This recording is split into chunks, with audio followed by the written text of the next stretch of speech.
You are listening to Information Man. Please make sure to subscribe to his channel. Information is power. Tell the truth.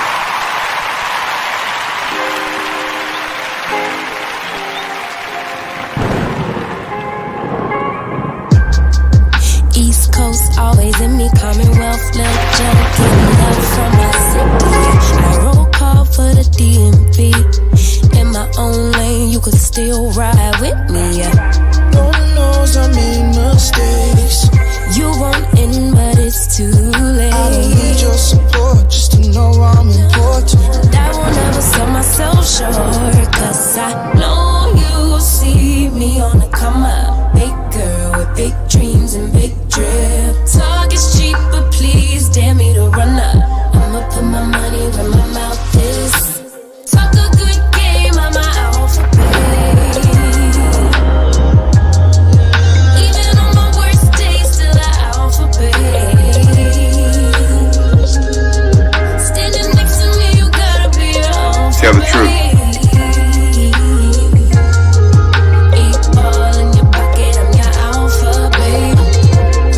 Tell the truth. Never really fit in, always felt like an alien. I be in my own space of mind, making boss moves in my own time, and I Got my own vibes. find me all alone. I'm on the road. I had to take a couple hits, a couple stones, but targets I don't ever miss. They wanna know. It's not to be me. Let me give you this game for free. Oh, you see me on the come up. Big girl with big dreams and big drip. Talk is cheap, but please dare me to run up. I'ma put my money where my mouth is. Talk a good game, I'm my alphabet. Even on my worst days, still an alphabet. Standing next to me, you gotta be an alphabet. 8 ball in your pocket, I'm your alphabet. Yeah, alphabet.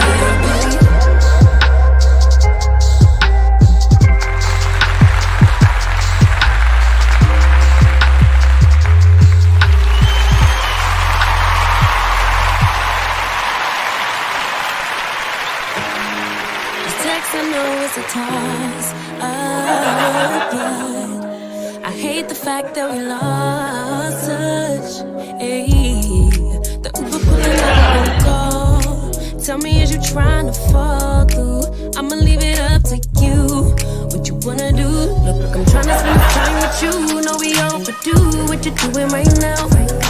Baby, won't you swing my way? It's been a day and I've been thinking out loud. I know I want you. Long time since the last time. Got a tab, we could run up. Knew you from the way, now we grown up. My look, yeah, made the realest ones nervous. But if you want it, tap in. I think that I know somewhere that we could go to crashing. We could keep the pace. Information is power. Where we first began, no plans, all we had was the moment. This text, I know it's a toss-up, but I hate the fact that we lost touch. Yeah, the Uber pulling up on call. Tell me, is you trying to fall through? I'ma leave it up to you. What you gonna do?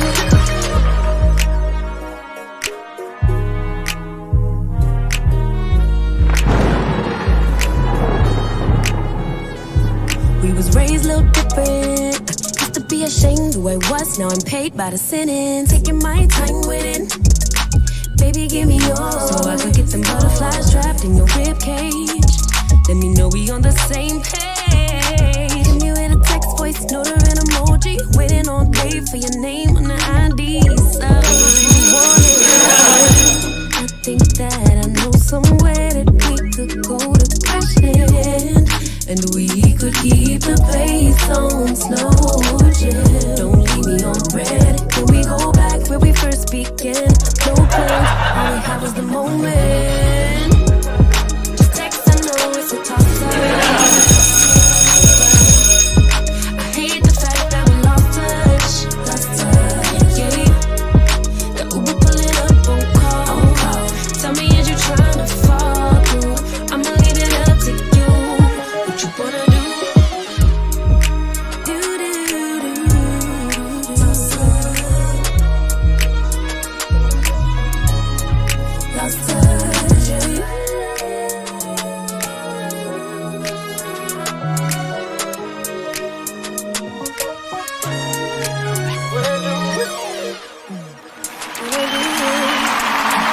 What's up, everybody?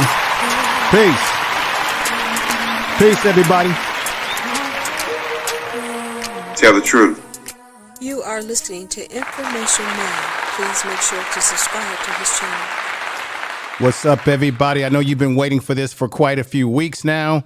I decided, let me take another twist here. Let's do this now. I was going to do some other types of content. I've got a lot of people like What You Know podcast that's in the chat room right now. I got a lot of people that I got to get to for interviews. But I said people have been waiting to get this done. The first time I did this video, we were paring it down. I put up a lot of comedians, people that you enjoy, people that you liked and didn't like too much. And we decided to take all of the individuals and put them on a list so that we can pair them and rank them 1 through 20. 1 being the top comedian, 20 being the 20th best comedian. So what we're going to do is we're going to seed them from 20 all the way up to 1. Now, I know it's pretty obvious. I mean, as I tell the truth. Tell the truth. I know it's obvious that most of us are going to say that Richard Pryor, and I got Brother Pryor with me right now. I know that most of us are going to say that Richard Pryor is the number 1 comedian. Anybody who doesn't have him on the list at number 1, you've got to be out of your damn mind. But wait a minute now. There's people who might have someone else at that number 1 spot. You see, you might have someone like Eddie Murphy. Some of you may put Eddie Murphy at that number 1 spot. You may say, hey, Eddie Murphy is number 1, right? Some people may have the great Red Fox himself, as Malcolm X called him, Detroit Red. Right? Some people may have this brother Red Fox at number 1. Some people may say, well, Moms Mabley is got to be number 1. She's a pioneer. Right? Then there's people who may say Bill Cosby. We know that Bill Cosby has gotten himself in a pickle over these years. Somebody may say Bill Cosby is number 1. How can you not put him number 1? He paved the way. Richard Pryor actually tried to copy off of Bill Cosby until he realized that that type of comedy wouldn't work for him. Because a lot of people don't realize this, that in the early days of Richard Pryor, before he found his formula and his style, he actually was trying to do sort of a Bill Cosby thing, and it just wasn't working, right? And then we know that Eddie Murphy was inspired heavily by Richard Pryor. And so we're going to pair them. We're going to pair them down.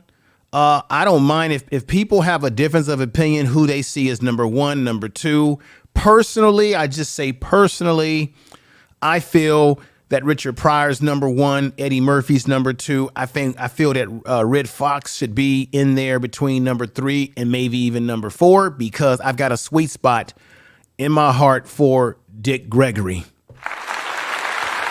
Dick Gregory is also a pioneer he was one of the first people to be on television shows back in the day, in television shows when you didn't see black men come on variety shows or talk shows where they interviewed him. He sort of was one of the first comedians to do what we call lecture style stand-up, which means he told you a story, but he gave you an education. He gave you an insight. You know who copied that lecture style of comedy? That's right, Paul Mooney. Y'all getting a lesson here today. So Paul Mooney took it to the next level with a lecture style where he got into race and very racy content. And he would tell people in the audience, whether it was white folks or whoever, you can get the goddamn hell out of here. You don't like what I'm talking about, okay? You can get on out. And so these are what you would call guys who were into what we call, for a lack of a better word, because we heard this in the rap game, the conscious comedians, right? Conscious comedians. That's Dick Gregory, a member of my great fraternity, Dick Gregory, as well as brother, this brother right here, Paul Mooney, who I actually met in the Fillmore where I grew up at many years ago. He was there visiting his mother. He's a hometown man. He came there visiting his mother. She was sick.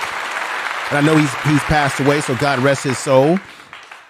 And then we look here in modern times to someone like this man right here. I would say, ladies and gentlemen, those of you that are listening, I feel that Dave Chappelle is not Richard Pryor, but I feel, or I believe, that he is the Richard Pryor of our time. That doesn't make him Richard Pryor, but he is the Richard Pryor of the 21st century, because he is an offshoot of both Dick Gregory, who I mentioned before. He's an offshoot of Dick Gregory, which is that lecture style of comedy, like you're in a classroom and you're learning at the same time you're laughing your ass off. And the genesis of this was Dick Gregory. Then you had a Paul Mooney, as I said, and I believe that Dave Chappelle has picked up from that style of comedy. Okay? Now, for the criteria today when we rank them, and I'm going to have a panel. I'm going to bring some folks. I can have up to a max of 9 people on the panel. So I want audience, but this is audience participation today. I'm going to have 9 people or more who can come up on the panel who will assist in the evaluation of who we believe should be in this ranking. But this ranking has to come from the audience. So last time we did this, we were using numbers and all of that, and that got a little bit difficult. So we're going to go with yeses and nos. How many yeses I see versus nos, whether this person should be ranked number 20, number 19. I will bring up all the comedians one at a time on the screen for you. And this is the criteria that I feel for high-ranking comedians. And you can tell me if you agree or you disagree.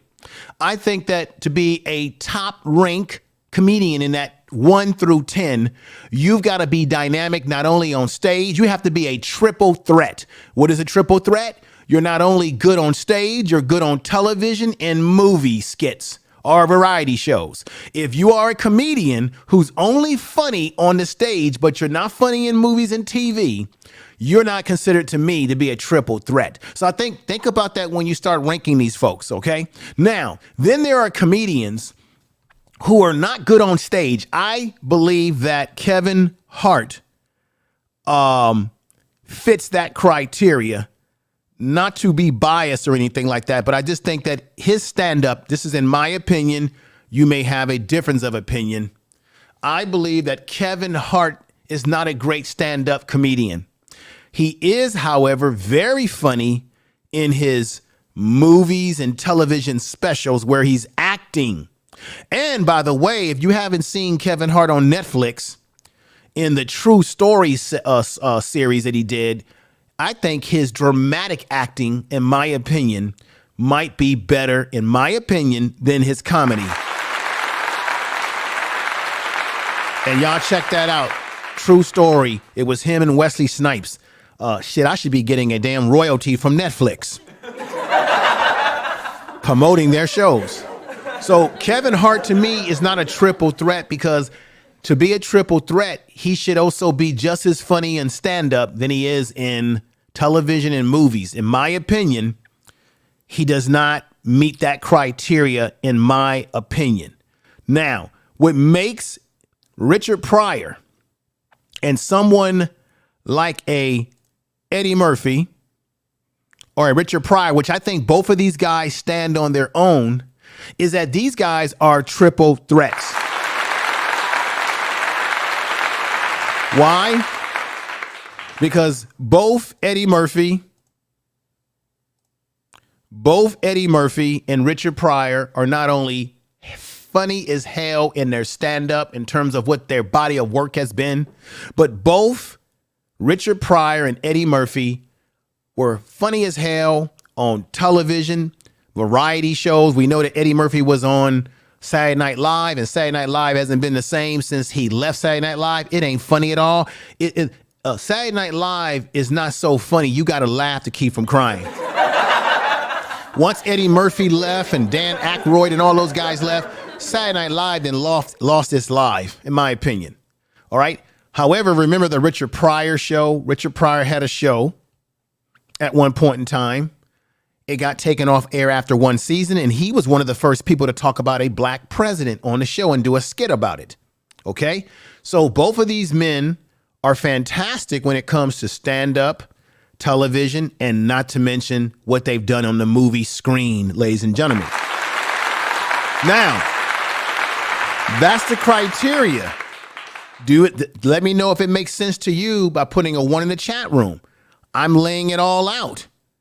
A comedian that is in the top 1 through 10 ranking, in my opinion, but you guys are the ones that are going to be voting today, that type of comedian needs to be ranking in those 3 categories. You can't just be good in one and lacking in the others. Now, of course, there are situations where you have comedians who didn't get a lot of opportunity to do movies for whatever the reasons. I give you a perfect example of this as we go forward. Cat Williams is a perfect example of this. Cat Williams, in my opinion, is a guy who, to me, is a triple threat, but he has not been able to show the triple threat, but we know he has a triple threat. I'll show you why. 1, he's funny on stage. In the little bit of movies that we've seen him in, he's funny as hell. Has he done TV? Not much TV. I think he's been in some small roles. I think he did a TV spot on Atlanta where he had that alligator crawling out of his house. In my opinion, Cat Williams is, to me, an untapped resource of comedic genius. His stand-up is none of the other. He comes from a style of he is the people, from the people kind of style. Of course, he's gotten himself in a couple of questionable situations that I think has hurt his career in the areas of going completely mainstream. However, he's the one that warned us about Hollywood, saying that he saw weird things going on at those parties. So to me, I still would put Cat Williams in that triple threat category because we know that if he's got the opportunity, he's gonna do the damn thing, and he's proven it when he has. He just doesn't have enough body of work on television and variety shows and movies as the other 2 men that I just named. But I would argue to say that Cat Williams should be considered as well. I'm not saying number 1, but I'm saying for that top 10. But you have to do the voting on that. Okay, ladies and gentlemen.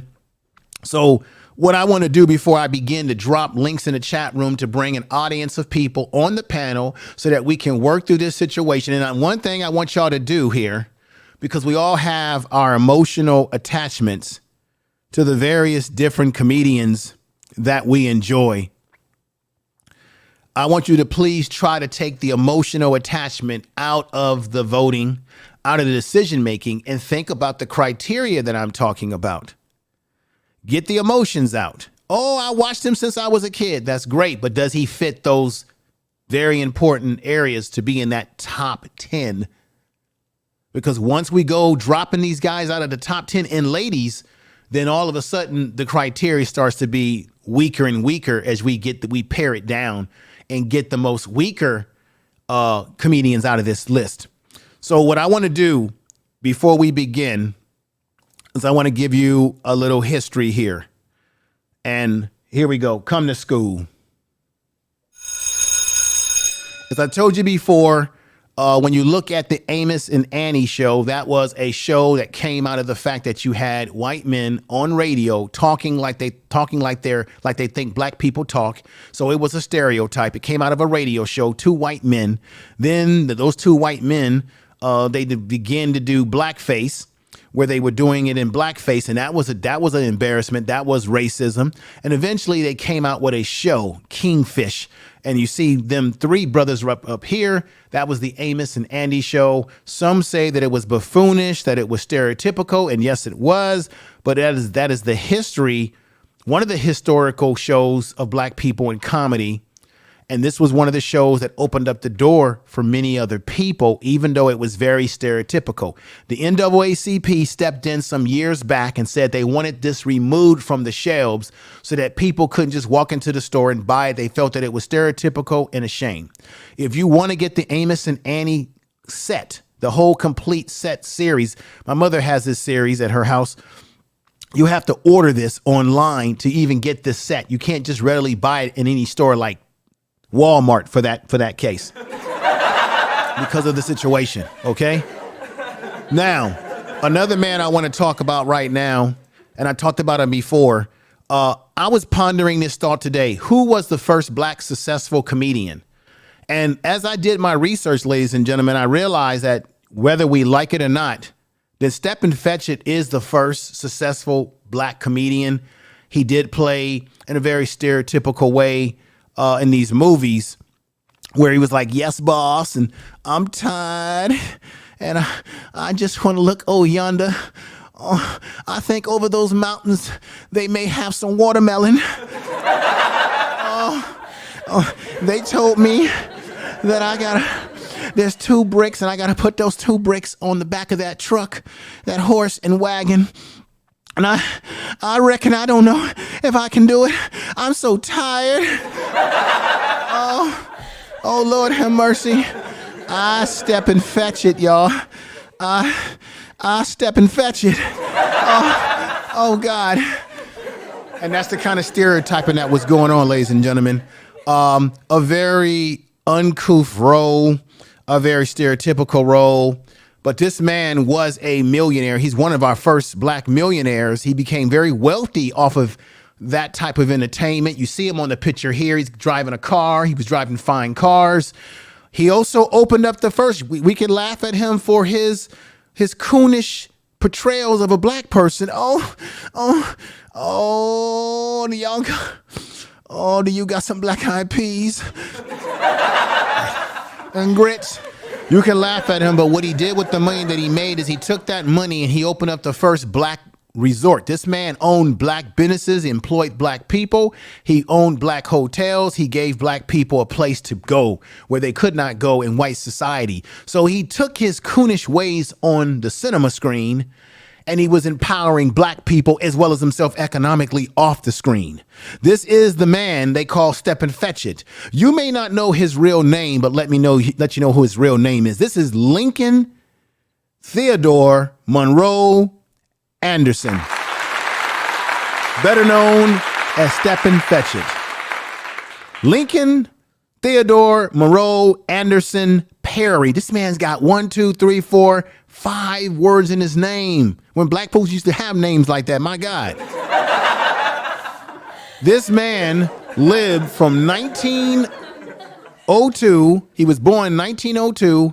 And he passed away in 1985. I believe I was 15 or 16. Some of you wasn't even born yet. And so this man, this is the way it was. Langston Hughes and many others in film and stage portrayal of black characters as lazy, shiftless, and no-account Negroes. Perry transformed himself from a minor lead minstrel clown into one of the most highly paid black actors in Hollywood, California. History at the expense of a legacy which many find revolting and others see as a pioneer in times far different from our own. Lincoln Theodore Morrow Andro Perry was born in Key West, Florida in 1902 to West Indian parents. He arrived in Hollywood in the early 1920s after a period on vaudeville comedy, which is another coonish set of entertainment. When 20th Century Fox studio talent scout spotted him, Perry was given a successful screen test and his career began as Stepin Fetchit. My God. So when you talk about who was the first successful comedian, actually the truth of the matter in terms of commercial success, unfortunately, because of his portrayal, it was a very unfortunate portrayal, Stepin Fetchit, brother Lincoln Perry, Theodore, he's actually the first, what we would call black successful comedian actor in Hollywood and made the most money. That's the truth, whether we like it. Whether we like it or not, it is the truth. I got to tell the truth. Tell the truth. History isn't pretty, but this is the facts. This is the foundation that I got to be honest, that even as much as we love Richard Pryor, Red Fox, and all the rest of them. This is the foundation that all those guys are laying on. They've taken it to another level, but that is the foundation of it. And black people had to do these coonish kind of portrayals in movies when they broke into the entertainment industry. But let me remind you, we did have our own movie studios and companies. Look this one up called Lincoln Films. I said this in the other video. Lincoln Films was an all black film company where we made our own movies, our own stories. It was fantastic. I don't know why we can't do that today when we got more resources today than our ancestors had in past. All right. With that said, let's get ready to have some people come up on the panel. Let's get it to, and folks, we got to get through this today. We got to be very serious. We got to be very focused and make proper decisions. I've got the list from last week, so I plugged in all the comedians. I also I have some honorable mentions that I want to bring in here. Let's do this real quick before I bring the panel up. I got to do this. There were a few other people that I did not bring into the equation. And what I want to do is do this right now. You know that Chris Rock has a brother. Let's do this vote really quick. Do we want Tony Rock? We got Natural, we got Beverly Palmer's, Empress Queen, Shy, Mo in the house. Thank you all that are here today. But I want to know from everybody that's in the chat room, should Tony Rock be on our list that we put together before?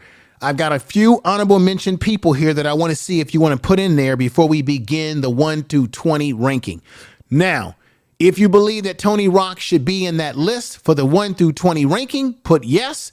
If you say no, put no. If I see more no's than I see yes, he's off the damn list.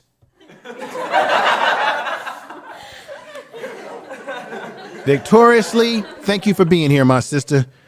Let's vote. I see no's, peace, love, and joy coming in the house with no. See, I see a lot of no's from the audience. Everybody is saying no. I'm going to go with who we have here. Tony Rock is not making the cut, so I'm going to cut him loose from the vote. I'm waiting a little bit longer. We got Miss Jammas in the house saying, why take him off? Well, because we had a vote when we did this before, my sister, we had him on here. This is Chris Rock's brother. The question is, if you think that he should stay on, he didn't make it into our list the first time because I forgot to put him on the board the first time. So do we want to put him on the list to pare it down to 1 through 20 top ranked comedians, or do we take him off? What I'm seeing is more no's than I'm seeing yeses. How you doing, Peggy? Good to see you here. So now I'm taking him off, and here comes another sister that I'm going to put on here. We all know her very well. We know her very well. Let me get the music queued up. Let's get some music pumping off here. Get things lively over here and things of that nature. Let's get things lively. Now, we know her from the Jeffersons. Marla Gibbs. Do we want to put her on the list? And here she is.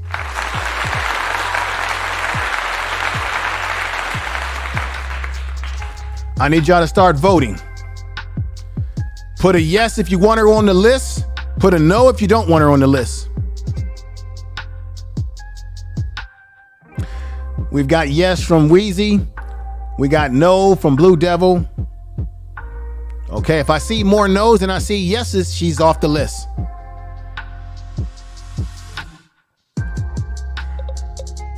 Nah, yes.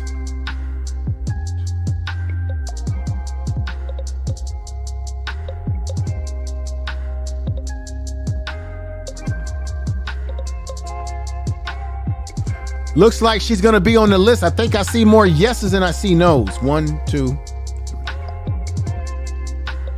Yeah, she's going to be on the list.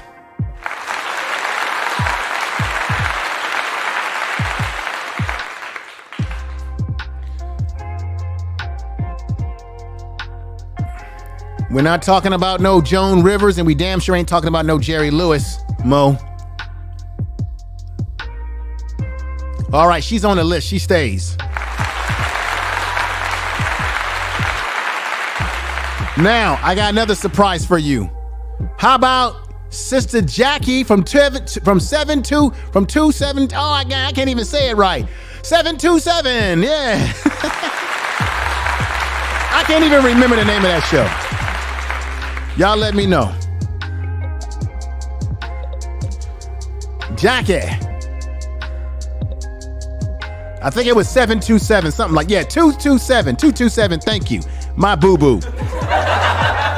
Do you want Jackie on the list? Do you want Jackie on the list? You gotta say yes, or you gotta say no. We gotta get through this quickly so we can get to our top 1 through 20 rankings. I gotta bring the panel up. Okay, we got yes. Look like we got quite a few yeses, ladies and gentlemen. Quite a few yeses.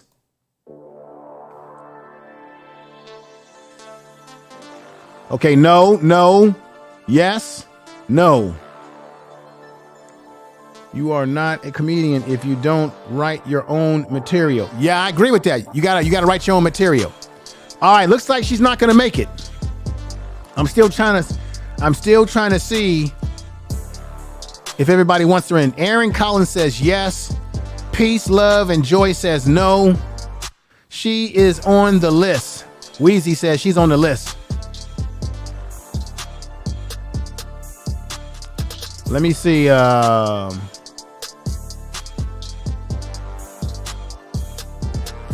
Looks like everybody wants her on the list. I need votes. I'm not getting any votes. IXL, do you want her on the list? Yes or no? Peggy Roster, do you want her on the list? Yes or no? We're only a little bit away from her staying on the list. Last Call says no. Excel says no. She's not on the list. She's off the list.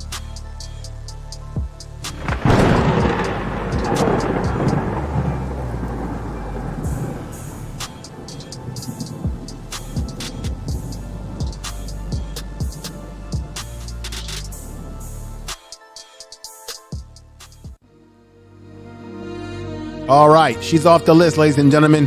The next person on the list, this is Sister Kim Waynes. Kim Waynes, that was on In Living Color from the Wayans family.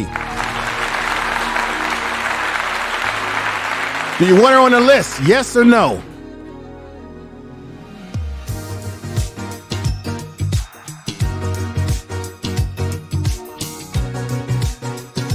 Peggy Roster says no. I think she's funny as hell. Yes. Yes for Wheezy.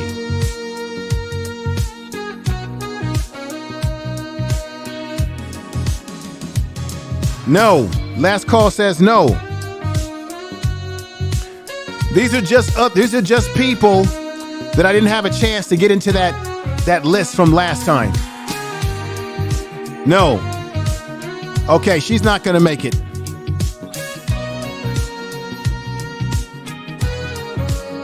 No. All right. How about this person right here?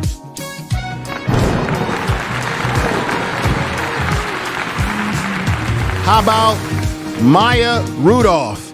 How about Maya Rudolph, everybody? She is the daughter of the famed singer Minnie Riperton.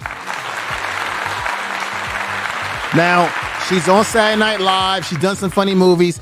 I'm just throwing it out there because the women that I just put up on the screen, according to the funniest black females, those females that I put up are in the ranking on the all black female comedians. They're in the rankings over there.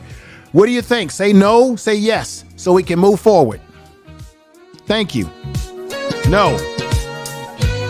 We got Yvette in the house. We got the real Aaron Collins. Mo says yes. Love to travel with Wave, and it's great to see you, sister, over here. She says no.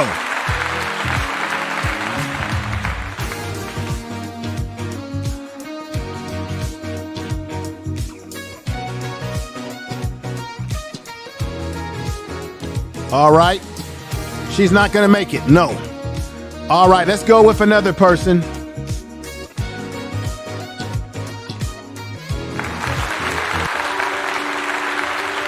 How about this lady right here? This is Miss Glenna. She's from the UK. She's a pretty funny lady. You may not have heard of her. Put a no or a yes. This is Glenna Yaushart.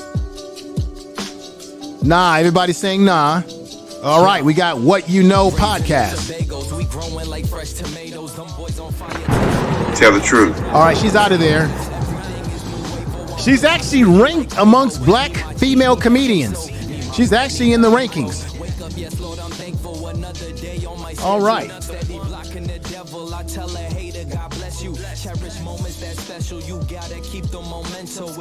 All right, we're going to take her off the list.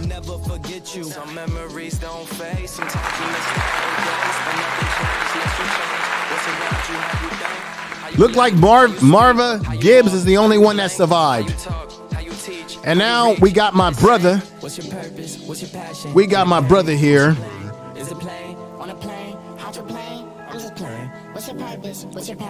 We got my brother here. We got Sir Hale Speaks Network, who's just come in the house. He will be back over here for another exciting show with me. Brother Sir Hale has dropped a $4.99 super chat. Says respect to the Brother Information Man show. I appreciate it. And what I'm going to do with that is give you the most super chat celebration. Thank you, my brother. Thank you.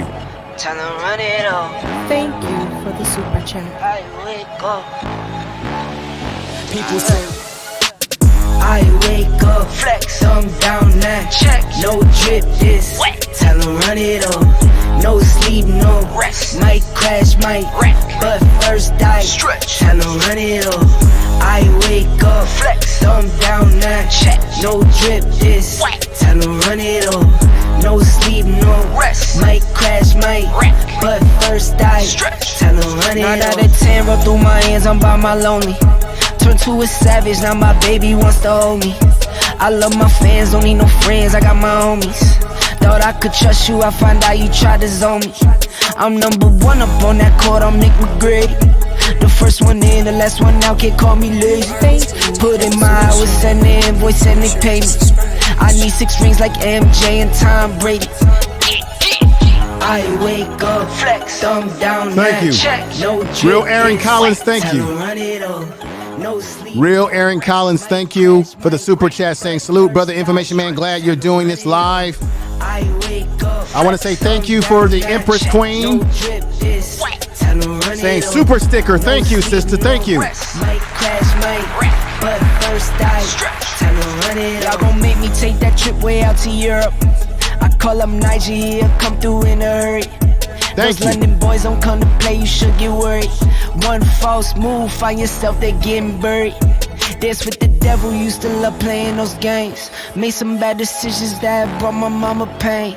I made a promise to her, swore that I would change. All right. I'm on the come up, bet I live up to my name.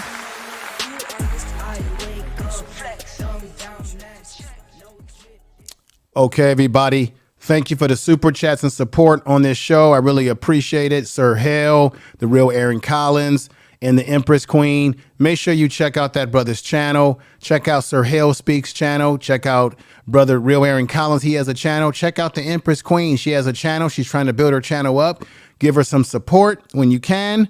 I appreciate that. Empress Queen has dropped me another super chat.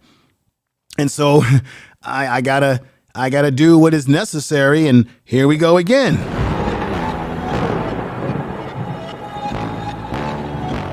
Tryna run it all.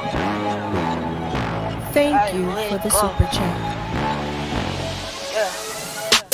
I wake up, flex, thumb down now. Check. No drip this. Wet. Tell 'em run it all. No sleep, no rest. Might crash, might wreck. But first Super I sticker. Tell 'em run it all. I wake Super up, sticker. flex, thumb down now. Check. No drip this. Wet. Tell 'em run it all. No sleep, no rest. Might crash, might And now- wreck. But first I stretch. Tell 'em run it all. It looks like Brother Sir Hale has hit me up with $9.99, and I really appreciate that, brother. Thank you. I find out you try to zone me. I'm number one up on that court. I'm I really appreciate that. The first one in, the And last now- one out, can't call me lazy. Put in my hours. Now we have Peace, Love, and Joy, who just dropped a $20 super chat. She comes in and she says, and we put her up here, she says, love the channel and this music, salute you, information. Man, thank you, my sister. No sleep, no rest. Thank you. Crash, might wreck, but first I stretch. Tell 'em run it off. I wake up, flex. Sir Hale down, Truth. now check. No drip, this. Tell 'em And run once it again, off. No sleep, Empress no Queen. rest. Might crash, might wreck, but first I stretch. Tell 'em run it. Y'all gon' make me take that trip way out to Europe. All right. Call up Nigeria, come through in a hurry. Those London Tell the boys truth. don't come to play. All right. I want to thank all of you for supporting the channel. It goes back into the channel to continue making things that much more exciting for you as folks that are following this channel, giving me this channel great support. Really appreciate it. As I said before, the brother Sir Hale Speak will be back on this channel, as well as Black Man Unfiltered will be on this channel very soon, as well as What We Know podcast will be on the channel. There's many, many, many more cast of folks that'll be back on so we can have more further discussion. Thank you. We're just having a little fun today. This is not the type of video that brings out the large crowds because I'm not talking about something polarizing today. But I did promise we were going to finish this up. So I said, hey, let's go ahead and do this now and get it going. I did put a link in the chat room for anyone who wants to come up on the panel and assist in the seeding of the 1 through 20, because we're going to go through 1 through 20 and it's going to be based on yes or no.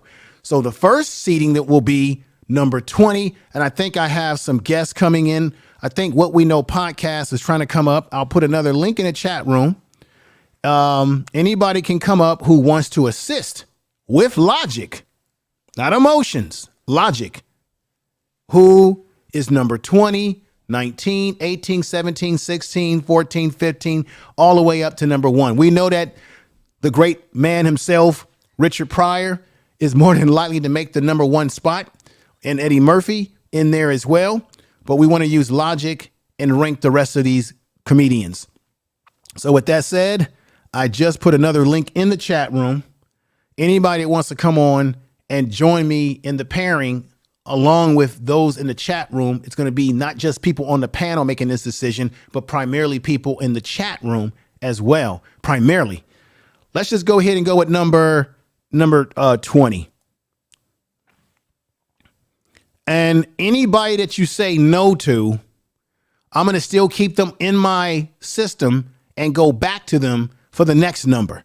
So let's see. Who do we think should be at number 20? Who do we think should be at number 20? Let's go in here and look at some of these folks. Let's go with Patrice O'Neal. Let's go with Brother O'Neal. Do you think? Now, even if you say no, that he doesn't belong at number 20, that doesn't mean that he's out of the list. That just means that you may think that he deserves a higher ranking, right? So let's do it right now. At number 19, Patrice, let's just go with the numbers. That might be easier. Do you believe, where do you see him in the 1 through 20 rankings? This is going to be difficult because I don't think everybody is going to be on the same page. Should we put him at number 19? Should he be at number 18? Should he be at 17? Should he be at 16? What do you think he should be at? We got Deborah Guns who says number 20. Yvette says 13. I know you like Mike Epps, but we're not on Mike Epps yet. We're going to rank them. Let's just focus on one comedian at a time. Starting with Patrice. If you don't like him at 19, you might like him at a higher spot. Okay, so we got 20, we got another 20, we got a 10, we got a 15, we got 2 15s, we got 3 20s. The more similar numbers that I get in the chat room is where I'm going to put him. The more of the same numbers for the ranking is where he's going to go. We got a 19, we got a 20, we got another 20. We got more 20, we got numbers that are closer to the 20, and we got IXL says, I don't know. I don't know him. That's okay. If you don't know him, you don't have to vote. I get it, brother. If you don't know him, you don't know him. Okay, Yvette says 20. Gina's in the house. My good sister. What's going on? She says 10. And we got Brandon Recovery TV saying just smash the button. Thank you. Smash the likes. I appreciate that. All right. Let me see. And Empress Queen puts him at 100. And then Malik puts him at 35. Well, that's out of the ranking, but I'm going to put him at 20 because it looks like everybody has him at 20. Those that are voting in the chat room. Those of you that are in the bushes, I want you to put in the comment section of this video when you have an opportunity where you think, what are your favorite comics? So we're going to put Patrice O'Neal at number 20. He's at number 20, folks. Thank you, everybody. Let's go to the next comedian. Next comedian. And Ari Spears. Let's go with Ari Spears. All right. Where do you put him? We already got the number 20 spot taken up. Where do you put this man? Do you put him at 19? Do you put him at 17, 16, 9, 8? Where do you put him? Do you put him at 12? You be the guest. You be the guest. You be the judge. All right. Looks like I see a 19 for him. He's, Mr. IXL, we already have him at 20. You got him at 21. Keedy is in the house. G says 19. We already have someone at 19. Patrice O'Neal is already at 19. So we can't put him at 19. We can't put him at 21 because the list is 1 through 20. We have 12. What You Know podcast is in the house. Let's see. Jenny has put him at 15. Malik puts him at 12. We have to see how this all works itself out. We got What You Know podcast coming up, so we'll see what their opinion is. And I'm going to put you in the back there. And I got to keep this up here, but we have you on the panel. I'm going to have your What You Know podcast. What do you want to put this man at? I would say, I don't know. I don't think I got him in my top 20 though, but I would say 19 is fair. Okay. The only problem, my brother, before you came in with your vote is that we had enough votes from the people that were here to put Patrice O'Neal in at number 20. Oh, no. Excuse me. You got him at 19, which I think is fair. Yeah. Let's see. We got 18, we got 15, we got 12. I see another 19. I see a lot of 19s in there. Another 19 from Excel. Deborah Guns put 19. So you're right. He goes in. Spears is going to go in at number 19, ladies and gentlemen. So hang on. Let me pencil this man in and get him in at 19. So far, Aries Spears, I can't say his name correctly. I'm having a tongue tie. He's being put in at number 19, ladies and gentlemen. Thank you. All right. Let's go to, this is going to be tough. I'm going to make it tough for you all now. Should I do this or should I wait? Oh, man. Should I put one of the big boys in here and really mess up the apple cart? Yeah, I think I'm going to do it. Let's go with someone that we're very familiar with. Let's go with Chris Tucker. Uh-oh. We're going to make it tough for y'all now. Let's go with Chris Tucker. Where, I'm going to go with you right now, What You Know podcast. Where do you think Chris Tucker belongs right now? Man, I'm going to put him at 15. Okay, so you're putting him at 15. We got 15 by Empress Queen. We've got a 7 by Yvette. We got a, let me see, 19. Wait a minute. No, this must be the old votes. 5 by Love to Travel with Wave. Another 15 to match what you just said by Keedy G.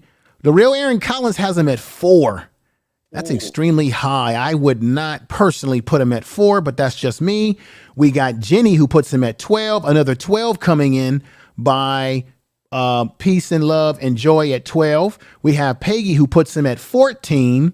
So it looks like he's going to slide into that 15 because we got more numbers closer to the 15 because we got another 14 coming in by Malik. We have a 17 by Natural in the house. Mo gives him 11. And then Earl Owens puts him out of the list at 26. Earl Owens, the list is between 1 and 20, brother. Not 26. I mean, you may see him as 26, but that's the ranking here. So I think, how does everybody feel about us putting him? Let me put Chris Tucker back on the screen. How does everybody feel about us putting him at number 15? I like it. I think that's now, personally, I personally think he should be higher than that. But you look at his body of work. Yep. Chris Tucker hasn't done a large body of television. He's done his movies where he was more successful at his movie, and his stand-up was fantastic. But we did not see him in variety shows. We did not see him in television. And that could be because he cut his career short when he became very religious and wanted to get out of the entertainment business at that particular time. So he might have actually shortened his own career success by jumping out of the but we're going to put him at 50. Someone says, Deborah Gunn says, Yvette says 15 is too low. I think it is low. But unfortunately, everybody in the chat room put the numbers up a little bit higher. We got Doc H19D in the house. Peace to you. I think, man, I'm caught up. So everybody put a yes or a no. Should we drop him at 15?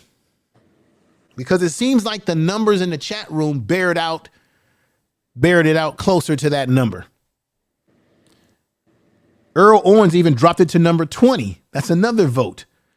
Natural says 2. I would say no to 2 because now you're talking about Richard Pryor and Eddie Murphy type of shit. I don't think he's in that class personally in terms of his body of work. Okay, 10. Okay, we got 10, 11. I'm going to count this up. Another 11. We got 11, 10, 11. This is a hard one. 14, 10. Okay. All right. I'm going to have to move the bar up. No, I don't see him as oh, man. I don't know what to do, man. I'm looking at what he done in the last 10 years. So, because I'm younger too. So, like you said, like he kind of shortened his career because, there's other reasons. So, but from like the 90s and I would say the early 2000s, like he had that thing locked down. So, and I still respect him, and I just feel like 15 is still fair. You think 15 is still fair? Still fair. We got a lot more comedians. Like, I just don't think he's not better. I think there's a lot more comedians still better than him. You got knocked the fuck out, man. All right, folks. It looks like the numbers show that we're going to put him in a seating. Some people are going to probably be very upset who watch this video after they replay and say, y'all, knocked the fuck out, man. and say, you guys are crazy. We're putting Chris Tucker at 15, and he going to come up in here and knock somebody to, You got knocked the fuck out, man. We love you, Chris. This is really difficult for me.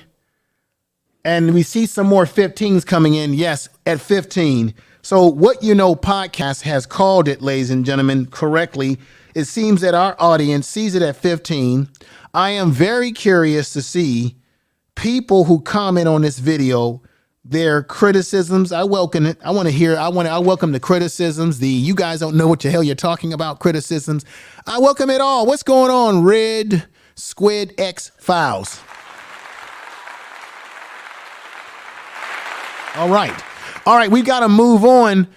This is going to be very difficult because I'm trying to do this as best as I can. So let's get over to Tommy Davis. Ooh. All right. Now, we can make an argument that Tommy Davis was a part of the iconic show In Living Color. I remember that show when I was in college. I loved it. He played incredible skits. He doesn't have a large body of movie work, but we do know he started off as a stand-up comic, and he was in a variety program on TV with The Living Color. He did a couple of movies with Damian Wayans, not a lot of movies, but some movies. And he also was hella funny in his stand-up. So you could say he's not a triple threat, but maybe he's a double threat, or maybe he's only one threat. Where do we rank him? Okay, we got the ranking coming in. Empress puts him at 19. We already have the 19 space filled up. We already have 15 space filled up. We already have the number 20 space filled up with Patrice O'Neal. Aries Spears is filled up at 19. Chris Tucker is at 15. So you're going to have to, okay, we've got 14. Thank you for the super chat. We've got 14 coming in. We got 12 with Love to Travel with Wave. Let me come on over to you. What We Know podcast. Where do you put Tommy Davis? As we got the numbers coming in now. Man, I'm sorry. Be quick. I'm gonna say 18. 18. Yeah, I don't definitely, because of his body of work, not enough body of work over time, I would never put him in the top 10. He would definitely be out of the top 10. So you said 18. I think that's very fair. Yeah. I think that's very fair. We already have 18 coming in from Empress Queen. We got a 16 coming in from Kiji. We've got the Queen coming in. She says he should definitely be in a 14 space off the Living Color. Yeah, because Living Color was iconic. Doc H19D18 has come in, and he puts him at 18 as well. So we've got 16. Looks like we got more 18s than we have any. Well, wait a minute now. We've got 17. We got 3 17s, and we got 2 18s. We got some more 18s coming in. 18. Yeah, he's going to go to the 18 spot. Yeah. That's definitely. He's going to 18 spot. Yeah, 18 spot. We got to. Yeah, to me, he belongs in this level of the ranking. Tommy Davis. He's going in the 18 spot. And everything I'm writing down, ladies and gentlemen, I have this written on a pad, so you all will know that I'm keeping up with what you're putting in the chat room. So there we have it. Tommy Davis is number 18. Let's go into another comedian. I should make it hard and throw another Monkey Ranch in there. And I'm going to throw a Monkey Ranch in there right now. This is a man who has said to us, ladies and gentlemen, that he ain't tripping off of what happened to him, that he doesn't really care to listen to one Will Smith's apologies. And that is no other than, you know him, a.k.a. Pookie. What are you going to do with that rehabilitated body of yours, Pookie? Chris Rock! We know him best. I still think his best role was as that character Pookie and, New Jack City, where he played a crack addict. He did a hell of a job in that movie, but he's done some funny stand-up. He's had some movies. He's done television. I really think, Chris Rock may not be everybody's cup of tea, what you know podcast, but we have to be honest. He is a triple threat. The man is funny on stage. The man has been funny in movies, and he's been funny on television. So we have to be honest about that. Where do you rank him? What You Know podcast as I look at the chat room. A lot of people might disagree, but I'm gonna say number 6. You like that? You like that? He's number 6. Yes. Well, wow, you close to what people are saying in the chat room. We've got Mo gives him a 7. Deborah Guns gives him a 7. Jenny gives him a 4. Let me see. Brother Earl Owens gives him an 8. I think he's going to fit into that scale. He gets another 7 from Natural. He gets an 8 from Love to Travel with Wave. Now, Real Aaron Collins has the audacity to give him at number 5. What? What You Know podcast has dropped in their 6s. Is up here with me right now. We got another 6. Wait a minute. I see a lot of 6s. 6, 6, 6, 6. 7, 7, 7, 1, 7, 1, 7. God. So it looks like he's got more 7s and 6, but it looks like the 7s are outweighing the 6s. So it looks like Chris Rock is going, and ladies and gentlemen, to make it easier for me, when you put the votes in, could you put like maybe the first name, like Chris, and then put the number? That way I don't get the votes mixed up from the other votes of the other candidate. You know what I'm saying? Because I don't want to like conflate votes that came from the other person. So if you're using your cell phone, whatever, just put the person's first name or last name and the number. And then that way I won't get the votes mixed up from someone else. So it looks like he's going to be at number 7. I don't know, man. I'm scared. Yeah. Number 7? Yeah, I say you can't go wrong. He's top 10. As long as he's in the top 10, I'm okay with it. All right. So let me come back up in here with you and put you on the screen. Now, What You Know podcast. Do you agree with my formula that anybody that's in the top 10 should at least be someone that's a triple threat, both great on television, TV, and movies? What are your thoughts? Absolutely. You gotta hit all those layers right there. You know, stand up, you know what I'm saying, movies, all that good stuff. Yeah. Okay. And the reality is that Chris Rock does feel that reality. And it is a fact. It is a fact. Yeah.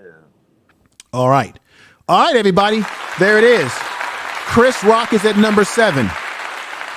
Once again, when I put up the next candidate, make sure you put their name next to the rank next to your vote so I don't get the votes mixed up with someone else. Okay. So now Patrice O'Neal is at number 20. Ari Spears at 19. Tommy Davis is at 18. Chris Tucker is at 15. I'm kind of indifferent, brother, because I feel like Chris Tucker is actually funnier than Chris Rock, but it is what it is. He does not have the body of work due to personal reasons for him. But Chris Rock is at number 7. So you can't put the numbers that I just named in the chat room. You've got to go to the other numbers. So now let's go in here and let's pick another person, shall we? And let's just go ahead and do that. All right. Let's make it difficult for you. Tap when I speak, all cap with the speech till they caught up in the rapture. I'm so out of line with the phrase game. Let's take a break, been a long day. Hit your line with your fall through. Let's talk about this brother right here. All right. We're going to go with D.L. Hughley, everybody. Where should we put D.L. Hughley? Oh. Man, DL not that funny in the stand-ups to me personally, but well, check this out. We can make it very easy for everybody, brother. He's not a triple threat. So I don't see him being in the top 10. Why? Is because he has not been dynamic in movies. He has not been in many movies. He hasn't had that opportunity like other comedians. I'm not saying he couldn't be funny in movies, but he does not have the body of work of movies. He's never been a leading comedian in a movie. He has not been a leading comedian on television or a skit show. We do remember him from the Comedy Central special on BET.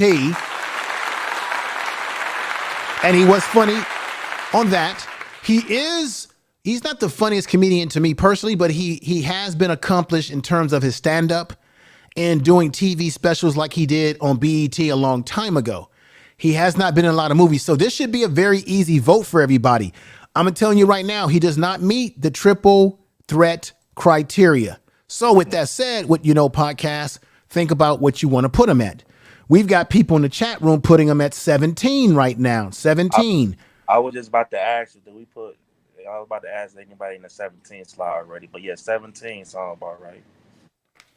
We have nobody in the 17 slot. I feel good with him being in the 17 slot based on the criteria. Malik Smith says he's not funny. Last call said he had a show.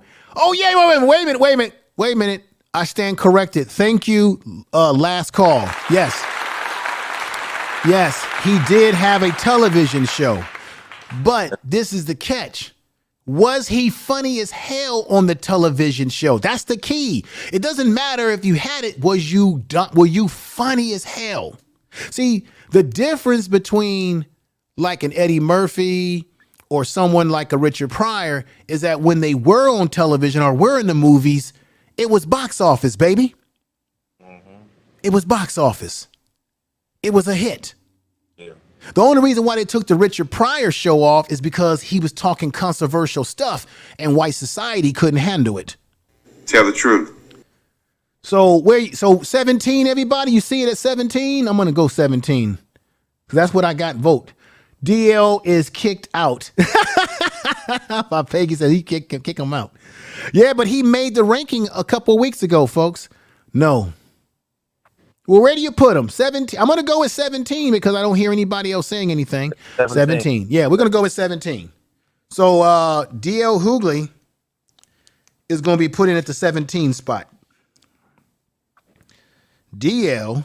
Yeah. Yeah. DL's in the 17 spot. So we can't use What You Know podcast. We can't use 17 spot anymore. Nobody can use 17. That spot's been filled. Someone put him at 18, 16, 13, but we had a little bit more 17s that came in there. So we're going to put him at that 17 spot. We're going to go to the next comedian immediately right now. And we're going to make it do what we can make it do as best as we can.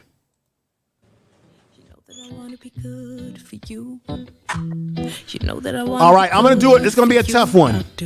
But sometimes someone was bad for me. Sometimes someone was bad. Martin Lawrence. Oh, This is a hard. It's going to be a tough one, y'all. Yeah. oh yeah. Now I had to throw out a big dog out there for y'all. Where do you put Martin Lawrence? Let's look at the criteria. What You Know podcast. We know that Martin Lawrence has been successful in movies. Yes, we know that to be true, right? We know that Martin Lawrence had a successful television program. We know that to be true. We know that Martin Lawrence was successful in stand-up as he was one of the original Def Jam comedians. Yes.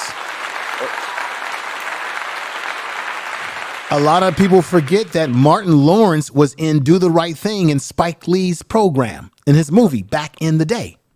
Played a very funny role in that movie. So, What You Know podcast. Think about where you want to put him. Ladies and gentlemen in the chat room, think about where you want to put him. Number 8. Number 8?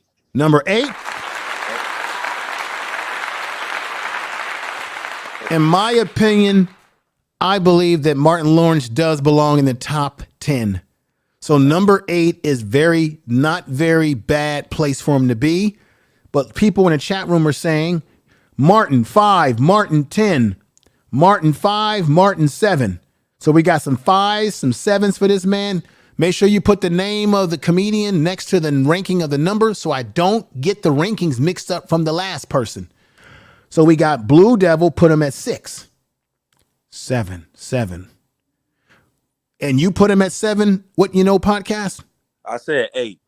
8. Triple threat. Yeah, he's a triple threat. Martin at 8. We got another 8 coming in like yourself from Yvette. I mean, Earl Owens has just come in with a number 10. We got 2 10s. We got 1, 2, 3 10s. But we got a lot of 8s and 7s. Oh, another 7's coming in. Looks like he's going to be at 7. Yeah. I'm looking. I'm going to wait. If I get one more 7 in there, he's in 7. I ain't mad at 7. Nah, 7's not bad if people want to put him there. Someone, I think the Queen has him at number 5. If people would have him at 5, Love to Travel with Wave has him at 5. I think 5 is, I can't believe I'm saying this. I think 5 is too high. Too high, yeah. Not when we get to the other comedians that are a no-brainer, that's good. You're gonna see why 5 is too high. Because now I'm gonna throw another monkey wrench in here to really mess it all up in just a minute, folks. Another 7's come in. So Martin Lawrence is gonna be at 7. 7. So is everybody all right with that? Are you all right with that? What You Know podcast? I'm not mad at that. And the only reason why I gave him 8 because I felt like the older he got, his stand-ups wasn't that funny to me. But he's still a triple threat to my eyes. He a legend in my eyes. So. Oh, wait a minute. We can't put him at 7. Chris Rock is at 7. Oh, hey, number 8. Then we move him up to number 8. Yes, that makes a lot of sense now. Yeah. Yes, thank you. Okay. I'm going to write this down. I think you know that I care for you. I do. Martin Lawrence is at number 8, everybody. Now I'm going to throw a monkey wrench in this What You Know podcast. Watch this. I'm just being me. I'm going to really mess y'all world up with this one. Sometimes we just colliding and we keep. We know this man best from he was in Do the Right Thing, funny as hell. We know him from his stand-up. Unfortunately, you can make almost an argument that he's only not a triple threat because he didn't live long enough to put out more body of work. But I believe that he is a top tenor based on what he did because what he did in comedy was iconic. We know him famously as Bebe's Kids. Oh, Robin Harris. I told y'all I was gonna mess y'all up. This is one that messes the whole apple cart up. What do you think? What You Know podcast? I love my man Robert. I believe he's up there. That's what I believe. Now y'all may think different. All right, you know what? And I love this man. I love this guy so much. But I'm gonna say he's least number. I'm gonna give him 13. I'm gonna give him 13. You're gonna give him 13? Yeah, I'm gonna give him 13. Tell the truth. Now there's some people, What You Know podcast that would say that that's sacrilegious. What are you talking about? Have you lost your mind? Okay, the votes are coming in. Peggy has him at 5. What You Know podcast has him at 5. Next up, I'm about to throw another curveball at y'all in a minute. We've got 5 for Robin Harris, 13. What the hell? Love to travel with Wave says. Mo, when was Robin Harris on TV? That's a very good question. Let's go over his body of work. He was known as a What You Know podcast. What was Robin Harris known best for? Like you said, House Party. He was in House Party 1 and 2, I believe. Right. And he also, when someone say television, he was on television. It was the animated show Bebe's Kids. They used his voice overlay. He was the voice overlay. Now, I know it's a cartoon, it's an animated show, but it's still television, and it was a very successful animated show. Yeah. And it was based off of his voice and his comedic style. Yeah. And remember this. It wasn't because he wasn't going to blow up and be super successful. He passed away like Bernie Mac. Right. So if he had stayed alive, there's no telling where Robert Harris' career could have went, ladies and gentlemen. You're right. You're right. And yes, last call. His concerts were iconic. Yeah, I wasn't old enough to witness his his stand-ups, but I saw a lot of his stand-ups on YouTube, and I mean he's funny as hell, man. Right. So once again, ladies and gentlemen, and he was in Harlem Nights. Mm-hmm. He was in Harlem Nights. So this man has done some in his short time that he was with us. He has put together some body of work. Now the question is, and I'm going to ask this of everybody again. Where do we want to rank him? I'm gonna change mine. I'm gonna change it. I'm gonna say 11. He's not top 10, but I'm gonna give him the 11. You're gonna put him at number 11. How does everybody in the chat room feel about that? Put his name, put Robin next to your number, and from there, I can put him in the slots. Okay, Blue Devil League puts a 10 for Robin Harris. Okay. What We Know podcast puts a 5, and What We Know Rob is here. You say you're going to put him at number 11? Yeah, 11. Okay.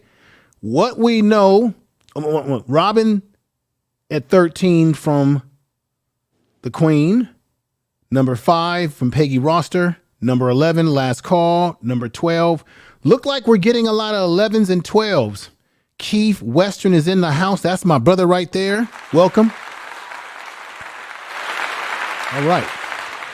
So we got some 5s, another 11. It looks like he's going to go into that 11 slot, which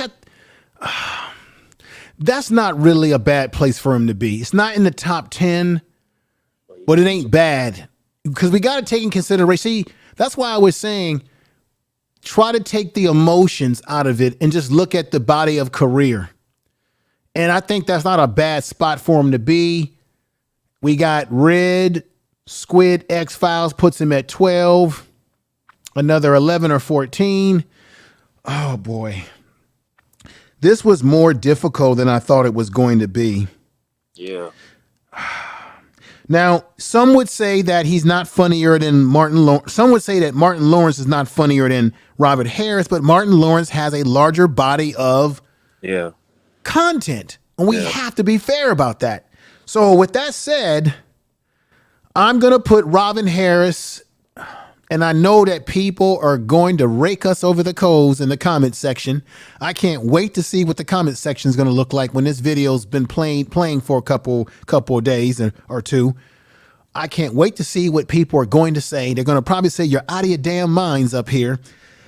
Oh, God. I just feel like I'm slapping this man in the face. Now, putting him... But he's like that's my emotions speaking right now. What you know, Rob, that's my emotions, which I should get out. I got to get the emotions out, right? Hey, you know what? This is what I would say. You grew up watching him. You saw a lot. Yeah, that's why it's tough for me, man. It's tough for me. I understand, but he's right there though. You got the tip. He's right there. He's 5'10". You know, that's not bad at all. Yeah, Robin Harris will go in at number 11. Thank you for being here to assist me in this process. Let me put another link in the chat room if anyone else wants to come upstairs and join in the process. Okay, Robin Harris. I'm trying to separate it. What you know, Rob. I'm trying to separate the emotions as I'm telling everybody else to do. I almost feel like it's a slap in his face, but look at it. When I look at the body of work, it does make sense. Look at it this way: for him to have for him passing away, and that caused him to have a short career. 11, that's good. That's excellent. You know what I'm saying? All right, now I'm about to throw another monkey wrench in this. Golly. Okay, now I'm throwing another monkey wrench in here. This is a man who I believe that his stand-up, ladies and gentlemen. Boy. I believe his stand-up was iconic. We know him from Def Jam. Def Jam brought us many great comedians. We know him from his show, The Bernie Mac Show. Oh. We know him from...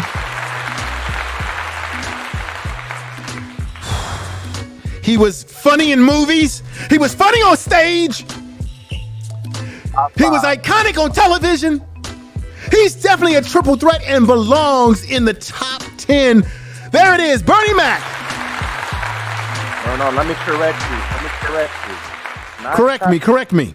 Not top 10. Top 5. Top 5. Top 5. Okay.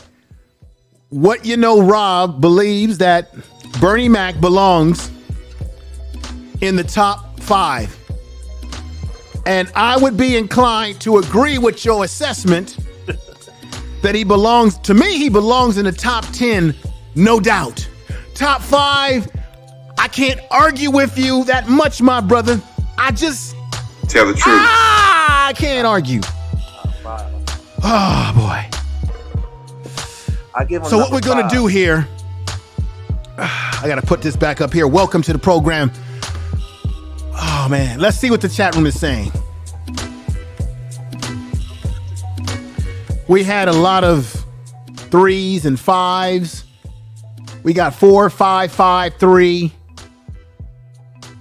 Too soon for him. Yeah, he would have actually elevated his career, brothers and sisters, had he never lost his life. Yeah, absolutely. And of course, I think he was the one that made the Kings of Comedy what it was. Absolutely. Not no Steve Harvey, in my opinion. Tell the truth. Malik has him at 4.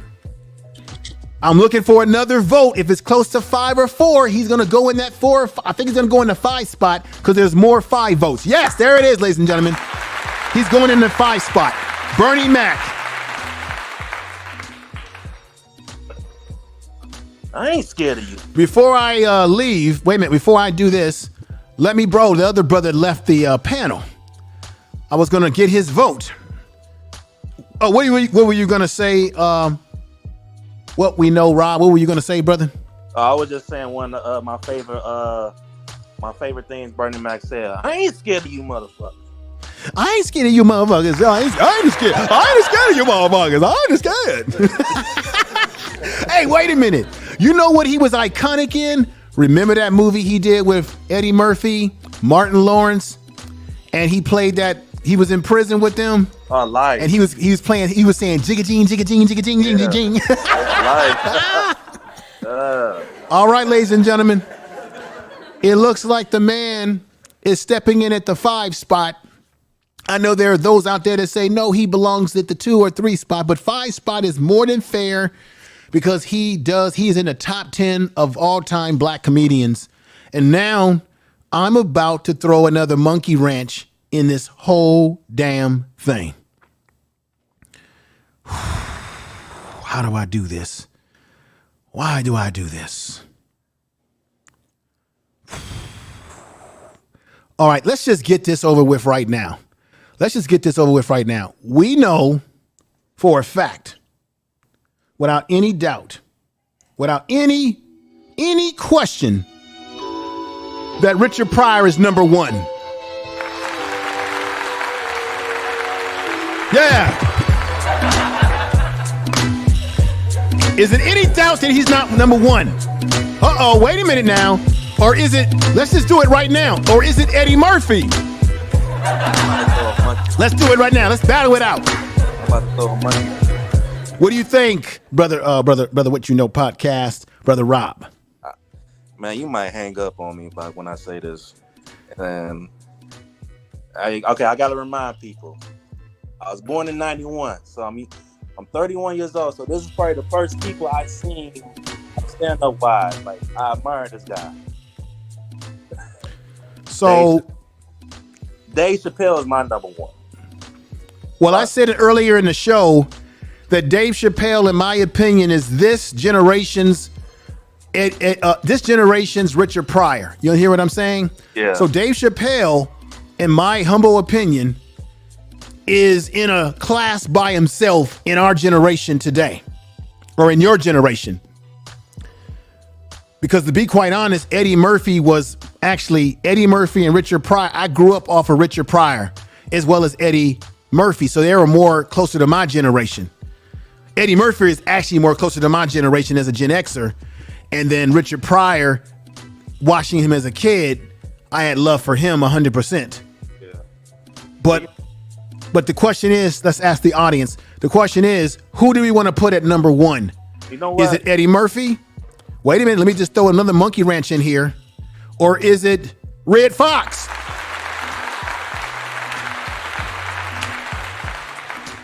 Or is it Dick Gregory? Ooh. Now,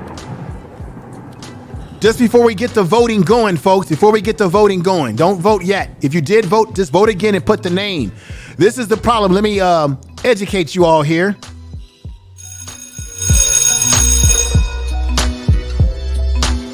Now, what you know, Rob, what you need to know about brother right here,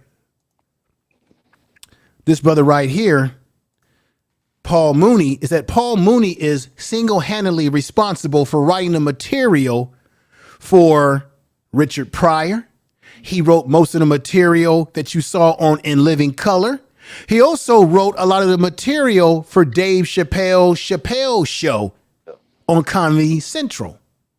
He also is responsible for being one of the first black comedians to do what we call lecture comedy, which is what I was telling you about how he's like a conscious rapper, like a conscious comedian. He was doing what Dave Chappelle was doing before Dave Chappelle. Dave Chappelle and those like him modeled their comedic talent after this man. Now, he did stand up. This man has been in movies as well. He's done little small scenes in movies. He's been behind the scenes in television, writing the jokes for some of the most iconic shows on television. He's responsible for writing the material on the Richard Pryor show.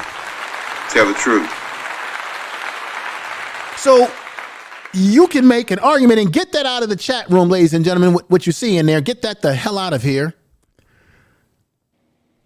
We can make an argument that Paul Mooney could be the architect as well as a Dick Gregory of all these guys right here.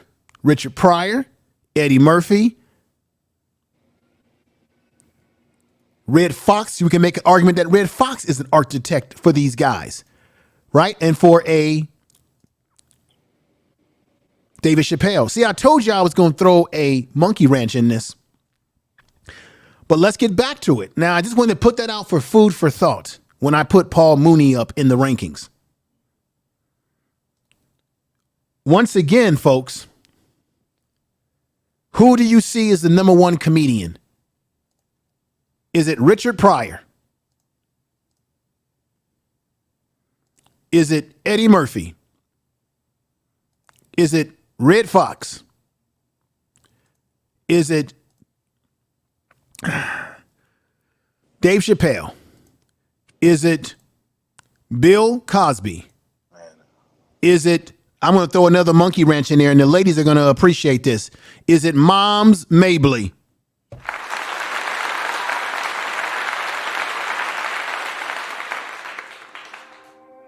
This woman is a pioneer. Or is it Esther Rose from Red Fox's Sanford and Son?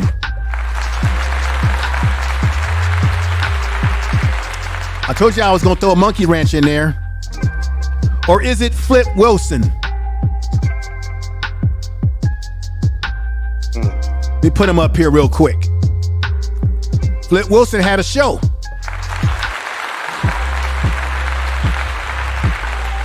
I told you I was going to make it difficult. Who's number one, ladies and gentlemen? I'm looking in the chat room now for the votes. Okay. Paul Mooney, number one. Number one comedian, Richard Eddie Red Fox. Who's number one? Is it Richard Pryor? Is it Eddie Murphy? Is it Red Fox? Is it Bill Cosby? Is it Dave Chappelle? Who's number one?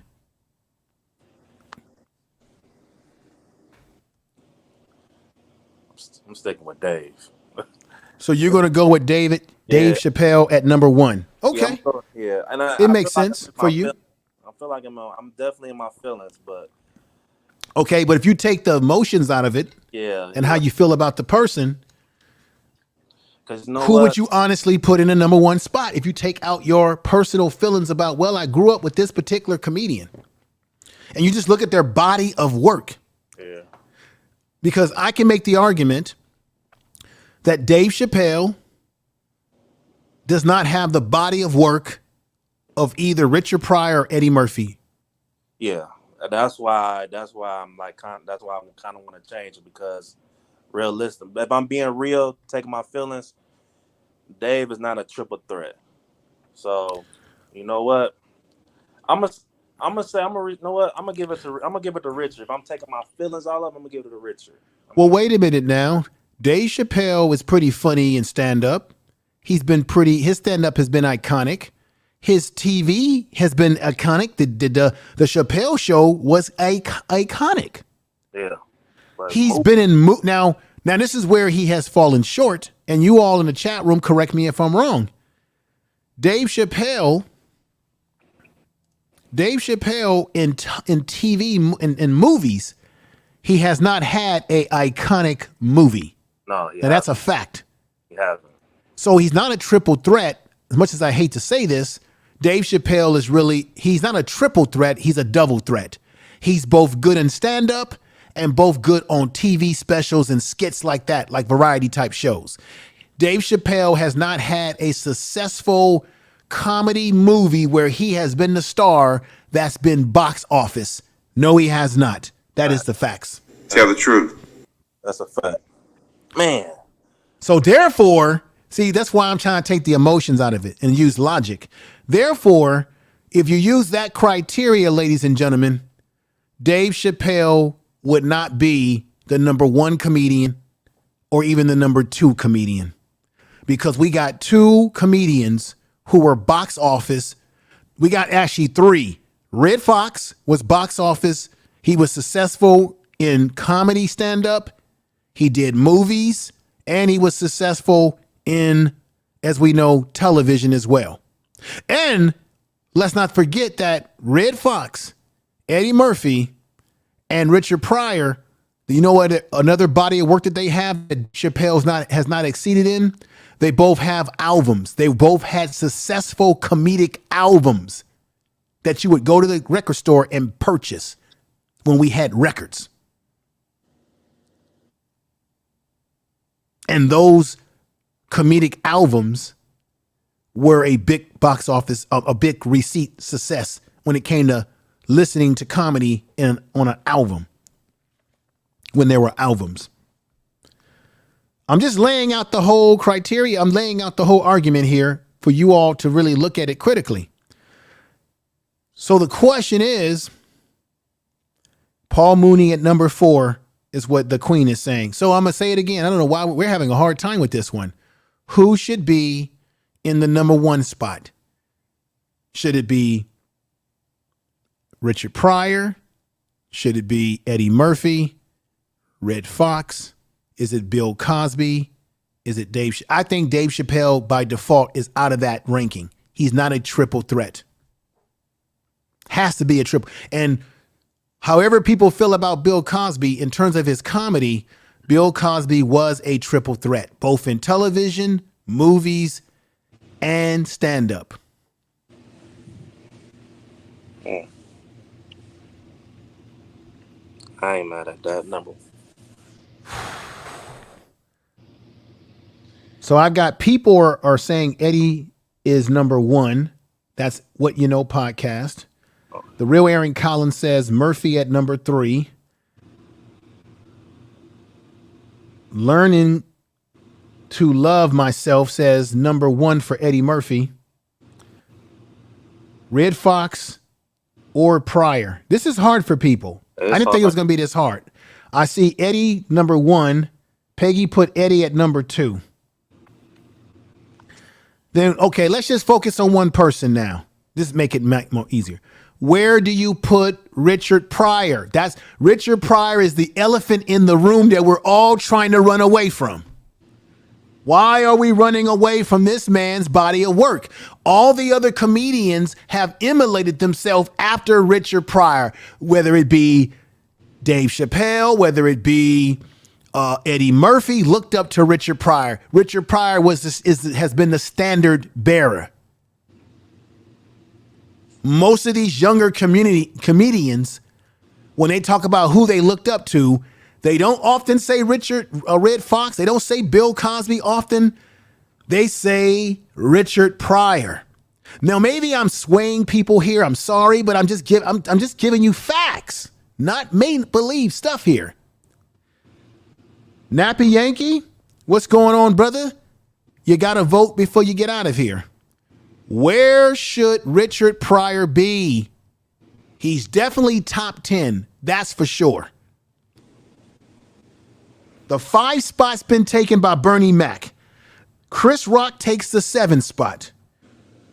Martin Lawrence is at the 8th spot. So we've got 1, 2, 3, 4, 6, 9, and 10 spot available for the top 10.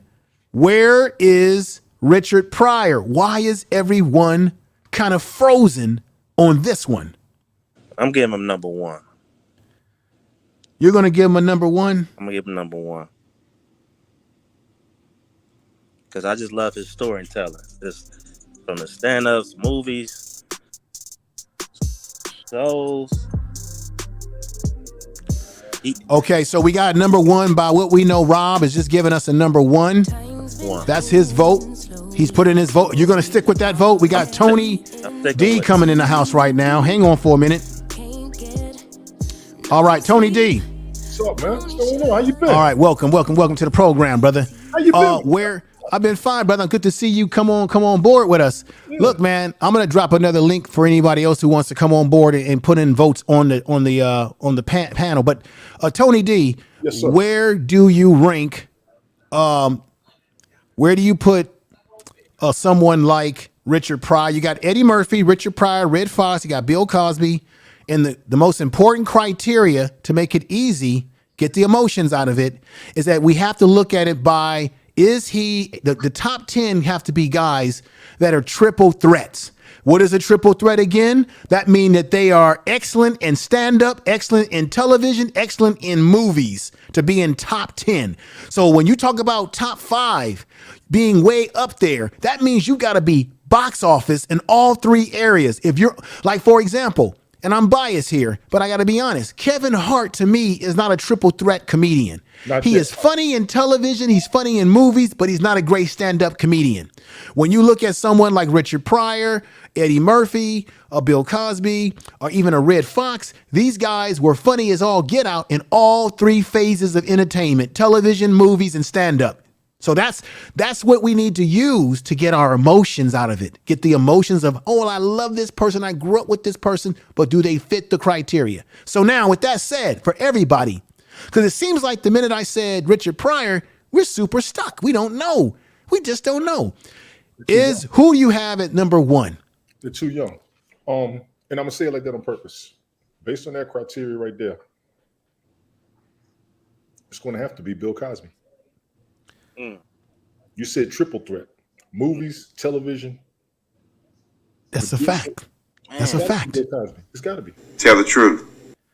It's got to be Bill Cosby. Now, he's had movies. A bunch of us are too young to remember it. He's had television. I dare you to question that. We can't touch his television. That's right. The reruns were stronger than what was prime time. Yeah. Facts. Yeah. Stand-ups, classic epic. Yeah. Before profanity. And he didn't cuss. I hate to put him, and I'm going to say it like this on purpose. I hate to put him above Richard Pryor and Red Fox because everybody loved him. But Bill had so much respect from his intellectual aspect, and Bill also came from the hood. People tend to forget. He came from one of the hardest parts of Philadelphia. He was straight hood and changed. What people don't like about Bill was when he was trying to check black folks, and black folks didn't want to hear it at the time he was doing it. Yeah. Y'all got to remember, he was a producer of a different world that you all are still watching the reruns of. That's a fact. He was a producer in his own show with the Cosby Show that you all would still watch the reruns of if they showed him. Fat Albert.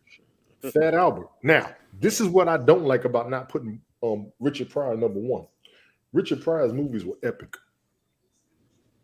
Epic. And that's what makes it very tough for a lot of people. Bustin' Loose is one of the best movies I've ever seen in my life. And if you haven't watched it, you might want to. Bustin' Loose was outstanding. Harlem Nights goes down without question. Okay. Brother Tony D. Yes, sir. Yes, sir. What you're saying actually has me stuck because what you're saying is basically facts. And of course, maybe we're running away from Bill Cosby simply because we know that because of the unfortunate recent circumstances around Bill Cosby. So maybe we're not as willing to be as reverent towards him anymore because a lot of us are saying maybe he did it. And some of us are saying, no, he didn't do this. He was railroaded. We're all stuck in this kind of holding pattern with this man. And maybe that is clouding us from being able to say, hey, yeah, he actually would be the top comedian. But this is the thing. I'm going to throw another wrench in here. I got one for that too. I got to throw another wrench in here. What you're saying is true, but you can make the argument that Richard Pryor, as well as Eddie Murphy, Richard Pryor in particular, he was successful in television and movies, and his movies were iconic.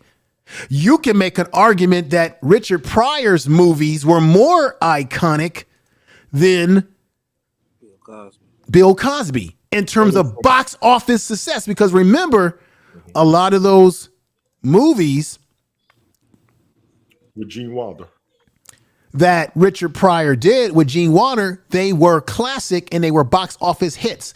Bill Cosby, if you look at his body of work of making movies,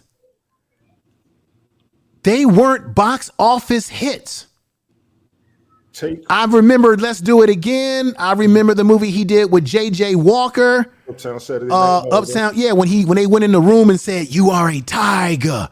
When you get into the 5th round, you will knock Farnsworth out." And J.J. said, I am a tiger. I am a tiger. Love that. You can say that that's iconic for us as a black community. Yes, it was iconic, but it wasn't, these were not movies that were box office hits that's translated across the world.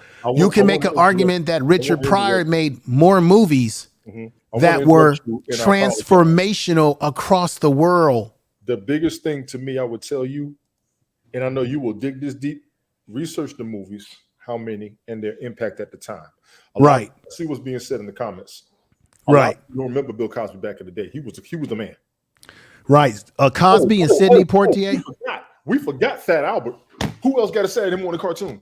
Nobody. I know that. Now, to be fair about it, though, Tony D and brother, Rob. To be fair about this, and I want to be fair about this. Yes. We know that Eddie Murphy had an animated cartoon on Fox on Channel 2 back in the day. Remember? Where it was kind of stereotypical because it was like it was called the PJs in the projects, and the animated characters were living in the projects. It was sort of buffoonish. I got to be honest about that, but it was not as successful as Bill Cosby's program, and Bill Cosby did make cultural impacts on us. And I do know that Richard Pryor did have a TV show that only lasts for 1 year. For one season, but that was because he was talking a lot of controversial stuff and white society wasn't having it. And they said, we got to get this Negro off of television, right? Because that's just what was happening. But let's be honest, for pound, because I don't think Richard Pryor and Eddie Murphy or Bill Cosby were big fans of each other. I think there was a lot of haterism going on between. It was about the profanity. That's all it was about. Because Bill Cosby didn't appreciate the profanity of Eddie Murphy or Richard Pryor. And I know Eddie Murphy said in a skit that one time he called Richard Pryor up, and Richard Pryor said, "Are the people laughing? Are they laughing? Are you getting paid?" And he said, yeah, Pryor. And then he claimed that Richard Pryor told him, "Tell Bill Cosby to shut the fuck up and have a Coke and a smile." Yeah, I remember that. That's classic Richard Pryor, baby. That's classic Richard Pryor. Yes, it was. Now, big up to Mo Williams for what she said. Okay. Said, let me look at this comment because Bill never cussed and still was funny. Like Sinbad and Tommy Davidson and Robert Townsend. We ought to be ashamed of ourselves for not including Robert Townsend in anything because he was just so you know, just want to let you know, just so you know, brother Tony D, this is the second installment of this comedy show. I actually did have Robert Thompson and a whole bunch of other comedians that were on the list. Yes. We took a vote to see if we could pare it down to how many people would make this round of the show. Yes. And unfortunately, he didn't make it. And I know why he didn't make it, because he doesn't have a large body of work of being a stand-up comedian. Robert Townsend? No, he doesn't have a large body of work as a stand-up comedian. In comparison, he was really more of a filmmaker and a person that did little skits, and he did have a couple of movies. But Robert Thompson's career didn't really take off into an iconic space, unfortunately. I really think, unfortunately. Is he talented? Yes, and he was on the list, and unfortunately, people voted him off. Okay? Now, with all that you said, yes, sir. Let's just be honest here. Yes, sir. Pound for pound, like a boxing match, pound for pound, Is Bill Cosby more funnier than Richard Pryor or even someone like Eddie Murphy or someone like Red Fox or someone of that nature? Pound for pound, is he funnier than them? Now, he might have had more production. He might have made more iconic shows, right, and all that kind of stuff, production. But pound for pound, is he funnier than those men? He wasn't even funnier than Flip Wilson at his time. All right. So part of the criteria is, yeah, you got to be a triple threat in all those areas, TV, movies, and television. But was he? Bill Cosby broke barriers, and Okay. I hate to cut you off. I ain't talked to you in a year, and damn it, I missed this. And all y'all who don't know, I've been dying to talk to this dude for a minute. Bill Cosby I saw I Spy in the comments. I saw Fat Albert. Fat Albert actually had spinoffs. He actually had his own section of Saturday morning cartoons. When we talk triple threat and we talk about more than just movies and television, he had cartoons, then he had spin-offs of his cartoons. All right. You had the Brown Hornet, Albert movie. he had Rickety Rocket. Then he had to do another Fat Albert. Then he did a Fat Albert movie. Then he had the Cosby Show. Then he had a different world. Based on that criteria, Bill Cosby got to be number one. Paul Mooney was creative and behind the scenes. Well, wait a minute, though. Paul Mooney did stand-up. His stand-up is iconic. Paul Mooney is responsible for most of the laughing that you did, from Dave Chappelle to The Living Color. Yes. He wrote for a lot of different shows behind the scene. And he was funny as hell when he did stand-up. And he did a couple of movies, and he made appearances on movies in the past. So the reason why I hold Paul Mooney in high esteem, because he was the creative genius behind a lot of people that we look up to today. Most comedians are copying his jokes. And I will give you, I hate Eddie Griffin hasn't made it to his point yet, because by now he should be at this level. Oh, right. Now I'm going to put Eddie Griffin, for the sake of time, we're going to have to move on to other comedians. But this is the thing. Yes. This is the thing. I could throw another wrench in this discussion and say, wait a minute now, we're underestimating and undervaluing Dick Gregory. Because Dick Gregory was one of the most successful comedians at his time. He was box office as well. Remember, Dick Gregory is one of your first conscious comedians. And he would talk to you like you were in a classroom, and it was funny as all get out. He was a conscious comedian. Yes, he was. And a lot of people say that's where people like Dave Chappelle get his style from them, and that's where Paul Mooney got his style from. So we also have to look at that. Now we got to look at Red Fox. Red Fox was iconic as well. That's your son. Good to see him here. Yeah, sorry about that. Father and son, everybody. That's fantastic. Yeah. All right. That's what it's about. I want to give a shout out to What We Know Rob. I didn't say what's up. My apologies to you and to everybody in the chat. So everybody. Go ahead, bro. Go ahead. Now we didn't. This show may have to go into a third show because we're stuck on this.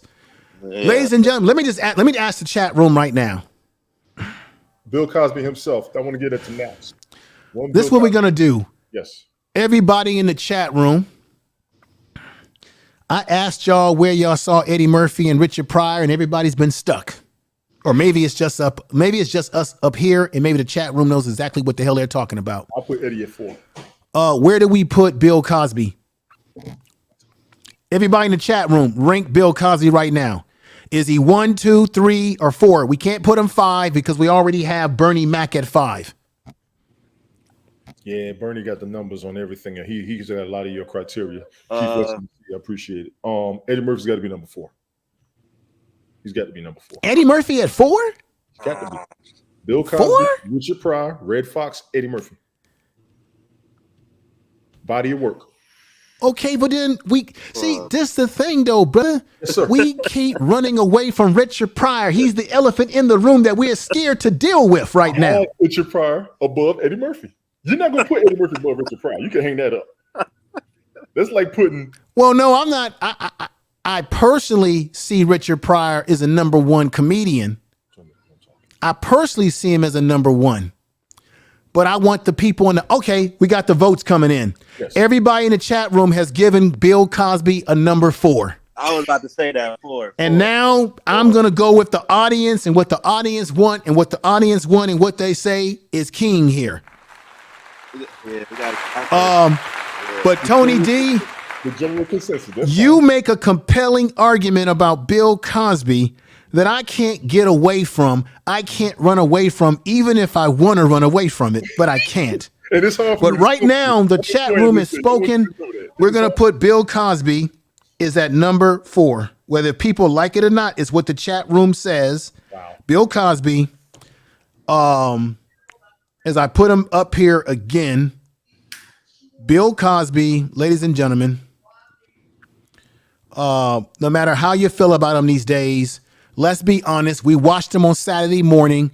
We enjoyed him in those movies with Sidney Poitier. We enjoyed him when Sidney Poitier and him went in that movie. I think it was Uptown Hustle. And they said, we're looking for little Percy. We're looking for little Seymour.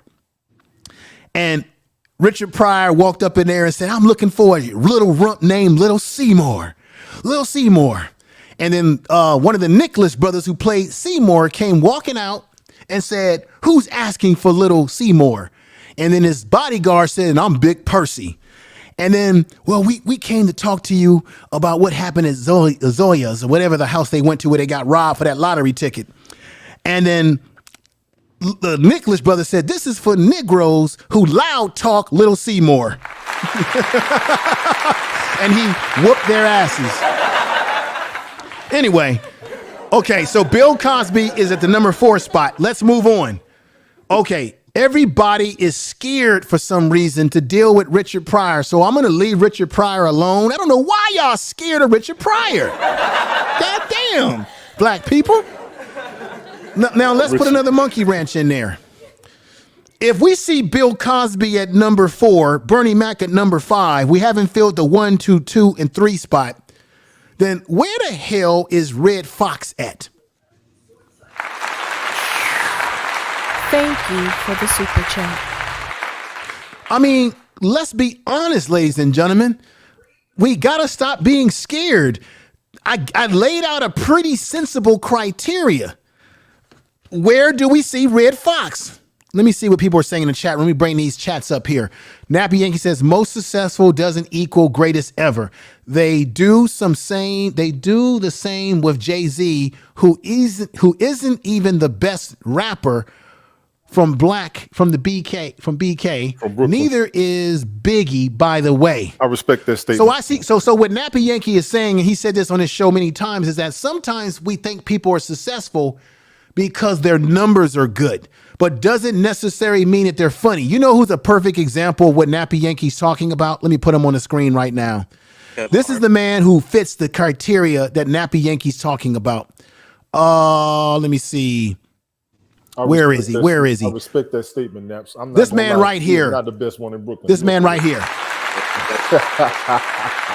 Kevin Hart.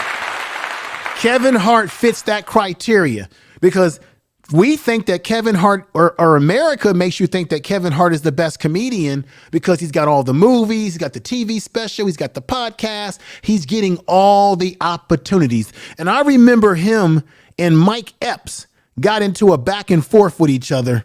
And I've got Mike Epps on here, and we're going to rank him as well. Him and Mike Epps made a statement, everybody. He said, just because he getting all the movies don't mean that he's the funniest dude. It's based on who you know, what you know, and what kind of marketing you have behind you, and what movie studio is going to back you, right? And because they like your message, right? And for the most part, Kevin Hart doesn't really get into a lot of controversial comedic stuff. He's sort of middle of the road. He's a crossover. White people like him. Some black people like him, so on and so forth. But he's not the funniest comedian, I would agree. So he would fit under that criteria that Nappy Yankee's talking about, I would say. Let me see here. So let me just go ahead and do this. Let me throw another monkey wrench in here. Let's go with this brother right here. I'm gonna throw another wrench in here. Let's go with Cat Williams. Ooh. Oh boy. Oh boy. Where do we put Cat Williams? Rank him. Where is he at? So we got is he a top 10 comedian? Barely. What? You say barely? No. Barely. Do we got a number 10 spot? Well, nobody's taking up the 10 spot, and we got people in the chat room that's going to vote. We got Last Call gives him a number 8. 10. 10. I don't see Cat Williams as number 1. I don't see him in the number 2 spot. I don't see him in the number 3 spot. I don't even see him in the number 6 spot. 7 spots been taken up. And the 8 spot's been taken up. I don't put Cat Williams above Eddie Griffin at all.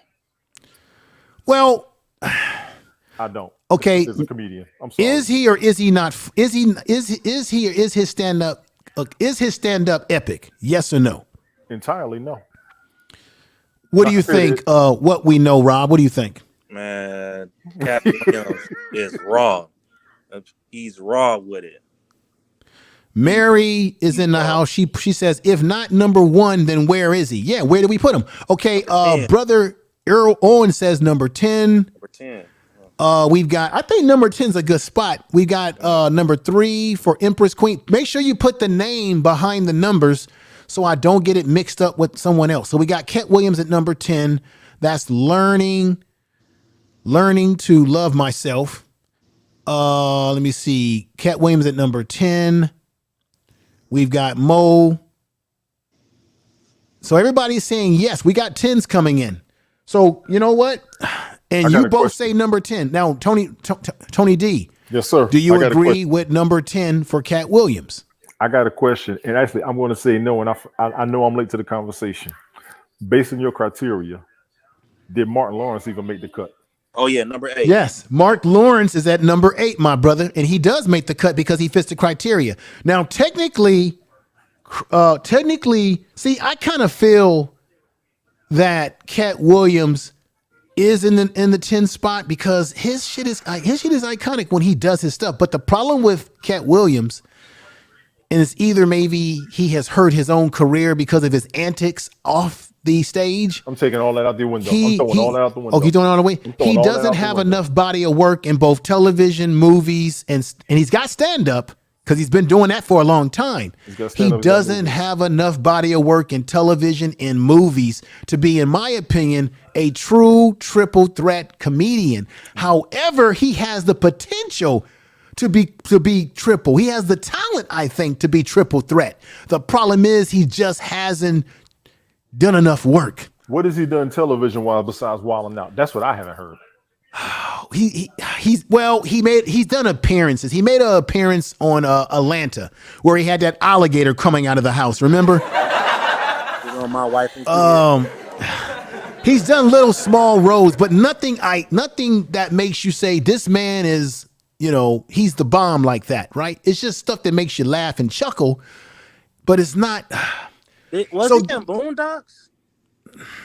No. Was he in Boondocks? Yes, he was. A pimp named Slimback, yes.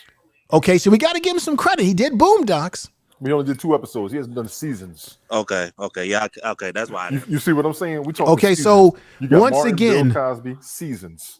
So let me ask this question again. Yes, sir. Because people in the chat room, and this is the same thing that goes for you, what we know, Rob, and everybody in the chat room too. Should Cat Williams be in the top 10? Or should he be out of the top 10, like at number 12 or 13?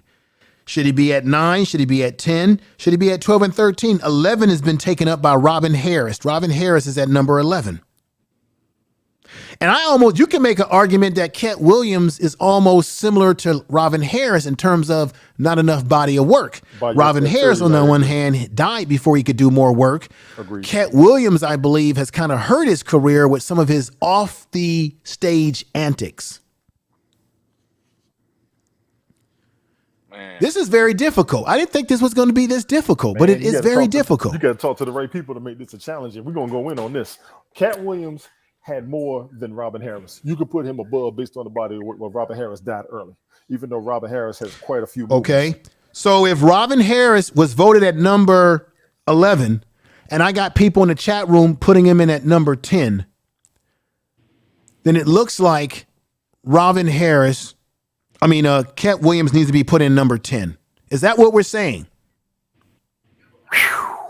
You can put him above Robin Harris. Remember, I haven't even got to Jamie Foxx yet, and he's coming up next.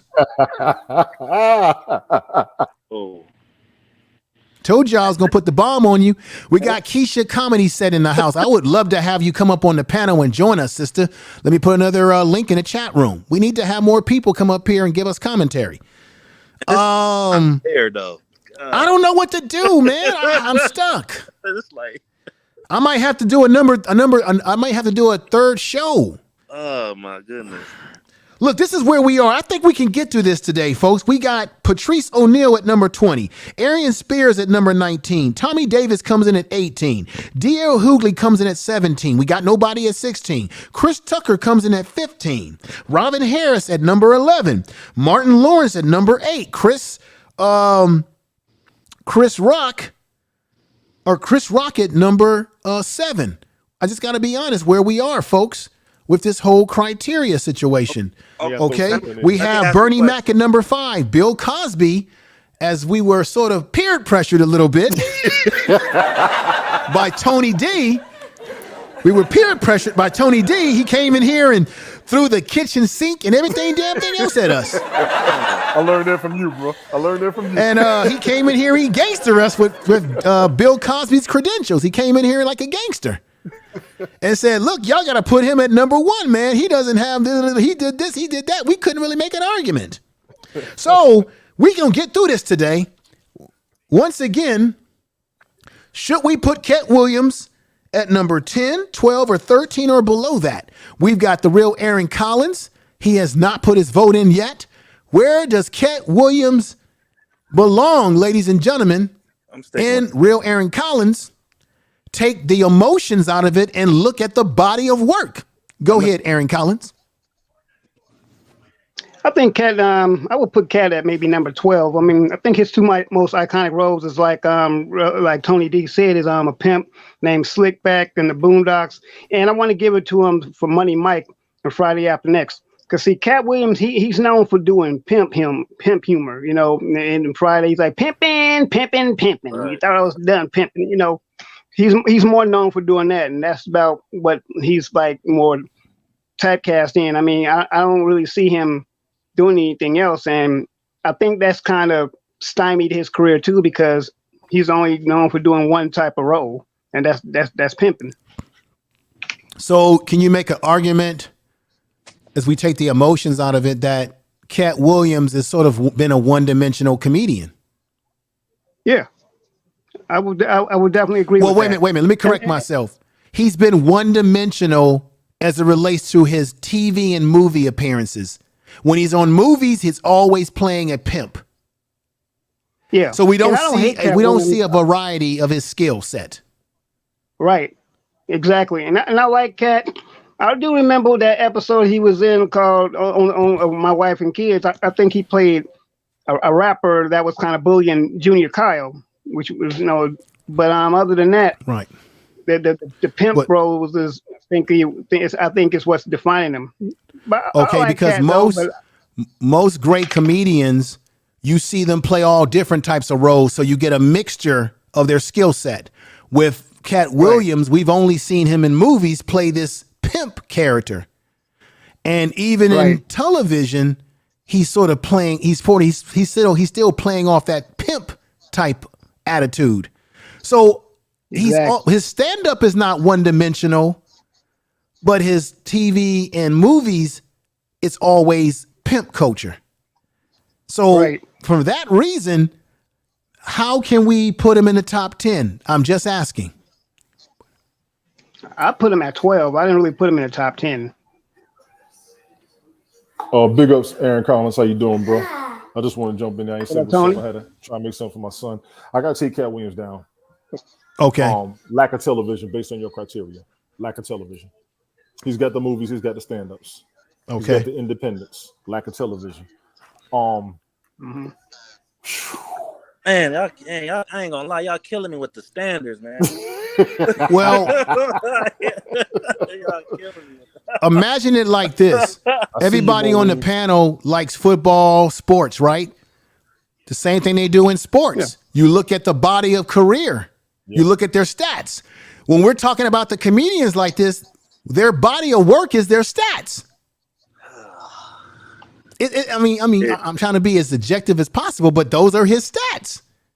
Yeah. His stats is that he does a lot of comedy in which he's portraying a pimp culture. That's one-dimensional, man. Yeah. I know we love him. I know he makes us laugh. We watch him on Netflix and we laugh, and you go to his show and you laugh. I know we like Cat Williams because Cat Williams looks like somebody that we see in our barber shop on Saturday. He looks like a dude that we see in our community that's funny as hell, right? Right? That's just not a comedian, but he's funny like that. That's how Cat Williams are. So he's very personable. But this is not really about personable. This is about your body of work. I gotta throw this in here. Now let's Cat get another Williams. input by What You Know Podcast is coming to the house. Okay. Where did we take the emotions out of it and just look at the criteria and his stats, his comedy stats? What You Know Podcast. Where do you put Cat Williams? Because it looks like he about to drop to number 12 now. And I need one man band to put his vote in. All right, so listen. We have Talk to him, James. Boy, you know I had to come in. Y'all was making me mad, bro. Hey, but making me mad, bro. Can you argue Can you argue with the formula though, man? Because we put black people, we put a lot of emotions into people, but we need to stand back and look at the logic of it in comedic stats. So let me go with Cat Williams, then we can go back to Robin Harris because we on Cat now. Okay, yeah, most definitely. Cat Williams definitely, everything that he's done in movies has been iconic. Everything, not just the pimping. It was more than just that. A pimp named Slickback. Come on, man. You got people that he's a meme. This dude is rocking, bro. When you talking about him playing, even on Atlanta, you dig what I'm saying? Yeah. When he was on Atlanta and he played the uncle with the what was that with the alligator? Yeah, I was talking about that. That was funny. It was funny. It was a small role that he had. It was funny, but was it iconic? What You Know Podcast? Yes. Was it iconic? Yes, because this is the thing. Atlanta is really, if you think about what Atlanta is, man, it's for people to think. Danny, that dude, Glover, Donald Glover is a genius with that, man. And a lot of people just can't follow it because he takes your mind, he takes those series, man, to a whole different dimension. So when he had his uncle in there, think about what his uncle was being charged with. He was being charged with being in domestic dispute. He was like, I ain't even touch your ass. And he was telling the truth. And he told them they didn't believe him when he said that alligator in the bathroom. Okay. These things he was saying was like that character he played, man. Donald Glover was like, I have to get that guy because it's like he's schizophrenic, bro. Like he's bipolar. He literally is. So he's really good at what he do. Okay. When you look at his stand-up, it is iconic. What makes it really iconic is because he funds his whole thing. Everybody that he has on his series, on his stand-up, he pays them from himself. Right, but he's an entity. Okay, but What You Know Podcast, paying people on your cast is not equal to you being a top 10 comedian. See, it is when you start making them iconic comedians themselves. Well, wait a minute though. Now we can make an argument that Paul Mooney is more iconic because he wrote for some of the shows that we all laughed at. He wrote Richard Pryor's material. He wrote for Dave Chappelle's show that was successful. He wrote a lot of the material on In Living Color, which was very successful. He wrote a lot of stuff for movies that we didn't even know about. So you can make an argument that someone like Paul Mooney is more iconic and really put not only influence what we were listening to and laughing to, but he helped compel some of the most iconic comedians that we know of today. I don't know if there's anybody that Cat Williams has put on today that is iconic as a comedian today. Is there? Now, so even though he paid for this and he did that, is there any comedians that he mentored that are like blowing up today? I can't find any. No, they're not. So what I would say to you is that, yes, I agree with you. Yeah, his stand-up is iconic. But in terms of, has he been iconic? See, this is the thing. This is where it's difficult for me. Because I agree with you because I feel that Cat Williams would be in that higher sphere if he did have more body of work in movies and television. And I don't know if it's because that Hollywood doesn't want to mess with him because he's too real, or is because he's hurt himself with some of his off the stage antics. I don't know if it's that, or he just doesn't want to deal with Hollywood, and so therefore he doesn't have those stats that we look at, like we look at when we look at Eddie Murphy or Richard Pryor. But at the same time, when he is on stage, he's funny as all get out. When he gets an opportunity to be on TV or movies, he's funny as hell. That's why I'm prepared to say that maybe he should be in that top 10. And people did say in the chat room earlier, they put him at number 10. Where would you put him at What You Know podcast in terms of that top 10? Do you put him at 10, 9? Do you put him at 3, 2, 1, 12, 13? Because those are the slots that are available. Do you put him at 14, 16? Where do you put him at? Okay. Before I tell you where I put him at, can I just give this disclaimer? Yes, sir. I think that Paul Mooney, I think that Red Fox, Richard Pryor, Bill Cosby, Slappy White, Pig Meat, Wanda Page, Miles Mabley, I think that those comedians and those in their likings should be unrankable. I think they should be above the rank just to open up the slot. Reason being is that the majority of our population has probably never ever seen their body of work. They've never seen a lot of, like Richard Pryor. I'm a 70s child. I'm around about the same age as you are. So I've seen him in Red Fox and Miles Mabley and Wanda Page, Dick Gregory. I've seen all of these folks before. I think that when what we're talking about now, I think we need to put them as comedic gods. You know what? No argument I'm glad here. that you said that. No argument here. I'm glad that you said that. What We Know podcast, because the last time I decided to do this, I said that people like Richard Pryor, like if you had a Mount Rushmore, I agree with you. People like Richard Pryor, Red Fox, they should be untouchable. They should be on a Mount Rushmore. They should be up there. Shouldn't even be touched. I didn't want to touch them, but I wanted to see what people's reaction is. And when I said, is Richard Pryor number 1 or is it Eddie Murphy? People struggled with that. And I understand why. And you're right, because there's a generational tie here. Some people didn't grow up with these folks like we did, and some people did grow up with these folks. So it's very difficult. So I would put Eddie Murphy as 1, the number 1, and then we can argue from there. But as far as Rich and all the people that I named, I don't think they should be touched. Okay. What about Rudy Raymore? I got Rudy Raymore is on my board to be ranked, but this is what we got to do. We got to move forward. Mm-hmm.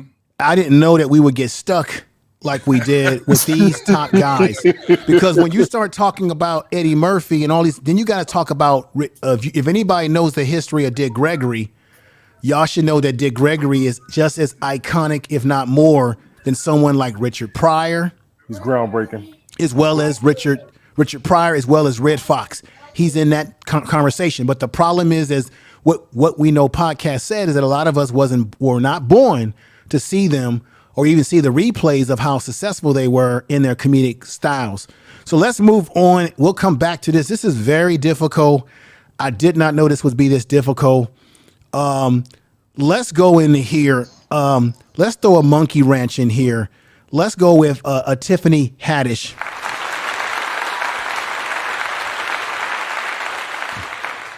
Ladies and gentlemen on the panel, everybody in the chat room, where do we put Tiffany Haddish? She is the hot thing right now, the hot female comedian. Where does she stand? Oh boy, I'm gonna keep it real, bro. And I don't no disrespect to the ladies, but I can't put her in my top 20. Just the fact, like she's funny, she's funny, but it's like some of her stuff don't hit to me, especially her stand-ups, and when it comes to like female comedians, bro, they just they're not naturally funny to me. I don't know. I just okay. I don't want to sound sexist and all this other stuff, but I can't. I'm not going to sound sexist. She can't be up there yet. Okay. And I'm trying to think of how many female comedians I could throw up there. I can't put her up there yet. Okay, well then let me do this. Yeah, let me really nothing throw bad. another wrench in there. How about? Tiffany Harris, she knew. Okay, well then let me throw another wrench in there on you, brothers. Let's go with Sister Simone. Oh, Samoa. Simone, yeah.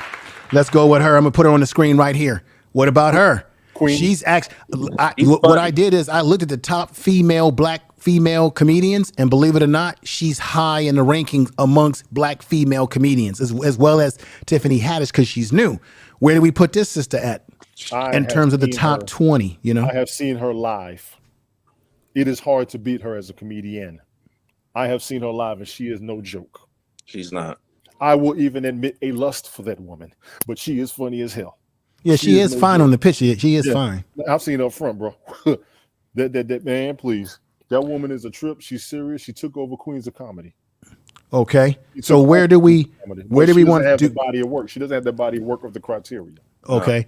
Well, she wouldn't certainly be in the #1 ranking, Tony D. Yes. But we can put her in the other areas. We still got the 12 and 13 spot. We still got a 14 spot or a 16 spot, if she's even in there.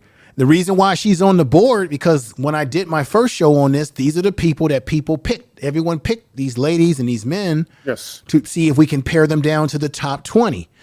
If she doesn't even make it into the top 20, then we have to take her off the board. The question is, let me put her back up here. Wow. Where do we put her? If we put her at all, let's take votes in the chat room. Everybody vote. Should we put her name after your ranking? Where do you think she should be? 14, 15, 16, 17? Remember, wait a minute, folks. I haven't even gotten, this is the shame of it all. I haven't even gotten to Monique. We still got Monique. We're talking about Whoopi Goldberg as well. Look at that, right?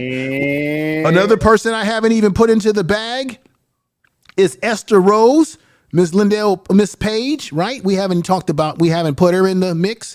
She should be in the mix. Oh, wait a minute. Linnell from Oakland, California.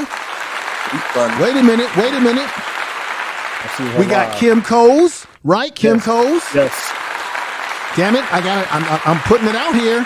I'm not messing with y'all today. We got Miss Kim Whitley. There she go, right there, everybody. Okay. All right.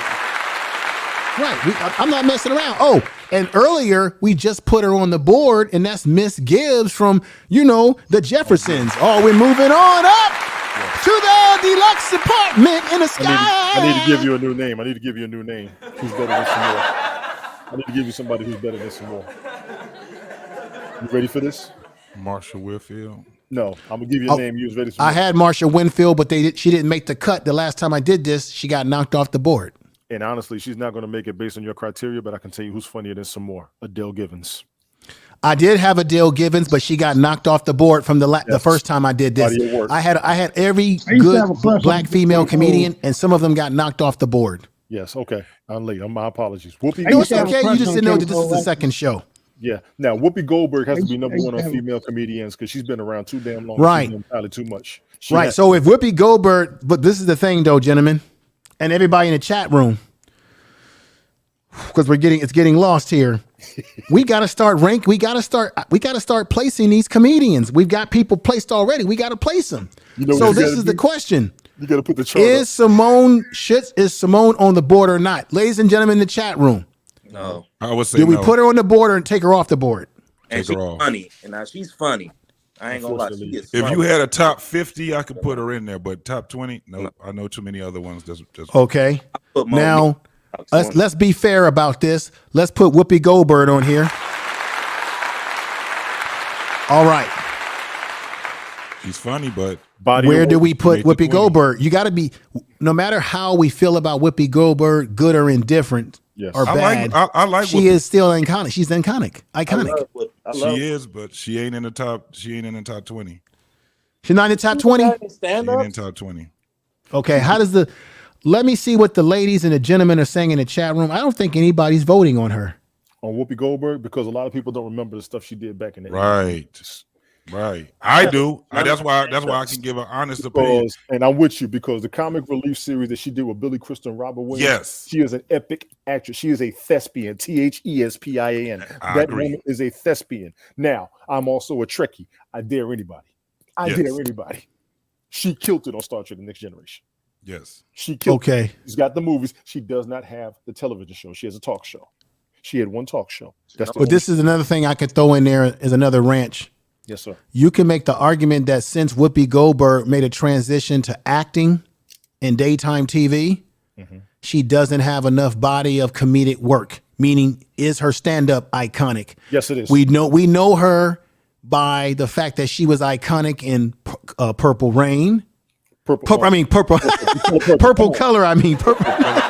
Color purple. I had a little bit of an age fog there. Color purple. Purple. Yeah, I'm tripping. Okay, we know that role that she played was iconic. We know her as iconic in the Sister Act movies, which were her most successful movies, along with that movie with Patrick Swayze where she was playing what was called Ghost, right?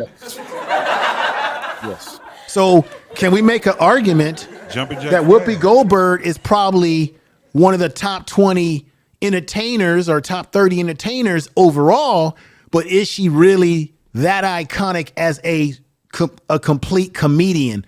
I can make the argument that she is not. I'm with you. I'll give you actress over comedian, and I'll agree with you on that. Yeah. So this is the question. Should she be taken off the board so that we can move on to other comedians? As far as female comedians? Yes. No. No, you said for me, female comedians. If you just had, but if we talk about comedians overall, yeah, I'm talking about comedians in general. Should she be taken off the board? Yeah, I think she should. Yeah, she does not. Her most successful work was outside of. Well, Sister Act was funny as well. That was her most successful movie, and I think it was Ghost that was her most successful movie. But outside of that, she's played mostly serious roles. Yes. So I don't see her in being in the top 20 of comedians. She's more of an actress, straight actress now. I put her work with the Eddie Murphy work. More situation comedy than just comedy. More situation and comedy than just comedy. Let me ask. Okay, then let's go with this lady right here. Then, to be fair about it, let's go with the legend, the iconic figure. I see you. Who I think. Let's go with the one that we know that we used to always watch as kids. You ain't nothing but a fish-eye fool.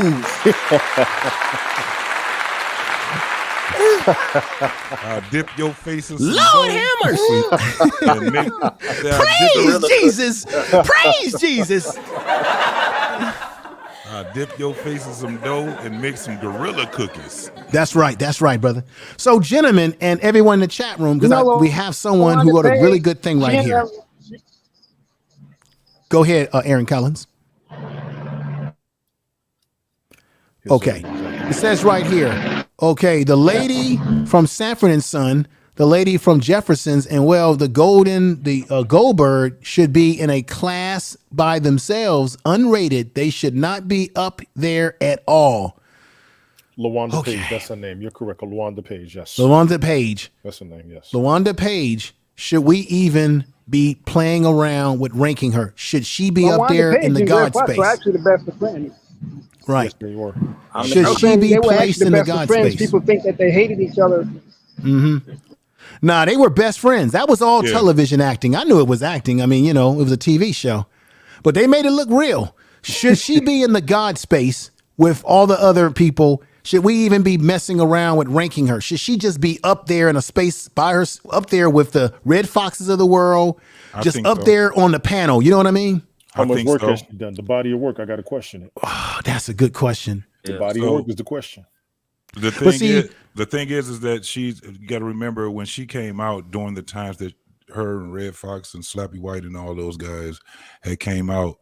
This was during, way beyond, even before the this was Jim Crow segregation times. So they paved the way. Again, she has to be put up with the gods.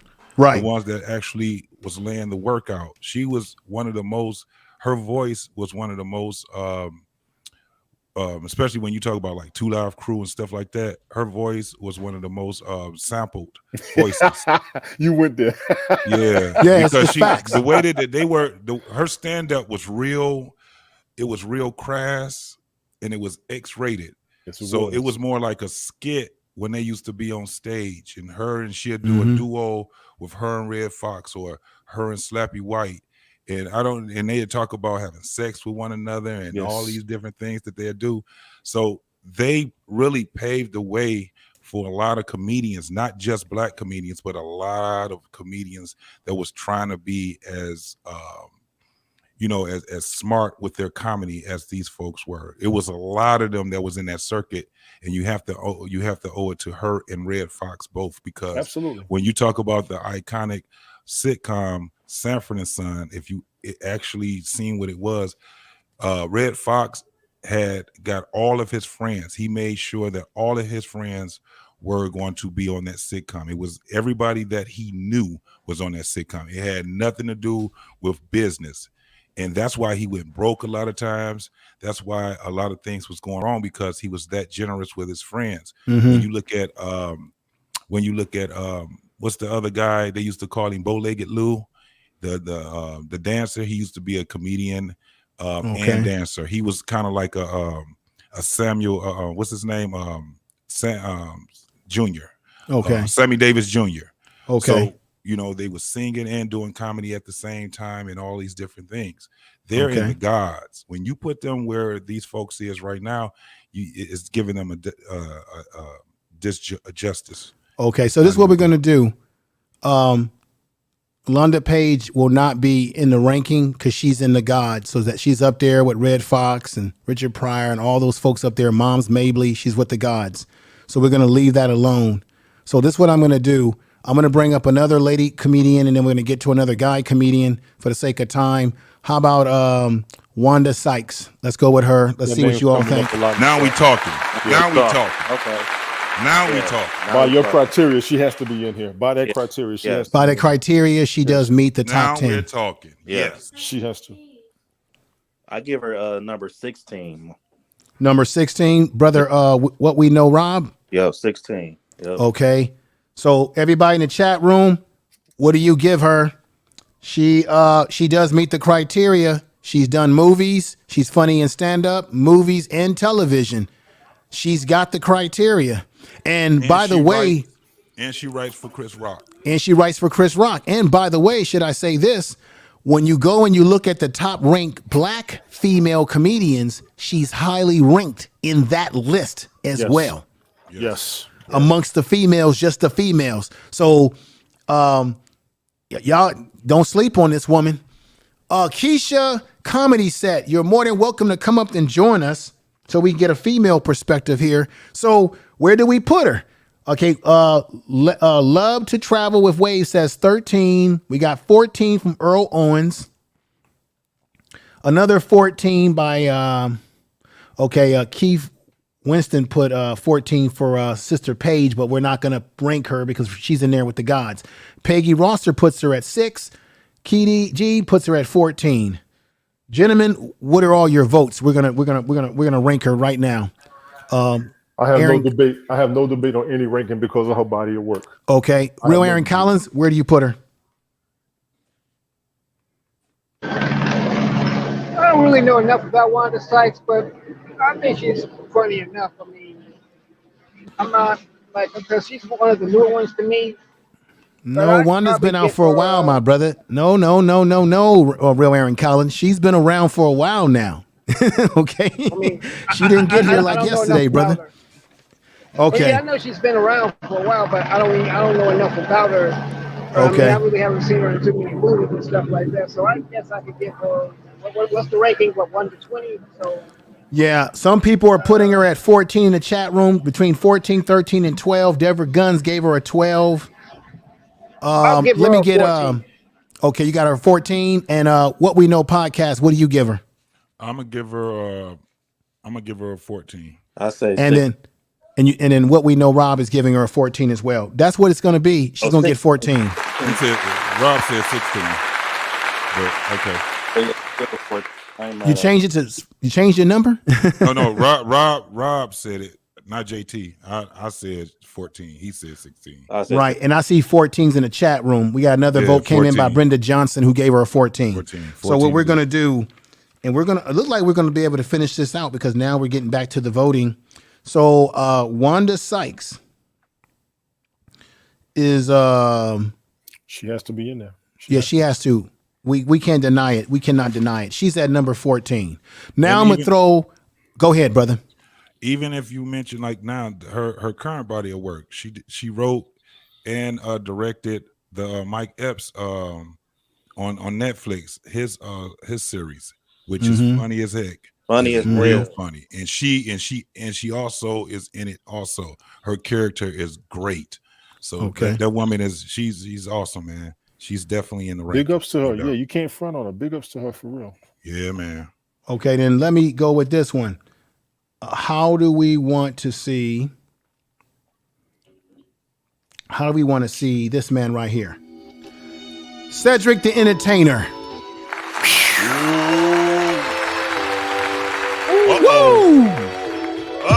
Tell the truth.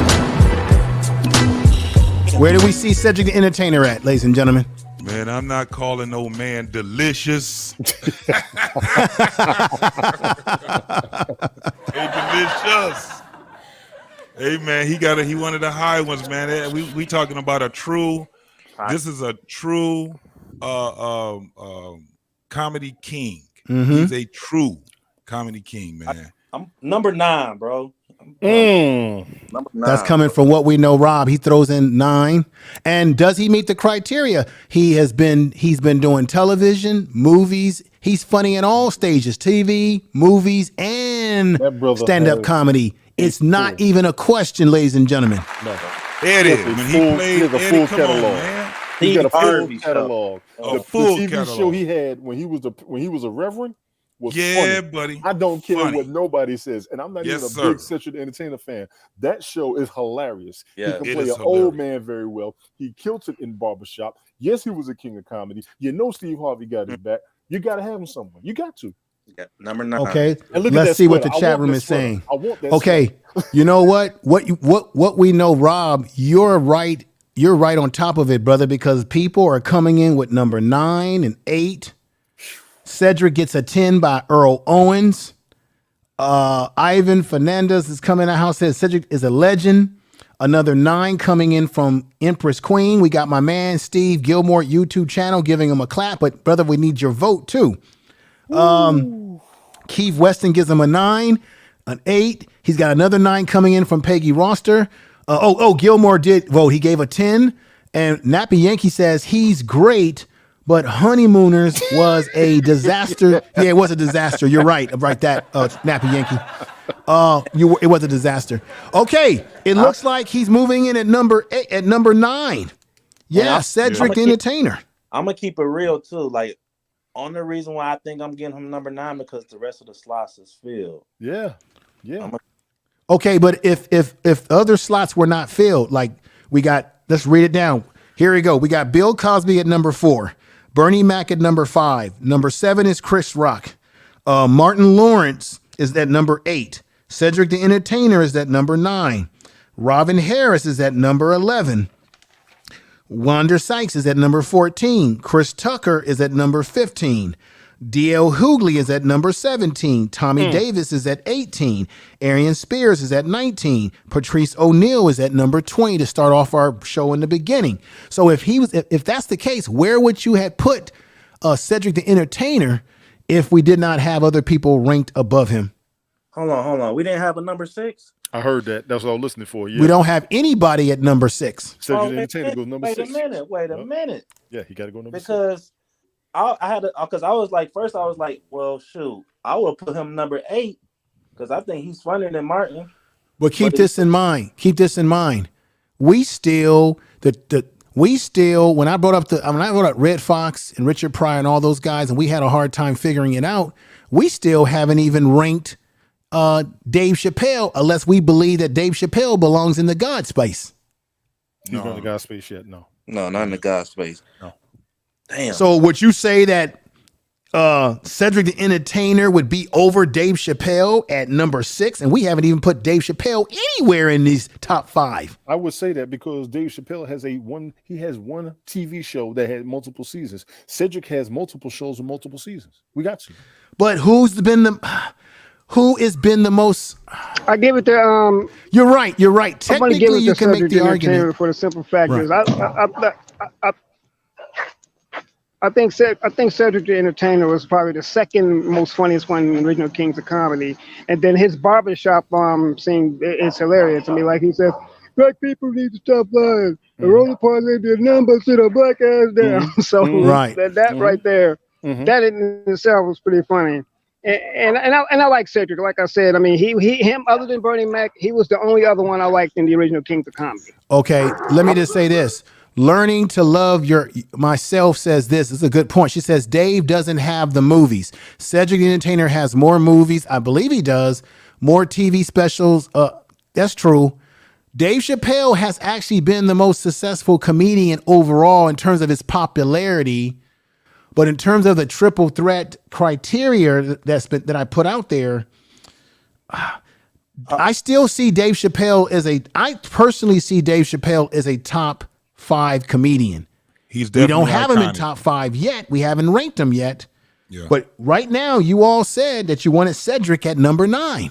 Mo Williams, I was going to go there. We didn't get there yet. I was going to get there, Mo Williams. Hold on. So while we're on this, let's just do this now before we move forward.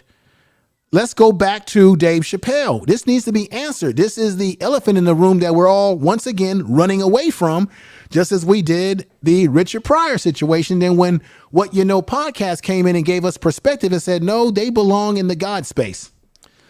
Okay, then where the hell does Dave Chappelle belong? I'm not changing it no more. Hey, Dave Chappelle, number 6. I'm going to give him that at least, number 6. I'm going to give him number 2. Number 2? Wow, number 2? I can't put him Give in him number number 2. 2.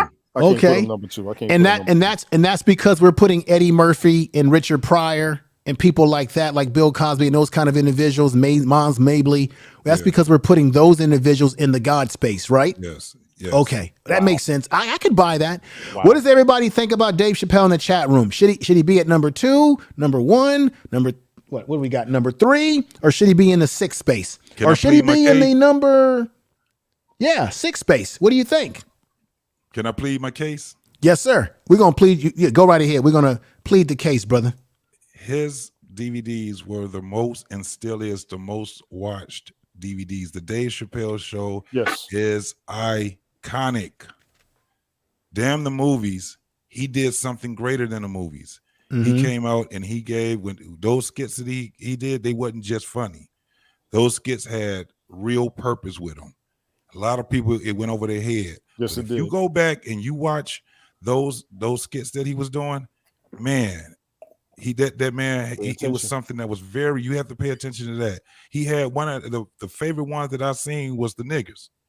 He had a white couple called the niggers. Man, that was so funny. I gotta jump in. Listen, and I want to apologize, Information Man. I know you don't want to divert, but I gotta jump in on this. That Clayton Bigsby skit, if you think about it hard enough, that's the education system. If you couldn't see and all you knew was what you read, how would you see black people? We'll be here all day breaking down that damn stuff. Listen, man, we gotta stay on the criteria, man. And then he made Rick James relevant all over again. Bro, oh my God. Then you got Prince when he did the Prince skit. Oh my God. What made these skits funny was because there was a lot of truth in it. Yes. It actually was.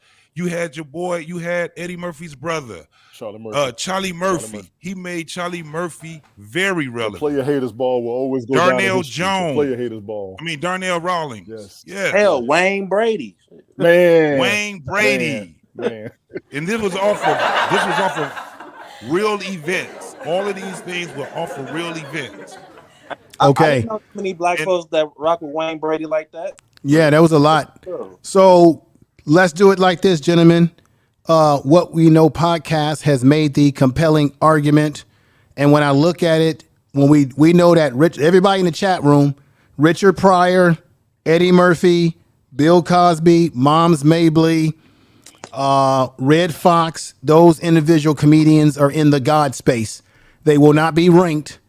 They should not be ranked in this, following the criteria that What You Know podcast has said, because they're in the God space. So therefore, I need the God space again, please. I need the God space. That sounds fair enough. The argument so then that means if you take those people out and put them in the God space, right, that means that the argument that Dave Chappelle is either number 2 or number 1 is now very interesting. Absolutely. Tell the truth. Absolutely.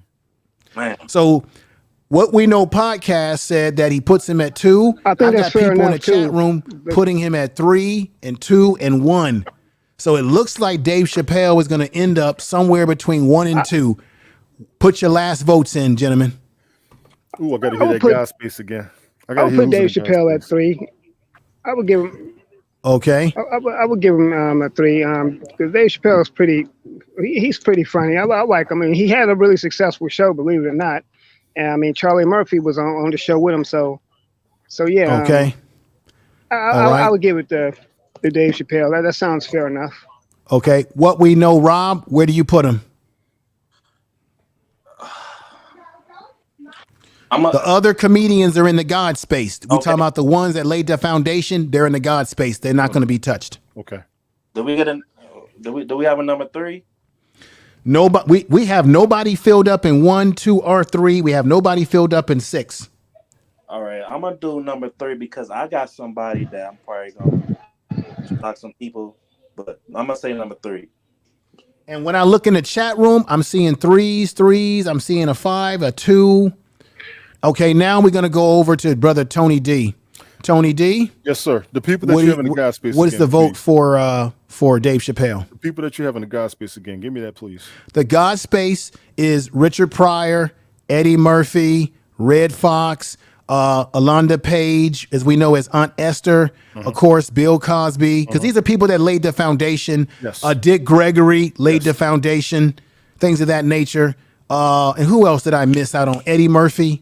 These are the people that we're not going to touch. They're going to be in the God space. If they're in the God space, Dave Chappelle is number 1. Yes. I'll make an argument Right. that Eddie Murphy don't need to be in the God space. Eddie Murphy, you say doesn't belong in the God space? Gotta hear this. No, I believe he's still number 1 because he's still relevant right now. That's fair.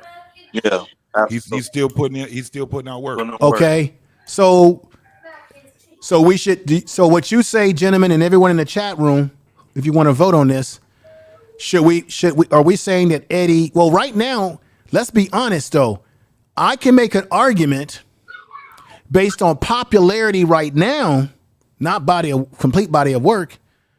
You can make the argument based on popularity that Dave Chappelle would be number 1, Eddie Murphy number 2, because Eddie Murphy really hasn't done anything that's been popping right now. This man has. But if you just look at full body of work, then you have to say Eddie Murphy's number 1 and Dave Chappelle number 2.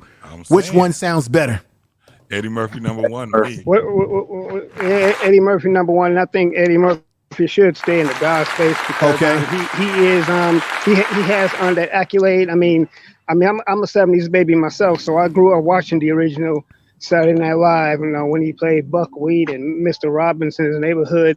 So, I mean, Eddie, he is tried and true. I mean, the Trading Places film, the 48 Hours movies, these are all successful films, and we can't forget Beverly Hills Cop. I mean, yeah, well, Nutty Professor too, but I'm talking about his older stuff. I mean, his legendary stuff, I'm talking about back when he was still cussing, Beverly Hills Cop and stuff like that. Don't put the banana in my tailpipe. That stuff right there. So, and Raw and Delirious, so he made that's what I'm talking about. And there's nothing that has surpassed Raw. Nothing. Of course not. And he was the first one that did a movie.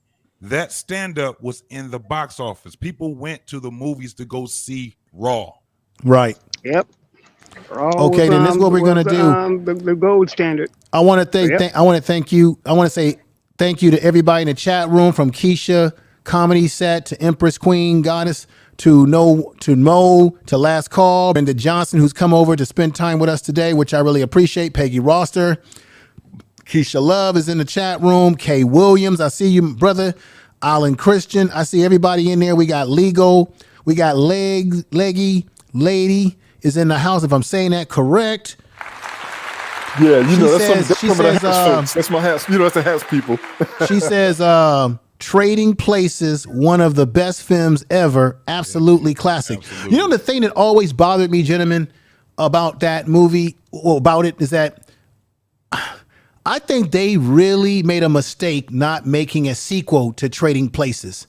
I agree. Dan Aykroyd, all those guys are old now, and I think those two guys that said that they made the two older men who made a bet over $1, I think both of them or one of them have passed away. I never understood why they never made a sequel to that movie to let you see what his life was like when he did become rich and what happened to them when they became poor. That would have been a very interesting movie, and it's a damn shame that we never saw that movie. Well, he did do a spoof of it. Now he did do a spoof technically. of it. And Coming to America was actually exactly. Oh yeah, when he threw him the money and they was but that was a little snippet. It wasn't, I want the damn movie, man. Okay, so if Eddie Murphy is at number one, you know one thing they forgot about Eddie Murphy? Yeah, he got a number 1 record. Right, that's right.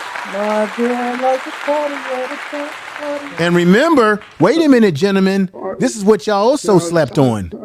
Remember, Eddie Murphy was in that movie. What was that movie? He got an Oscar nomination in that musical. You talking about the Dream Girls? The Dream Girls, yes. Dream Girls. Matter of fact, and he was also good friends with Michael Jackson too. Yes, he was. Right. You know what? Eddie Murphy might be the first. Now, maybe I'm wrong. Eddie Murphy might be the first legitimate stand-up comedian and movie comedian and stand-up comedian to be nominated for an Oscar. Now, I'm not talking about somebody who just did television and that's it. I'm talking about the first comedian who was a triple threat in both movies, television, and stand-up to be nominated for an Oscar, not in a comedy, of course, but in a drama. I got to cut you off on that one. His TV wasn't nominated. I don't think the PJs got nominated for anything. No, but what I'm talking about the movie though, he got nominated for an Oscar. Yes, he did. If you want to go with a triple threat of accolades, amongst all these black comedians, he might be the only. Well, let me correct myself. Mm-hmm. Monique did win. Yes, she did. An Oscar for a dramatic role. Yes, she did. So I gotta correct myself. But he was the first. But he was the first, even though he didn't win. He was the first. Thank you, What We Know podcast. Thank you. So with that said, it is no doubt now that Eddie Murphy does stand at number 1 alone. Now at number 2, are we prepared to put Dave Chappelle in there, and then we can move forward? No, you got a debate in the chat with Chris Rock. We have a debate in the chat with Chris Rock. Well, wait a minute now. We have Chris Rock at number 7. I got somebody at number 2. Who do you have at number 2? Well, I can put him on the board. Who do you have? Steve Harvey.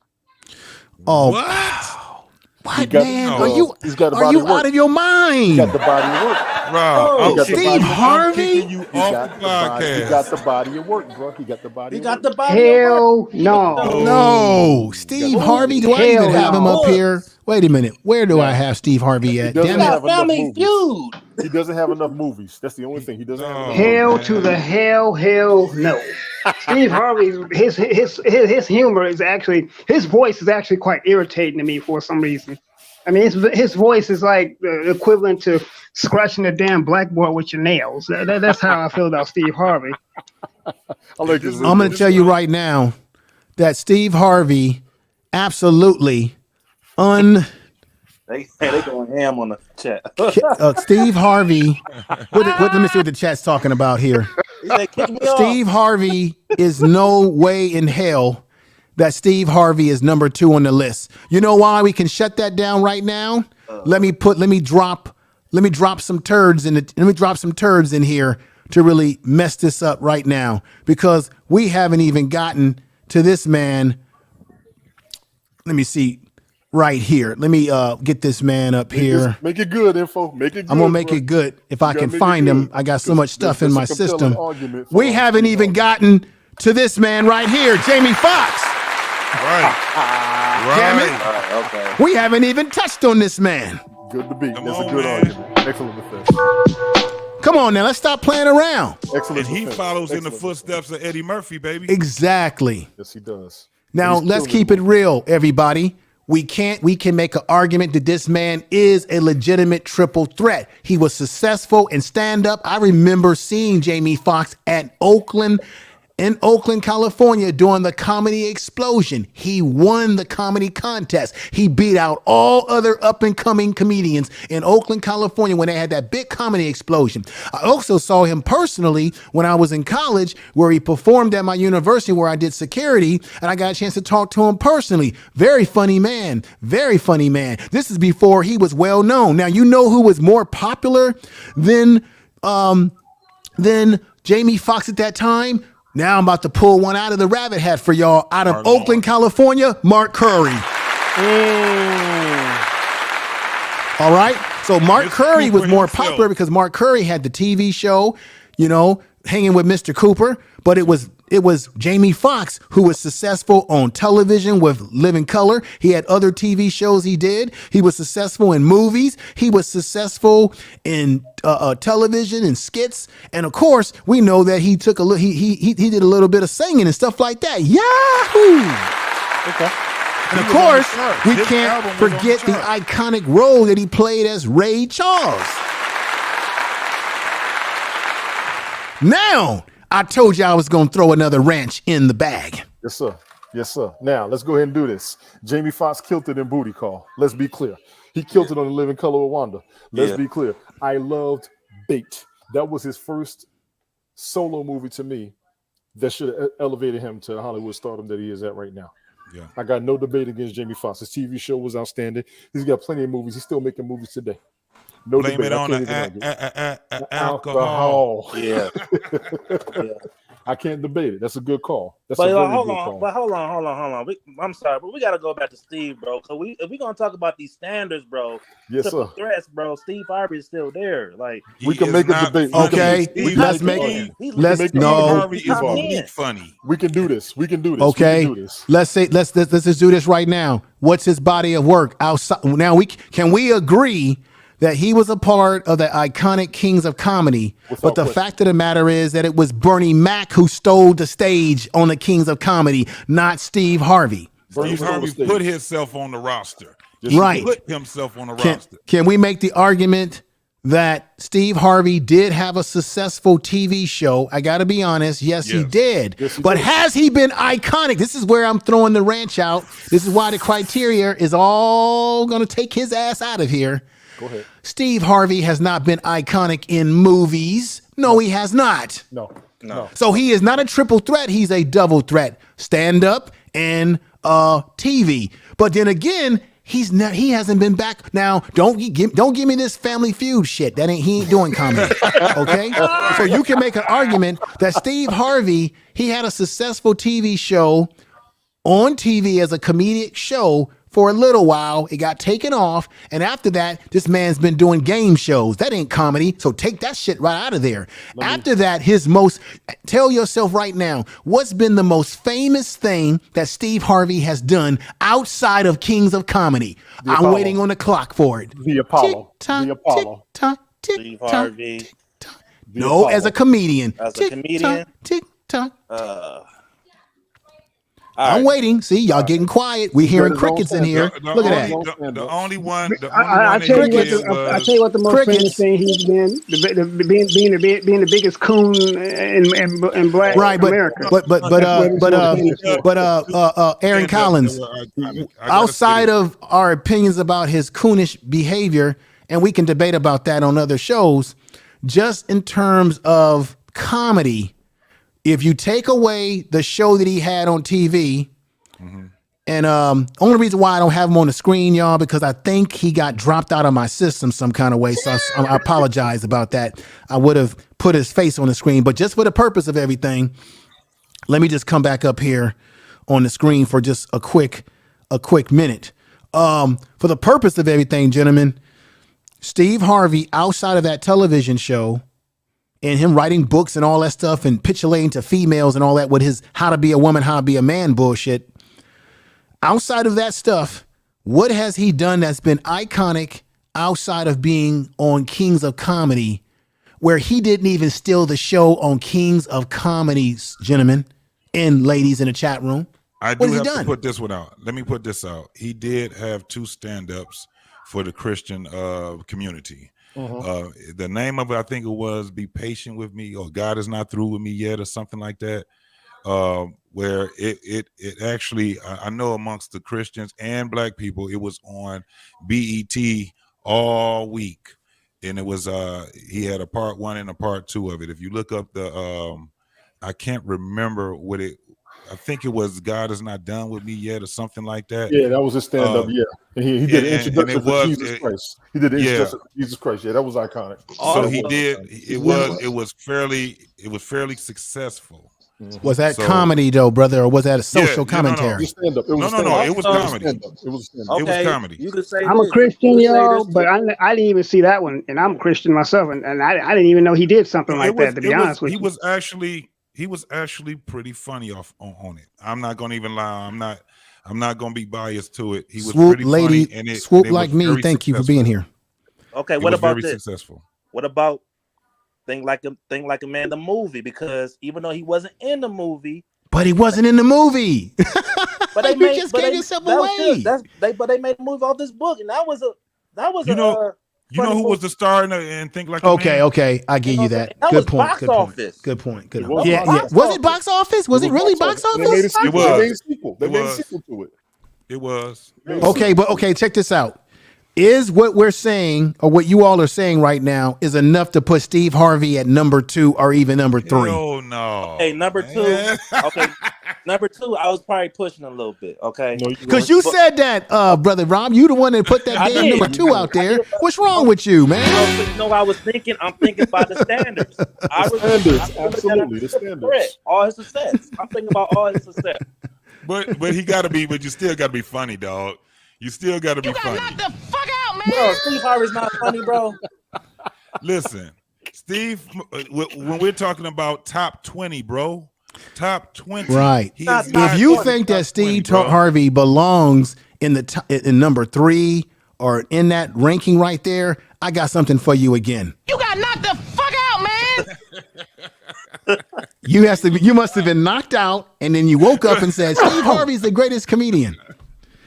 Okay. Let's get serious. Okay, if Steve Harvey's not number 2, he's not number 3. Is he number 6? Is he number 10? Is he number 12, 13? Is he number 16? Because we only got a few slots left. He got to be number 10. Man, he is not. Okay, well, wait a minute. Who was number 17? So you say, who was number 17? Number 17 is D.L. Hughley. He is not funnier than D.L. Hughley, man. And check this out.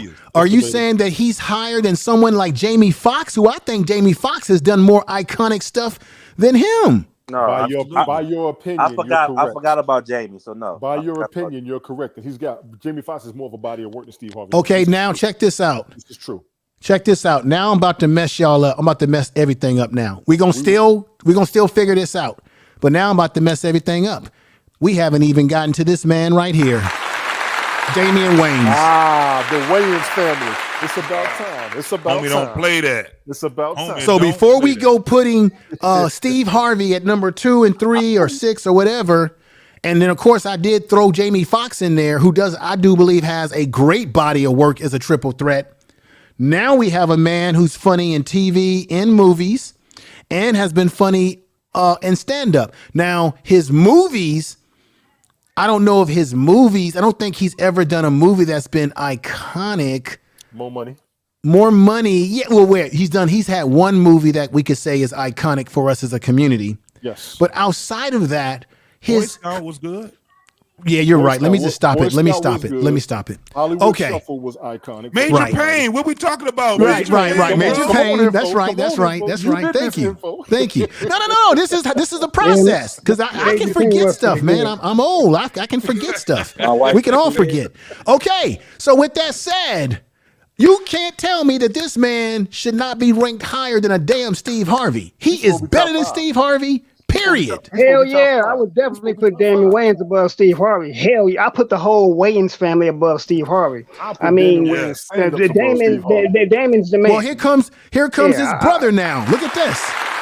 I would put the Wayans. Now look. Dog above Steve Harvey. Okay, I'm not playing with y'all. I haven't even talked about Marlon Wayans. Yes, sir. It just got personal.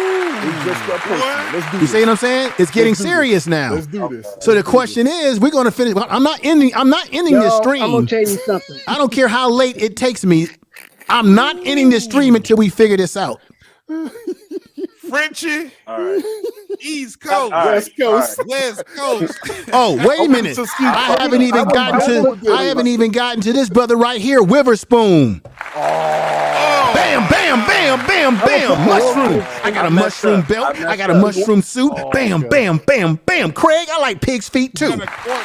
I messed up. Hey, hold on, boy. You Every time I come in the kitchen, you in the He's one of kitchen. the gods. Yeah. He's one of the Okay, gods. so wait You a gotta minute. say that man is one of So the you're gods. saying He's that one of the this brother Witherspoon belongs with the gods. John Witherspoon belongs with the gods. Yes, he does. Okay, so now we're gonna take him out of there. Yeah, put him with the now gods.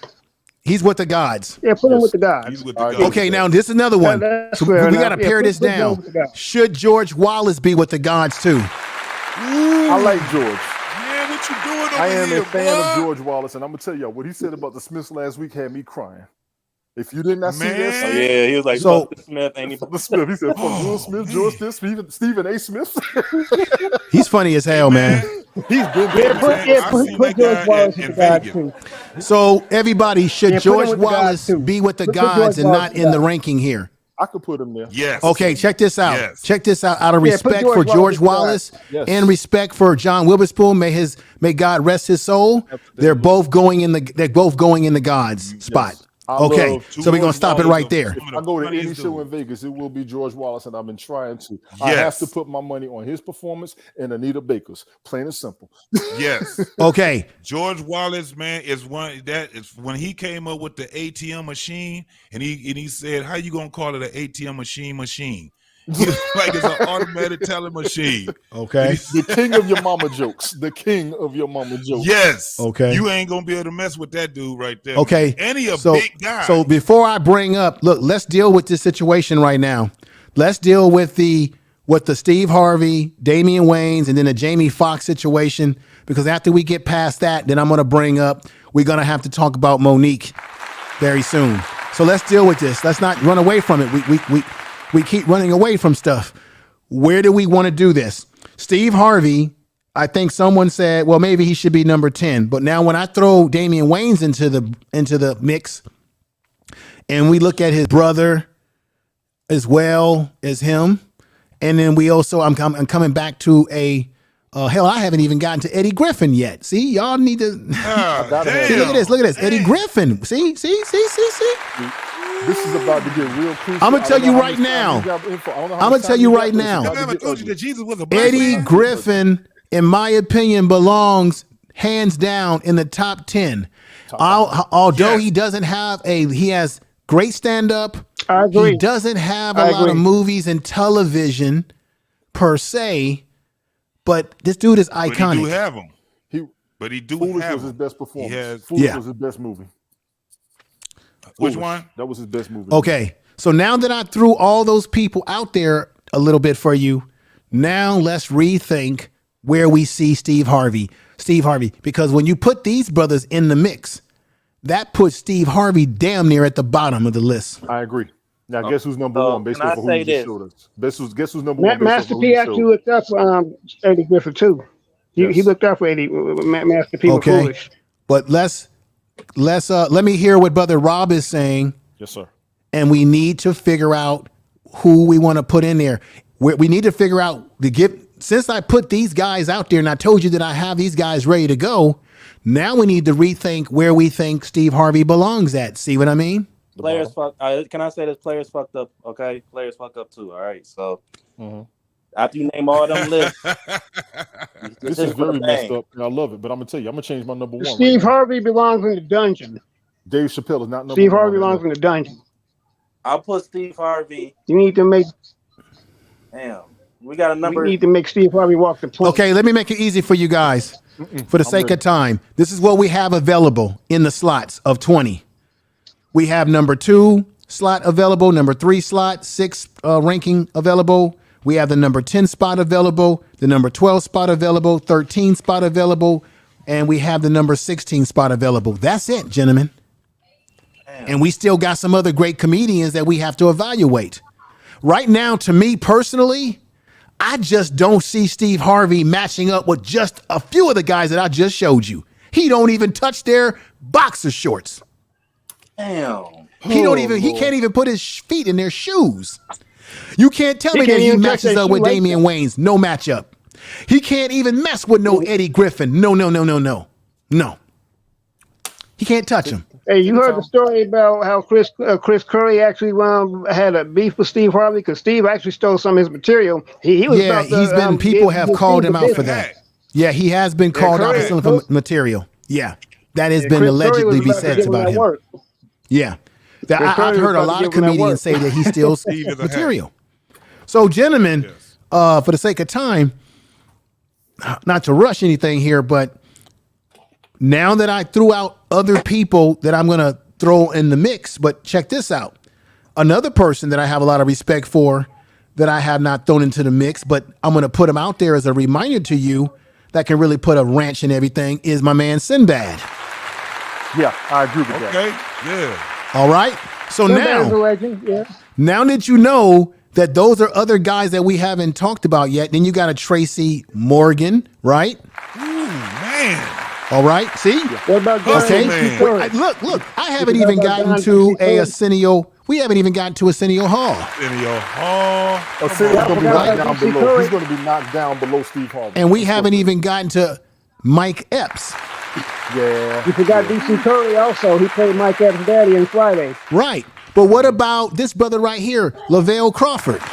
Oh, man. You just messed the whole ranking up right That's there, right. dog. That's right. What about, well, you got to remember, it's not going to mess the ranking up because some of these guys don't meet the ranking. They're not triple threats. I don't see Lavelle Crawford leading in any movies, and he's a good stand-up comedian, but he's not leading in television and movies. So by default, he wouldn't be in the top 10 anyway.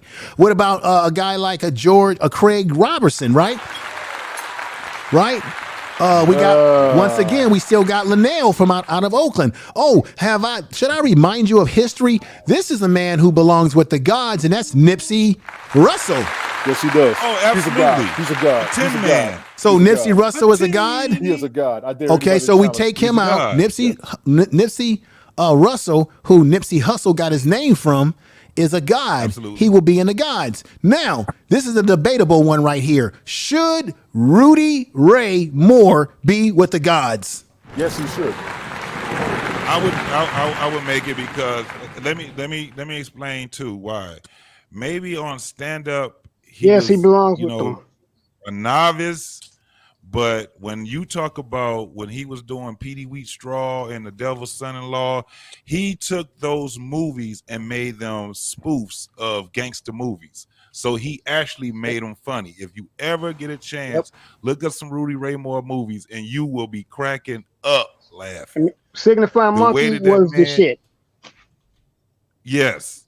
So he's with the gods, no doubt. Okay, so we're going to take Rudy Ray off the board and put him with the gods. Now, another thing to kind of mix it up a little bit more is going to make you rethink your ranking is that some of you can't sleep on this man right here, Earthquake. That's my man right there. He doesn't have the body of work, but that's my man. He doesn't have the body of work, which means he would not technically be in the top 10. Another thing I want to tease you all with is my man J. Anthony Brown. Yes. All right. Okay.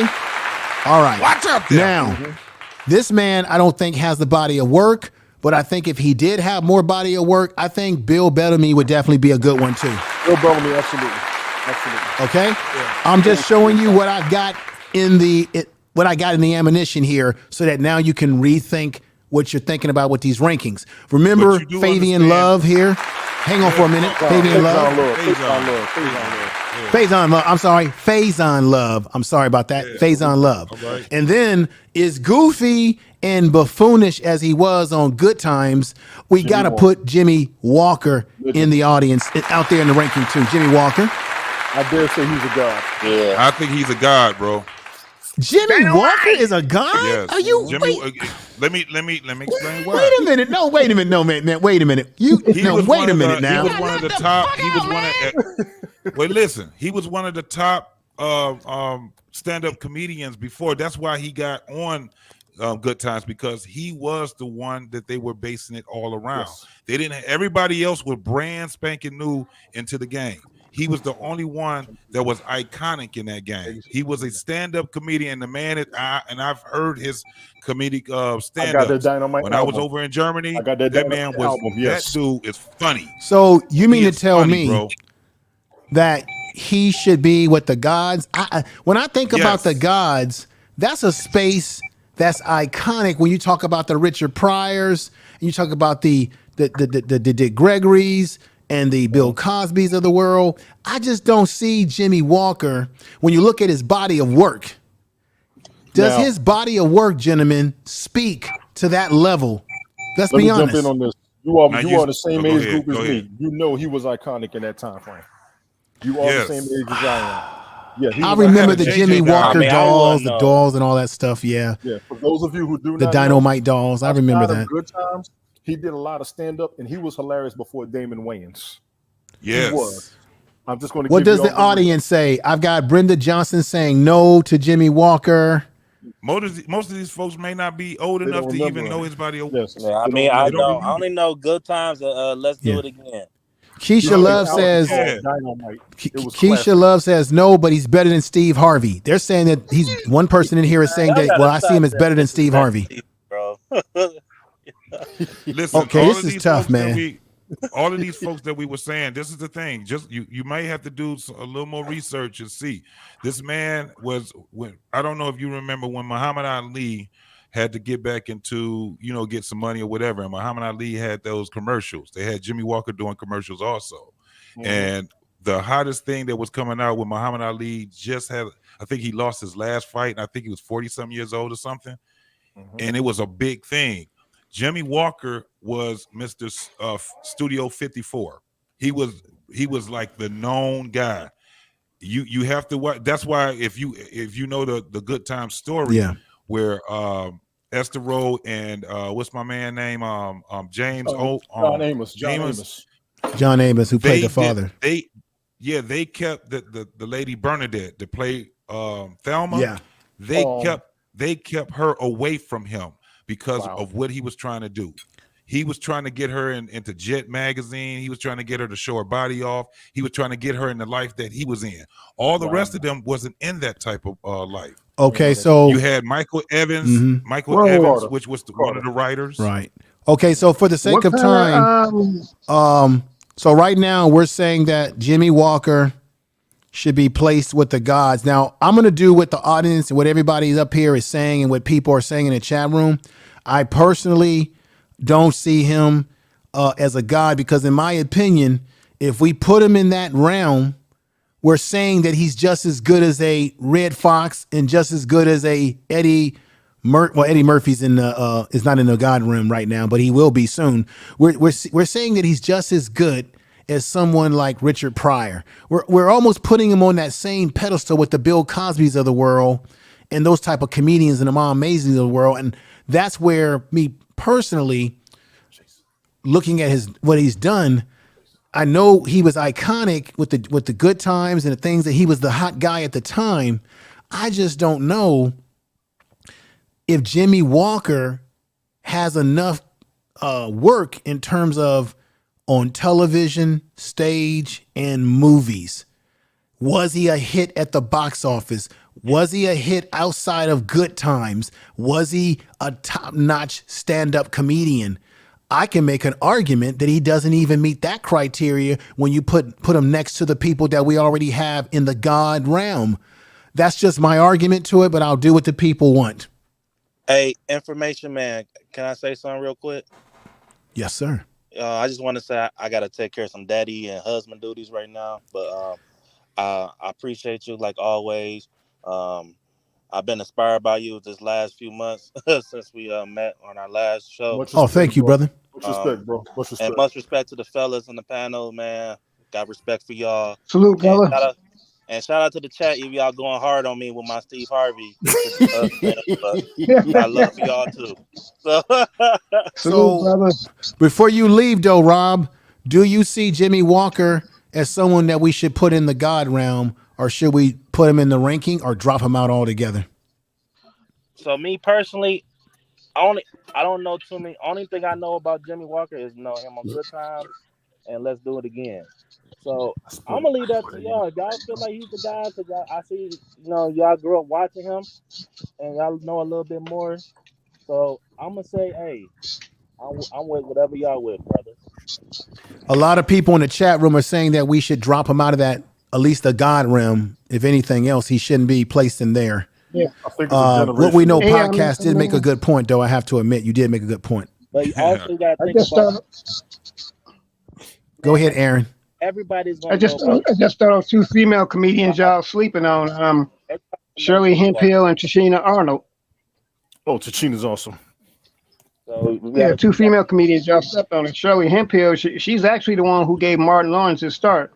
Her and Ernest Thomas. So on What's Happening Now, which was the sequel to What's Happening. Yeah, so, Shirley. Yeah. So if it I didn't wasn't put her. for I didn't put Shirley. I didn't put her in on here, Aaron, because I looked at her body. When you look at her body of work, she's not even ranked high up against just black female comics. Amongst black female comics, she's not even ranked high, if at all.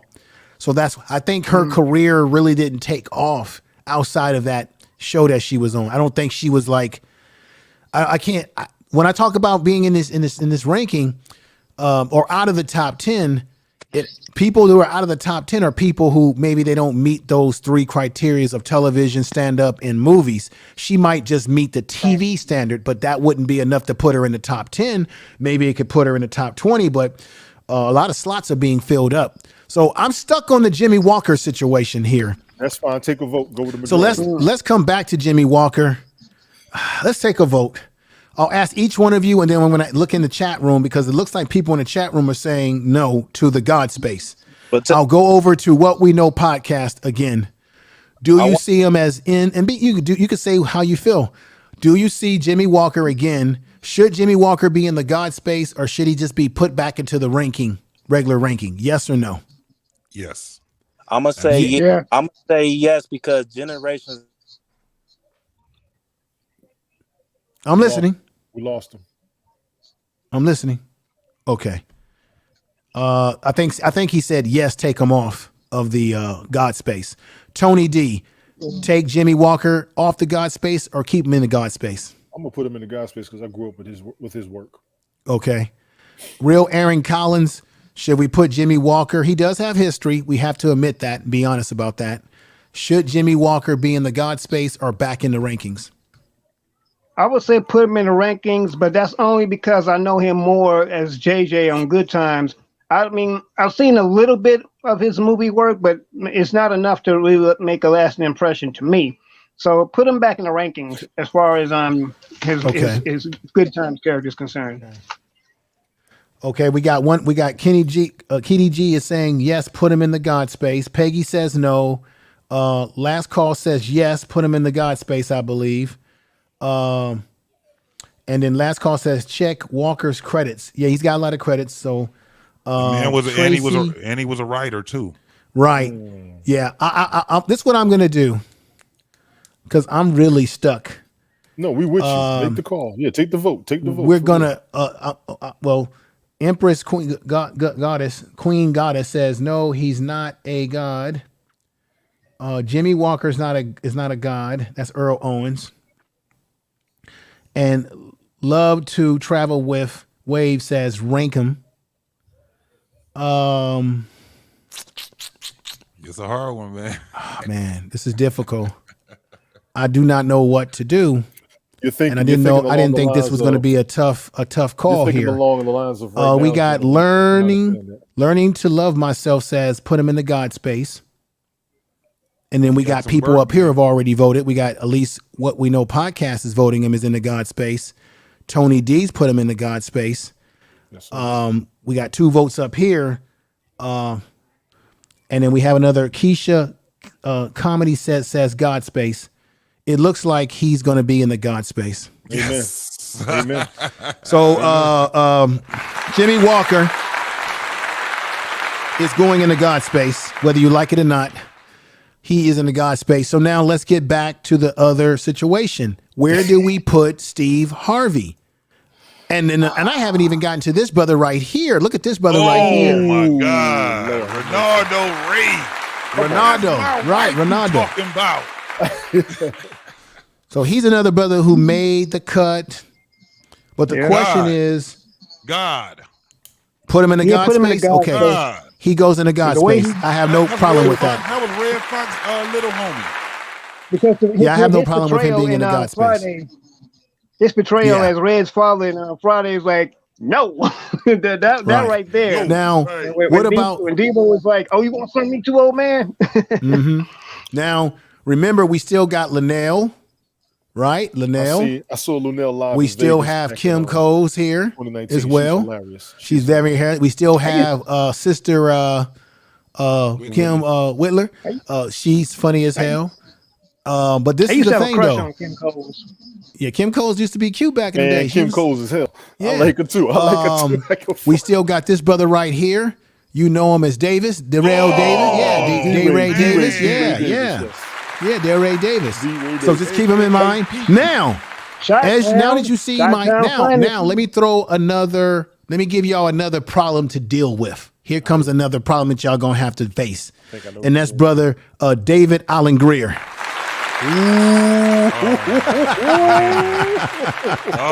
That's another problem to deal with. Now that I've shot all my bullets, now that I've shot all the ammunition out here, and you see what I have on the board, now you can reevaluate. Oh, Charlie Murphy, come on now. Yes.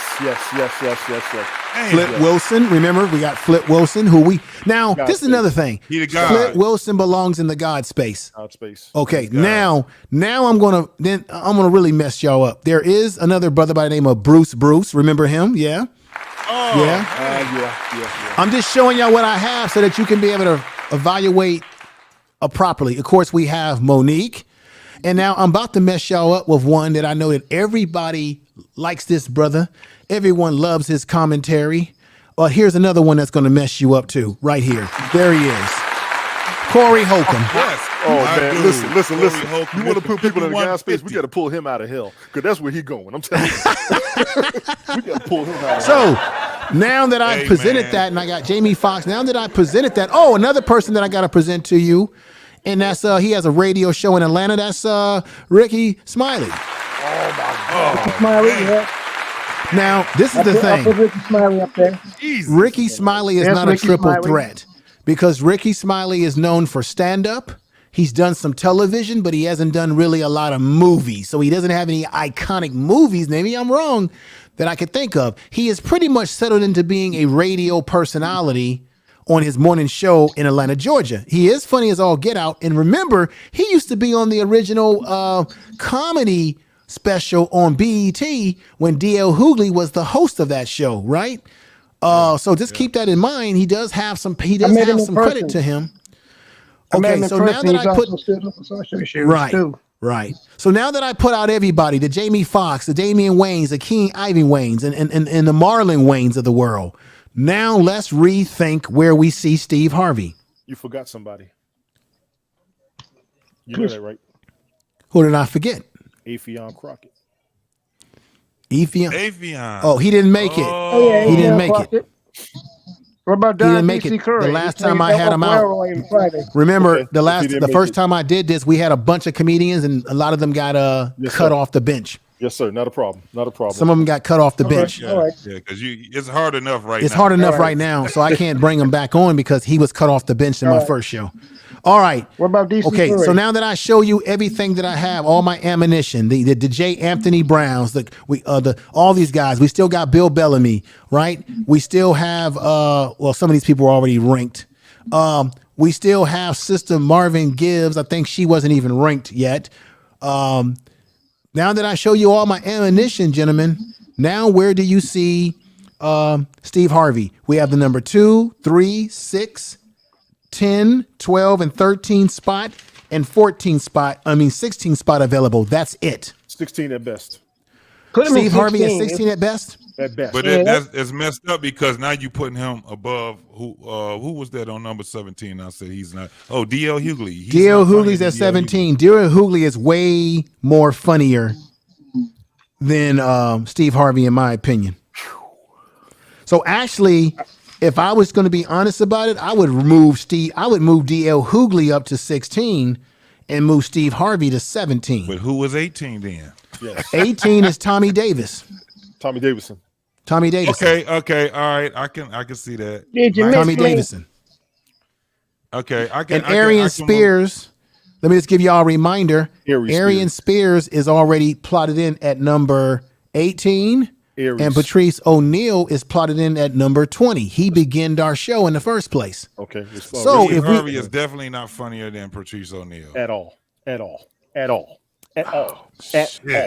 At all. No, and sir. I don't even know why he's at 20, man. Well, What is I can Patrice tell. O'Neal I know known why. for?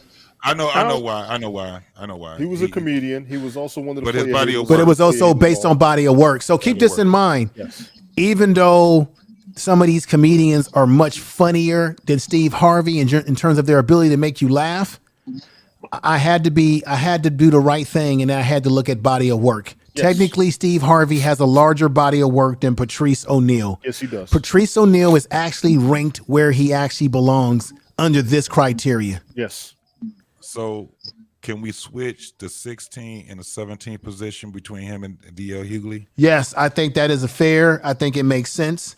So D.L. Hughley moves to the 16 spot. And I'm gonna put this list together, and I'll be putting this through the community tabs and promoting this, what you guys put together when I do another live stream. I'm gonna put this together very nicely for you all to see. And we're gonna put Steve Harvey at number 17. Can you all live with that, ladies and gentlemen in the chat room? Can you live with that? Right now, going yes. once, going twice. Right now, yes. We could ratify and amend this later. Right now, yes. Yeah, we could. I'm not gonna say that Steve is super duper terrible. That's why we had to go right and actually look at his body working. Like I said, he had 2 stand-ups that actually was pretty funny and pretty iconic, man. If you people have never seen it, I actually recommend that you go and watch it. It's not bad at all. I agree. It's not bad. Okay. At all. Let me say this. He did get his let me say original Def Comedy Jam. I will say that much for Steve Harvey. He did get his start when Martin Lawrence hosted it. So I guess that accounts for something. Yes, right. Let me say peace to Postmaster Sergeant in the house. Vernon Levinston, thank you for being here. Thank you for all the super chats. Thank you. Love to travel with Wave. A lot of these folks have been rocking with us since the very beginning of the show. I have to give you a lot of respect and love. We got the Embrace Family Entertainment in the house. Thank you for being here. Ivan Fernando has been rocking with us. The Queen is here. She's been rocking with us. Peggy Ross has been rocking with us. Keisha Comedy Set has been rocking with us. Would have loved to have had you come up and join in because you are a comedian yourself. You're funny. Would have loved to have had you come in and give your input, get the female input as well. We've got Lost Call has come in and has rocked with us. Empress Queen Goddess has rocked with us. Brenda Johnson, who's known me for a long time, has been rocking with us. She's out there in the UK. Great sister there. Peggy Roster. And everybody that's here. Kendrick is in the house. Good to see you, brother. I just want to give some love to people in the chat room that I appreciate you rocking with me. Steve Gilmore YouTube channel is rocking with us. And this has been a labor of love and a long labor. We've been on for about 3 hours and 28 seconds. This is taking longer than I imagined to figure this out. This is difficult. Anybody that thinks anybody that thinks that you just take a comedians and you think it's just easy to put it together and figure it out. This is not easy. This is very difficult because you got to really think about it logically, take the emotions out. You got my sympathy, bro. Right. You got my sympathy, bro. So, okay, right. So with that said, With that said, if DL Hughley has moved to the 16 spot from the 17 spot, Steve Harvey drops into the 17 spot. So those spots are filled. The only thing available is 13, 12, 10, 6, and 3, and 2. So now I have to say to you all, who do we put in at the, who's next? Where do we put Jamie Foxx at? I got to go back to Jamie Foxx. Oh boy. Where do we put Jamie Foxx? How much We time keep got on running this? away from some of these really good guys, these good comedians. How much time we got on this one? I'm gonna change number 1 myself. Put Jamie Foxx in. You ready for this? Are you all ready for this? I'm gonna change number 1. Guess who should be number 1? I think Jamie Foxx could go in maybe 13. Number 1 should be Keenan Ivory Wayans. No. Take your time. man. Take your time. No. Take your time. No, let's not start messing up the apple cart here, Body man. of work. We've already got Eddie Murphy. Keenan Iron Ways, as great as he is not greater than Eddie Murphy, brother. Body of work. Body of work. Eddie He Murphy is not hands better than Eddie down. What are you Murphy. talking about? The productions. I think the way I would give Jamie Foxx at least. There's not. The movies and the TV shows. So you telling me that Keenan Ivan Wayne's stand-up is better than Eddie Murphy's stand-up? Stand-up is one Hell category. no. We got movies. No, it's not. So therefore, he's not he Let's can't. go with the movies. Tony, Let's his go with the movies, movies then. Eddie Let's go with Murphy's the movies. movies are more iconic than Keenan Ivan Wayne's movies. There's no way Give me that one. Keenan Ivan Wayne's is number one. Wait, give me one Legendary movie movie. that Keenan Ivory Wayans did that's better than Life. There is none. I can't. I cannot. The only thing, What about Harlem? What about Harlem Nights? I can't. That's Okay. Eddie Murphy. the only thing that Keenan Ivan Wayne can lay his head on is the Living Color Living Color show. That is icon. That's his most iconic project to date. Yep. Tell me I'm lying. Wait a second. Yeah, Let me but throw this in. Let me throw this in. Living because Color last has call- made household names out of a lot of people too. I got to admit, Living Color's made some household names out of people. I mean, I agree- some of the people I agree that with we that. mentioned- Brought out But that- but guess what? Look at the- Eddie look at the Murphy comment. has made household names out of people. Look at the Chris comments. Rock is one of them. Last call. Yeah, he said did. Give us Keenan Chris Ivory Rock. Wayans directed Yeah, Chris Eddie Rock Murphy is his Raw. protege. He directed Eddie Murphy Say Raw. that again. Yep. That's what Keenan Ivory Wayans directed. Yeah. I get that, but he directed it. Okay. Now he also produced. Eddie Murphy He actually. produced a lot of his own movies. Eddie hasn't done that yet, has he? But wait a minute Yes, though. yes, he He has. has. Yes, Yeah, he he has. has Eddie Murphy produced has his wrote and movies. directed movies. Life Yeah, is Eddie one Murphy of wrote them. and Life is directed one of the Harlem movies. Nights. So we can Right. Go with Yeah, he Harlem wrote and Nights directed is Harlem another Nights too. Let's be honest here, gentlemen. If you put Eddie Murphy's resume next to Keenan Iron Wayne's, Keenan Iron Wayne's may have a little bit more resume when it comes to producing productions behind the scene, but overall, his resume does not stand up to Eddie Murphy's resume when you look at it just pure comedy. Now I went behind the scenes with my stance, so I'll give you that. That's where I was going with it. When you look at stand-up movies, meaning you're the star in the movie, you are the production in the movie, right? And you're on in TV. Now, Eddie Murphy. Keenan Ivan Wayans does have an advantage there over Eddie Murphy in TV. He does. TV and But when you look at Eddie Murphy's overall career, overall he is the most iconic. And most of these comedians that we just put up on the board, even Jamie Foxx and even Keenan Ivan Wayans and Damon Wayans, they all looked up to Eddie Murphy. That's a fact, as well as a Richard Pryor. Go with it. And you know what we need to put in the equation also? What? What you can remember of what they've done. Right. The lines that they've done. Like when you with Eddie Murphy, man, he got some of the he has some of the most iconic Right. lines. Just look at when he did Coming to America, Right. the first Coming to America. He had the Jewish white guy. Right, I did that's not know iconic. until a year after that was Right. him. That's all iconic. But see, gentlemen, that people you keep running away from something. Imitate from Eddie Murphy. Right, but this is the thing, gentlemen. Every time I keep trying to get these other well-known successful people, we keep running to somebody else because we're scared to be honest. We're not scared to be honest. We're scared to say something that gets us away from the person that we really have emotional attachment to. And the fact of the matter is, I asked again, Jamie Foxx. That's really what I put on the table here. We already have Steve Harvey ranked as number 17.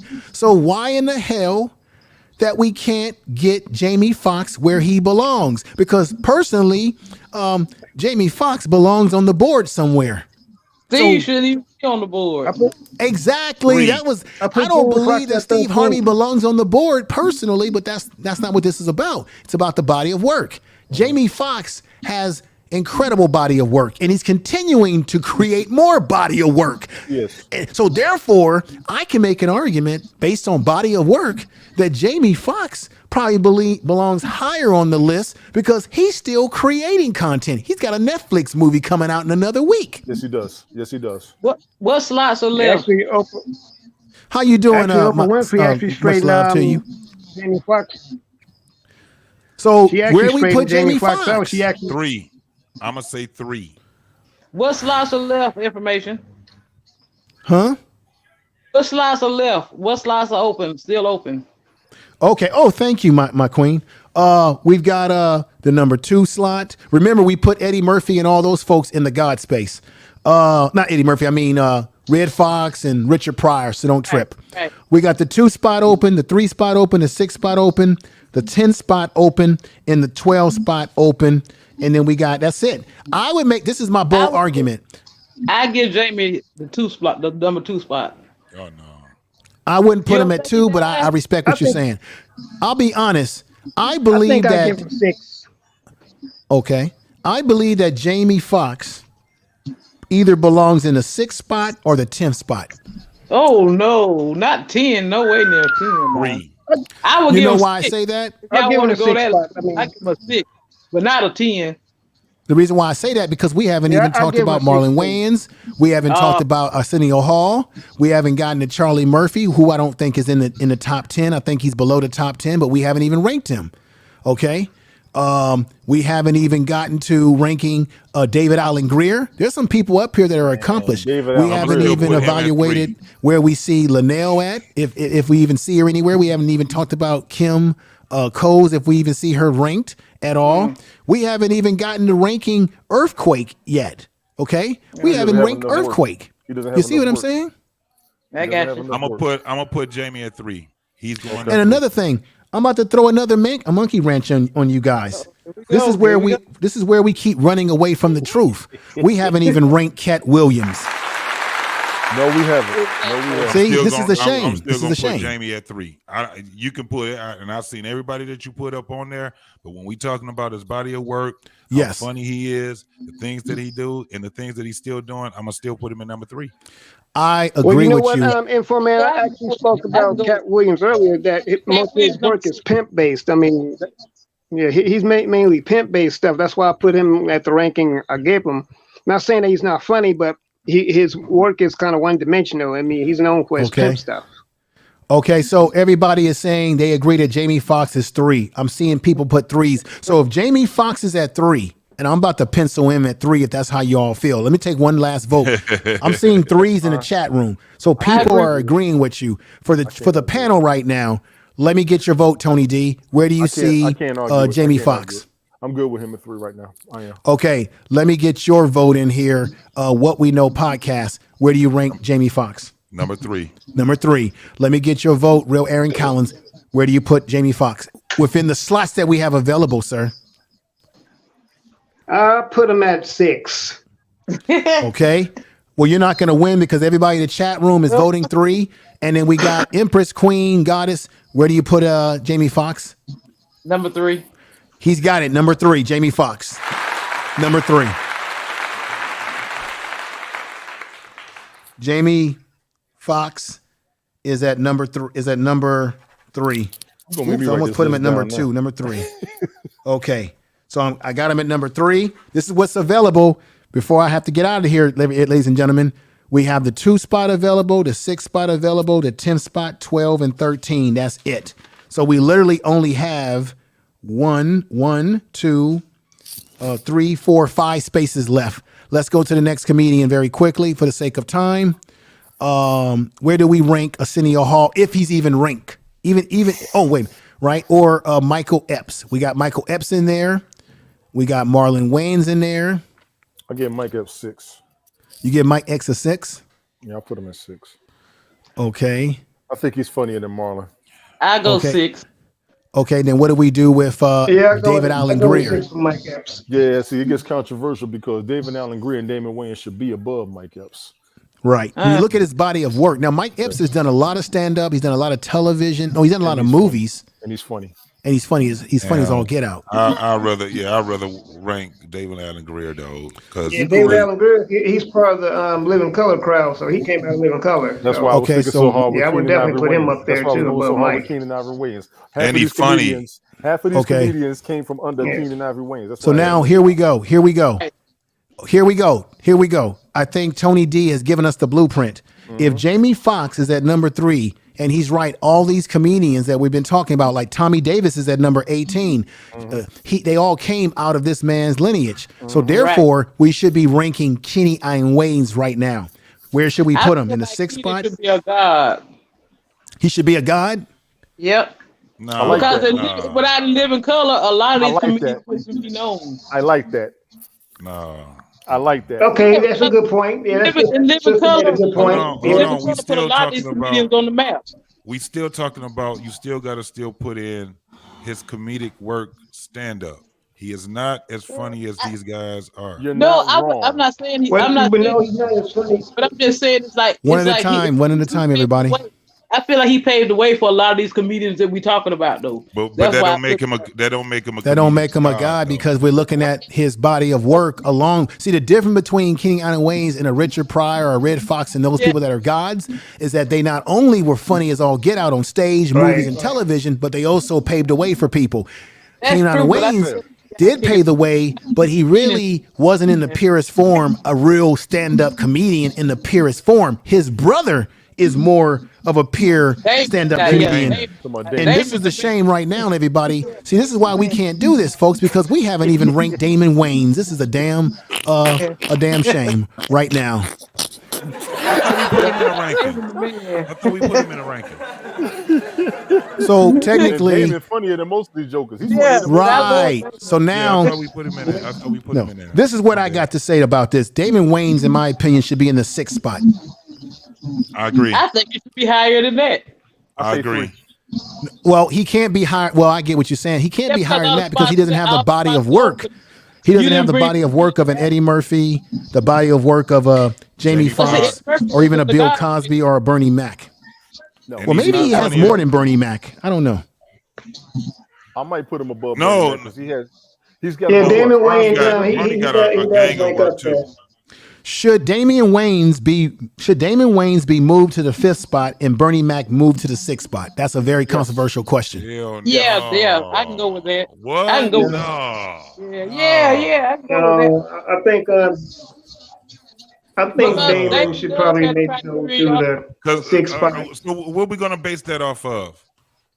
We got. Well, you can make an argument that Damon Wayans has a larger body of work than even Bernie Mac. He's not funnier than Bernie Mac, and Bernie Mac got just as much. Damon Wayans is very funny. What are you saying? I didn't say. Listen. Wait a minute, man.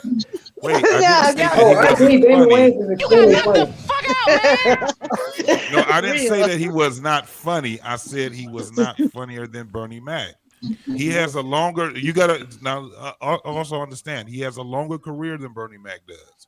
However, Bernie Mac has a great body of work when it comes down to the movies also. Okay, how about this, What You Know podcast? Could we make the argument that Bernie Mac, his work in terms of television, movies, and stand-up has been more successful than Damon Wayans? I think we can make that argument. If you put there, you can't be honest. Let's be honest about it. His TV show was more iconic than Damon Wayans' family TV show on ABC. His TV show on ABC was a very great show, but Bernie Mac's show was more iconic than his show. When you look at his movies, his movies have been more iconic in comparison to Damon Wayans. Yes. Damon Wayans was more iconic let me just say this, folks. Damon Wayans was more iconic on In Living Color with playing the homie don't play that character and all that sort of stuff. I challenge that. Well, what movie did he make other than More Money was iconic? I will give you his stand-ups and Major Pain over a lot of that stuff. Oh yeah, Major Payne. Okay. So would you say that Damon Wayne was a better stand-up comedian than Bernie Mac? Yes, because he had his own. Bernie Mac never had his own stand-ups. Yeah, You you're right. actually are. That's actually facts. Wait a minute, I think that is true. Thank you. Let's take our time and do this. I'm going to go back. I think that's true. I think that might be true. Thank you. I think that Tony D is making sense here. I think he doesn't. The one thing that his own, and he lasted an hour and a half on his own with no help. That's why I had Keenan Ivory Wayans at the top. All these people we're talking about came from under Keenan Ivory Wayans. Exactly. I agree. Okay, with so you. let's go back to Keenan Ivory Wayans then. But wait a minute. Wait a minute. This. I agree with Tony D about let's do this. Keenan Ivory. I did. So go ahead, brother. Go ahead.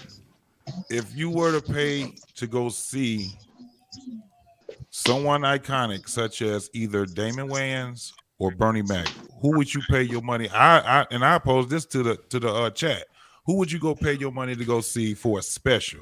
Would it be Damon Wayans, Bernie Mac, or would it be Bernie Mac? Hands down, Bernie Mac. Hands down. Let me jump in. I've seen Bernie Mac live. He didn't last as long as Damon Wayans for the whole time to be funny. He did not last as long to be funny. Damon Wayans was funny his whole stand-up, and watch all of them. But this is the question, though, brother. This is the question. Yes, sir. That he asked, which is a very important question.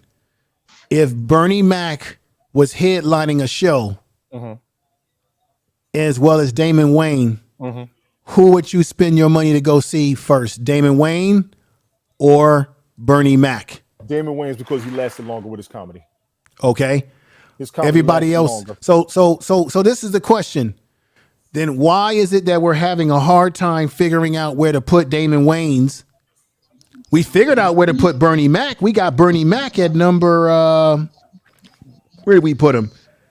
We put Bernie at number 5. So why are we having a hard time figuring out where to put Damon Allen Wayans or Keenan Allen Wayans? What's wrong with us? Nobody wants and then to this is another shame too.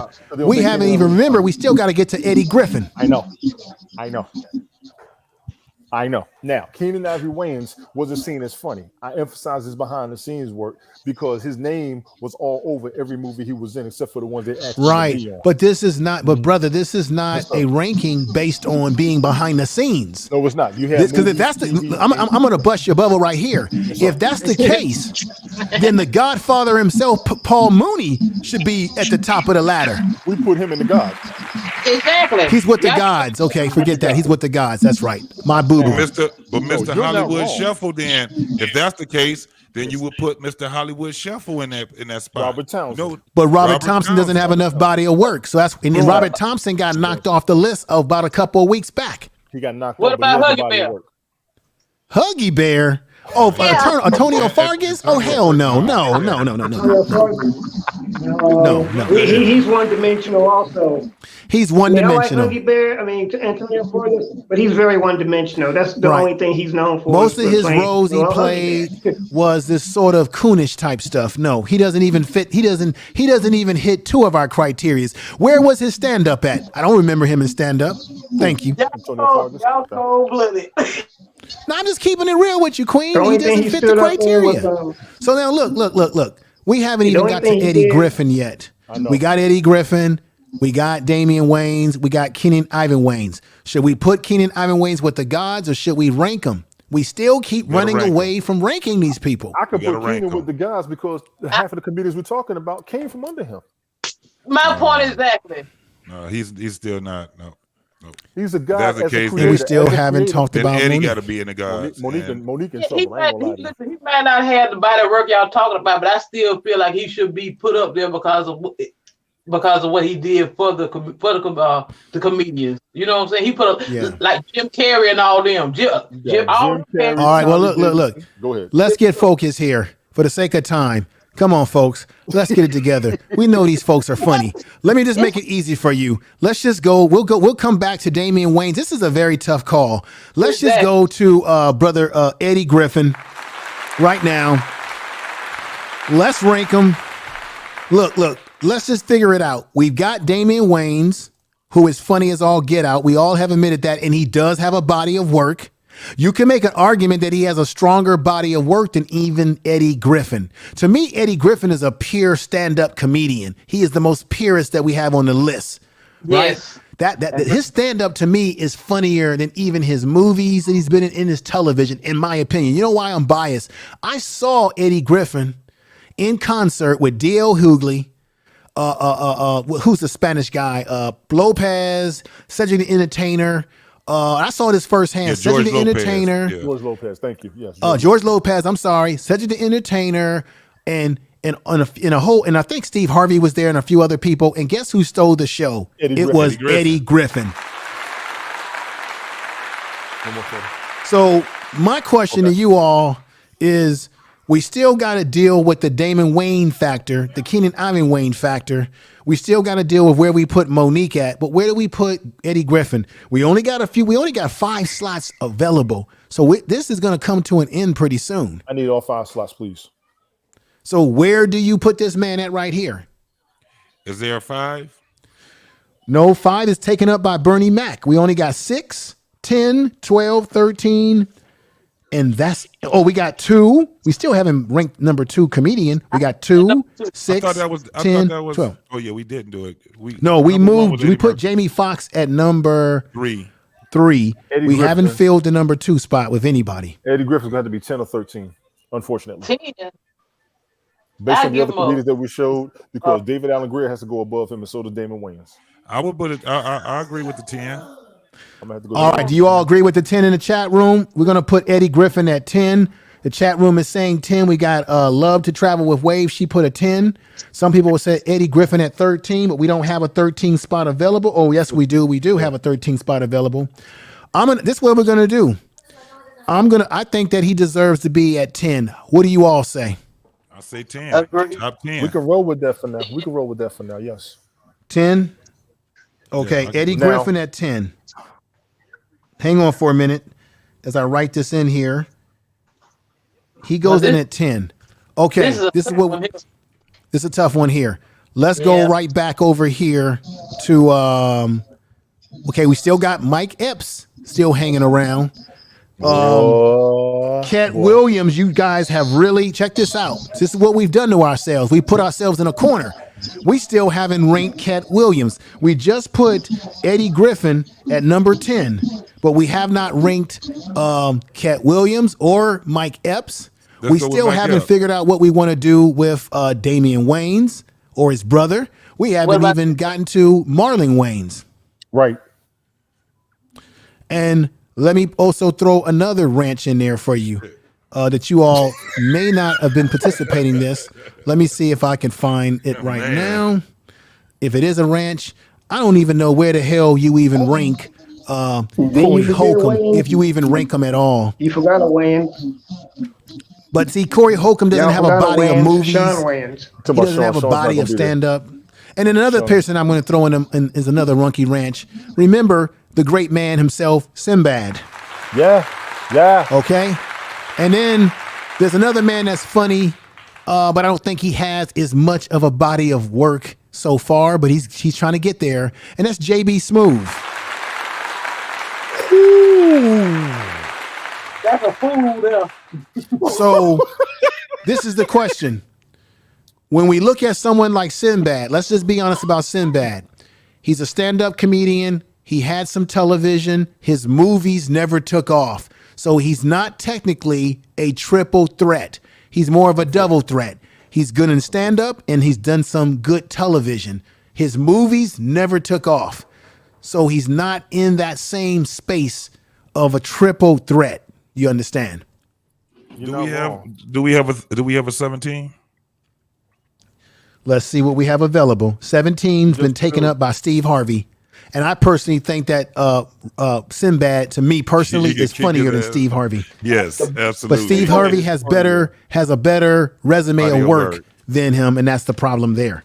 We do have available the 12th spot, the 13th spot, the 6th spot. I'm going to tell you right now, I believe that Cat Williams belongs somewhere between 12 and 13. I give him a 12.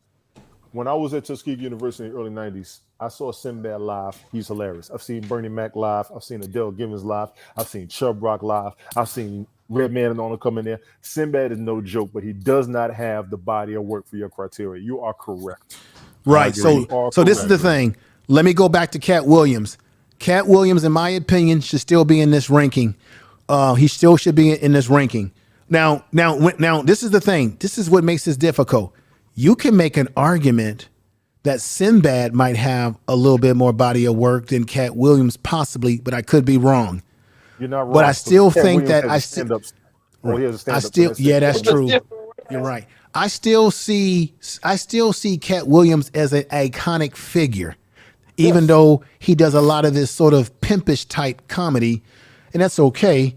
Is Cat Williams deserving enough to be in the 6th spot, the 12th spot, or the 13th spot? No. That's what I have available. I don't see him as a number 2 spot at all. No. With the other category, with the other comedians you've listed, no. Then this is the question. Then, well, because this is the thing.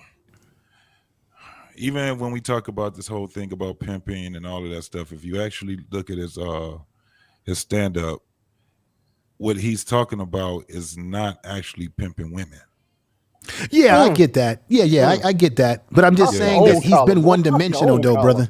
Yeah, he's been a little one dimensional. You have to admit that he has been a little one dimensional in his content to a certain degree. This is the thing. It's not really. I wouldn't say it because he talks political. He also talks. That's a good point. That's a good point. He talks world. Like yes, he things does. that are he's current not just events. about pimping. He's not just about. He talks about his family. You got to remember, he's taking care of 9 children. Yes. Okay, so then where we want to put him at? Where we want to put him at? Then I'm gonna go ahead and put with the. Do we have 13? 13's available. I'll put him in 13.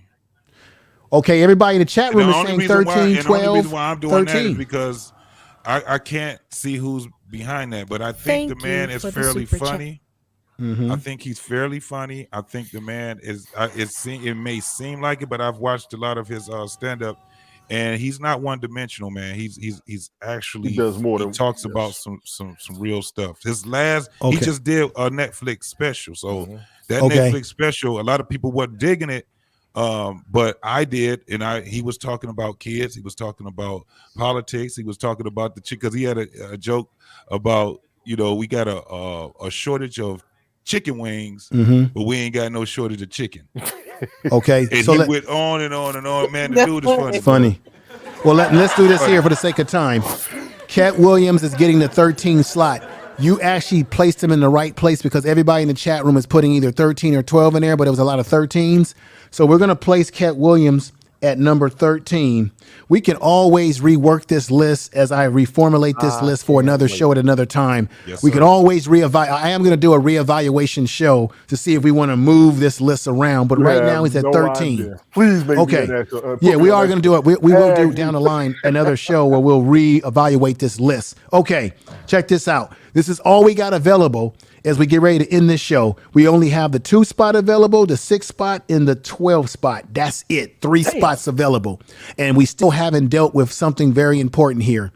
Let me just say this here. Laurel Crawford doesn't count for the criteria completely because he's not a triple threat. Right. He has done nothing on television in terms of iconic stuff or movies, but he is funny in stand-up. Yep. Let's look at Arsenio Hall real quick. I'm just going to do a quick summary here. I would say that there's a little problem with Arsenio Hall. He did nighttime show, which was iconic. So he did do television. He was funny on there. So we got to give him that. He didn't do a lot of movies where he was the lead comedian in a movie. He was sort of like the standby guy with Eddie Murphy in Coming to America. Yeah. So he doesn't have a large body of work in movies that are iconic in terms of him being the main character that made the movie iconic. Okay. He doesn't really have a lot of TV specials where he led as a TV actor on a show. He doesn't have any family shows like Bernie Mac or someone even like D.L. Hughley. He doesn't have any of that. What we have in Arsenio Hall is a man who had an iconic nighttime show, and he was in iconic movies with someone else that was a leading comedian like Eddie Murphy. So therefore, I don't see Arsenio Hall ranked in any of these spots at all. Not at all. Not at 12, not at 6. Hell no, not at 6. And damn sure not at 12. I'm sorry. He's only got one TV show. He was right. He was a voiceover on Ghostbusters, the cartoon. That's right. it. So he's got to be out of the box. We got to take him out of there. He won't be in there. He won't be in there. I'm sorry. Arsenio Hall didn't mean to do this. Now, coming back to Damon Wayans, I believe that Damon Wayans or his brother or Damon Wayans, he needs to be either he's either a 12 spot here or he's a 6 spot. He's a 3. Well, we got Jamie Foxx at 3, and Jamie Foxx has a stronger body of work than him at 3. That's why he's at 3. We'll go 6. I'll go 6. I give Damon a 6. You give Damon Wayans a 6? Yes. I give him a 6 too. I've been saying that. What do you think? What We Know podcast. What do you say? I know it's difficult. I can give him a 6 because he's actually funny, man. He's okay. And remember, I will be doing another show where we'll rework this list and reevaluate it. But now we got something to work with here that came out of hard labor of love to figure it out. So Damian Wayne is in the house at number 6. Now we have available number 2 and number 12. Let me bring up a comedian. We got Monique, okay? If she's even rankable. We still got Sinbad, right? We still have JB Smoove, right? We still have Keenan Ivan Wayans. If we don't want to put Keenan Ivan Wayans in the God space, then you can make an argument that Keenan Ivan Wayans belongs in either he doesn't believe in, I don't think he belongs in number 2. He damn sure doesn't, but he may belong in number 12. 2 for me. 2 for you? Wait. What happened with David Chappelle? Oh, that's right. Dave Chappelle's number 1. We need to change that. That's no, Eddie Murphy is number 1. No, Dave Chappelle should be number 2 then. Yeah, here's Dave Chappelle right here. Dave Chappelle should be number 2. So this is the question. If Dave Chappelle is going in at number 2, okay, then this is what's going on, folks. I'm going to show you all the comedians that I have left that are rankable. We only have one slot available. That's number 12. That would mean that the only spots available for someone like Keenan Ivan Wayans, we have Keenan Ivan Wayans, we have Tracy Morgan, who we haven't even ranked in this list. We still have Bruce. Bruce is not going to make it automatically. He's not going to be in the ranking at all. Who do we have here? We have Cat Williams already ranked. Craig Robinson, yeah. I would make an argument that David Allen Greer would belong in there before even David Craig Robinson. Yes, he does, without question. Chocolate noodles. Then we have Linnell. Do we think Linnell belongs in the 12th spot? Do we think Kim Coles belongs in the 12th spot? Do we believe that Simone belongs in the 12th spot? Nope. Kim Coles, as much as a comedian, she's a funny actress. I can't put her down as a comedian. JB Smoove. You guys got to figure this out. Man, JB been around for a minute. I'm going to step away and use the bathroom before I end this, but y'all figured it out. Chat room, y'all figured it out. Mr. Collins, you've been quiet, sir. I'm going to be quiet. We need your input. We need Mr. Collins' input. I like JB Smoove. Yeah, I've been we need your input. I'm just basically soaking. I'm keeping. Yeah, I've been soaking it in. I mean, I would have to agree with. I've been agreeing with you, Tony D. That Keenan Ivan Wayans has paved the way for a lot of these comedians, made household names out of them. In fact, David Allen Greer and Tommy Davidson even had starring roles on Martin. Well, Lonnie Love. And Varnell Hill, did you miss me? I want to thank everybody's patience for listening to me, but let's be clear. In Living Color had J-Lo, Tommy Davidson, Jim Carrey, David Allen Greer, Damon Wayans, Marlon Wayans, Sean Wayans, Jamie Foxx. Y'all keep telling me I'm wrong. I'm agreeing with all these comedians that just ranked. All these comedians that just ranked came from In Living Color. You forgot somebody too. So this is somebody, Paul Abdul. She and J-Lo was Fly Girls. The Fly Girls, that's right. What I would say, ladies and gentlemen, is that I believe that Keenan Ivan Wayans belongs in that 12th spot. Agree. Yeah. I can agree with it. Y'all got to give the man some props. I'm definitely not going. I wouldn't even be able to sleep well if he ain't even in the ranking. So right. So this is what we're gonna do. I'm gonna put this. I'm gonna get this list together, get it really nicely formulated for you all. When we do another show like this, I'll have this all nicely written out, and then what we can do is we can rework it if we feel that someone is not in the right spot. But I think we did a good job getting people where they, and this is the thing, keep this in mind. Some people that you feel are funnier than other people, keep this in mind. We're looking at body of work. We're looking at stats, just like they do in sports. You look at the stats, not, oh, I like this person, but are they a better based on what they put out and they produced? So we did put together today, I would have to make the argument that we put together some of the best comedians in terms of their body of work. Now, if we just go with who's the funniest comedian, the funniest, and that's it, then the list will look a lot different. Yeah. But I think body of work was the most appropriate thing to do right now. And then we'll rework the list and do another show maybe next month or something like that. We'll do another show, another part 3, and we'll rework this list if you feel that it needs to be reevaluated. So we'll do that. I'm about to share this all over the place because I want everybody on this next one. You gonna have we'll do it. We'll do another one. I really appreciate you all being here today. I'm sharing the hell out of this, bro. I'm not gonna lie to you. I enjoyed this. This was a nice show. It was fun, you know. This is worth every a lot of times I talk about serious stuff, but I think every now and then we need to do something fun, a little bit fun. And then, there's always time to talk about serious issues. What you say, brother? This might become another channel on its own. I said this might become another channel on its own if you keep doing this. Great comedy. Yeah, I could do it. I could create. Man, I got too many YouTube channels, and I can hardly manage the ones that I got. But I could. I mean, I could create a comedy channel, YouTube channel. I could, but there's people out there that do have channels like that, and they're doing very well. I just don't think I could juggle another channel. Yeah. I'm juggling too much as it is. Got a lot going on, I mean, I could do it. You're going to make me think about it. Maybe I could turn that other channel that I'm thinking about turning into a vlog channel into a comedy channel. Maybe I could do that. Maybe I could go and report on comedy. I don't know.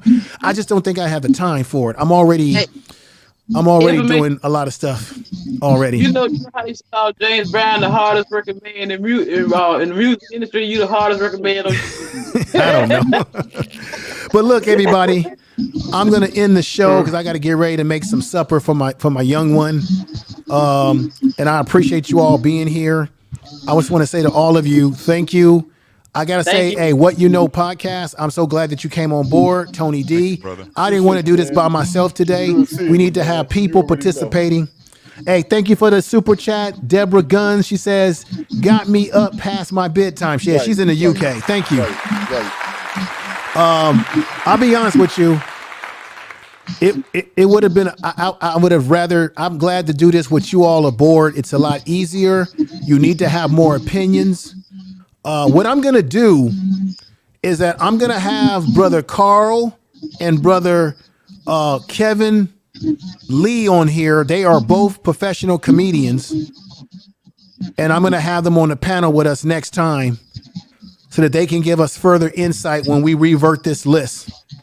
So I'm going to try to get in contact with them in advance to get them on the show. And I want What We Know podcast. I want you to come back. Absolutely. Because your insight was incredible. I want Tony D to come back, everybody to come back, everybody to come back. We probably won't do this show until maybe September. Okay. So just let you know, but that makes sense because you need some time to think on this one. Yeah, this is a tough, and I want to take this. I want to take everything that I got written on this pad. And I want to see if I can create like a slider with all the stuff on there that everybody can see from the hard work that was put out, and then see if we can manipulate the list based on the body of work. And keep this in mind. Dave Chappelle is still creating body of work. Eddie Murphy is still creating body of work. So, but even though we didn't want to rank people like Richard Pryor and people like Eddie Murphy, in my dearest opinion, I still believe that Eddie Murphy is the number one comedian of all times. And then I would put Eddie Murphy at number 2, Red Fox at number 3, Bill Cosby at number 4, number 5. I put a Dick Gregory, a Moms Mabley at number 7. That's just my personal list. Absolutely. Personal. But that's not what this was about today. It's about looking at the numbers. Yes. Yeah. Well, check this out, Queen. Mom's Mabley is with the gods. There is no doubt in my mind that she is above ground. She's with the gods. Alonda Page, who played Aunt Esther, she's with the gods. No doubt in my mind. Marsha Warfield, I think we should put her up in high esteem as well. Yes. Unfortunately, she got cut out of the rankings from the last show I did. So that's why you didn't see certain comedians that I didn't put on the board, because they already got eliminated when I did the first show. Okay? Unfortunately, they did. Anthony Anderson too. Anthony Anderson got He eliminated. got eliminated. Matter of fact, you know what? No, he didn't. I think I had him, but let's be honest. Where would Anthony Anderson realistically rank? He's not that funny. Not in 20. Not in the top Not in 20? Yeah. Maybe he's number 22, 25. No, maybe the next, this is what I'm going to do. Maybe the next time we do this, I'll move the list to 120 to maybe, let's go with the top 30 or top 25 or something like that. I might do that. But I don't see Anthony Anderson anywhere in the top 20 personally. When you put him, if you put Anthony Anderson up to next to the comedians that we have ranked, and you just look at him as a pure comedian, he doesn't match up. Matter of fact, where's his stand-up routine? Where's his stand-up, Real Aaron Collins? I don't see enough stand-ups. I got movies. There's no stand-up. We got movies, TV, and hosting. I don't think. Does he have an iconic movie? What's his icon other than Blackish? What's his iconic movie? Was it the one that he did with Aaliyah? No. What's the movie? King. Barbershop. He was also, he did something with Regina. He did something with Regina Hall also. But keep this in mind, gentlemen. He was also in Life. He wasn't a lead. Check this out. This is gonna make it tough on y'all now. Right. He wasn't a lead character in Barbershop. He was a supporting actor. He didn't lead it. The comedians that we have just picked, like the Bernie Macs of the world, and some of these other comedians, they have led their production. Yeah. They were the lead attraction. Yeah. Absolutely. Anderson. You know what he's done really well, and we got to give him credit. He's actually done a great job in dramatic roles. I think he did a great job in that Netflix movie called The Beat. Y'all ever saw The Beat? Yep, I saw it. Yeah. He's done. Hey, Tony D. Yes, sir. Tony D, do me a favor. Go on Netflix if you have Netflix. Put in The Beat. And it's about a kid who can DJ. You know, it's a kid that can produce music, right? And the kid was keeping himself in the house because something happened to him traumatic. I don't want to tell you the whole story. Anthony Anderson was working as sort of like a school hard guard. Yeah, The Beat or Beats? The Beat. No, it's Beats. Beats came out 2019. I got it. Yeah, and he was working he was trying to work with this kid to get this kid a record deal to produce stuff, and his mother was kind of very protective of him because he had something that happened to his sister. I don't want to tell you the whole story, but Anderson to me has a better body of work when it comes to, outside of his TV show, he has a better body of work when it comes to dramatic roles, in my opinion. I agree. So that's why he would have never made this list. It's also on Netflix. I just got through completing it. It's also on Netflix. I just completed the entire True Story, Kevin Hart's film, Wesley Snipes, and it was actually pretty good. Oh, that was I think it's loosely based. I think it's actually loosely based on his real life. I think some parts of it were changed, but I think it's kind of based on a little bit of his actual life. Right. In my opinion. But yeah, it was actually pretty good. I mean, in my humble opinion, I think that Kevin Hart might want to consider doing more dramatic roles. I think his dramatic acting to me is better than his comedy. Well, I thought he was great in that dramatic role. I thought he was great at Paper Soldiers. He really explained it too. He even said he's not he already said it. He said he wasn't the funniest comedian. He said, I'm not the funniest comedian. He's like, and everybody is trying to get me to be the same Kevin Hart I was with. All right. He said that would never happen again. He said, I'm moving on to bigger and better things. Right. So what he's doing is he's monetizing his stardom and his career, although that's why he continues to do stand-up. But if you notice in his stand-up, he has to kind of fall back from it if he can't feel it anymore. Ooh, he's done it all. Ooh. Oh, that's deep. What we know podcast, that's real deep, but check this out. And we'll have to do this. We have to consider this, brother, next month. Peggy Roster says, take Steve Harvey off the list. Make room for someone else. We may have to do that. We may have to do that. Your dream may come true, Peggy Roster. It may happen. We may end up having to take him off. Because this is what I'm going to do to prepare for the next show. I'm going to really look at these guys' body of work and really study it and take some notes down so that I will know 100% everything that I'm talking about. I'm going to look at their backdrop because there may be some people on here who need to be moved up the list and some people that we think should be up the list move down the list. Absolutely. So with that said, everybody, I appreciate you. What we know podcast. Let everybody know where they can find your channel. Oh, you can go on YouTube to What We Know podcast with me and my boy Rob that was on here earlier.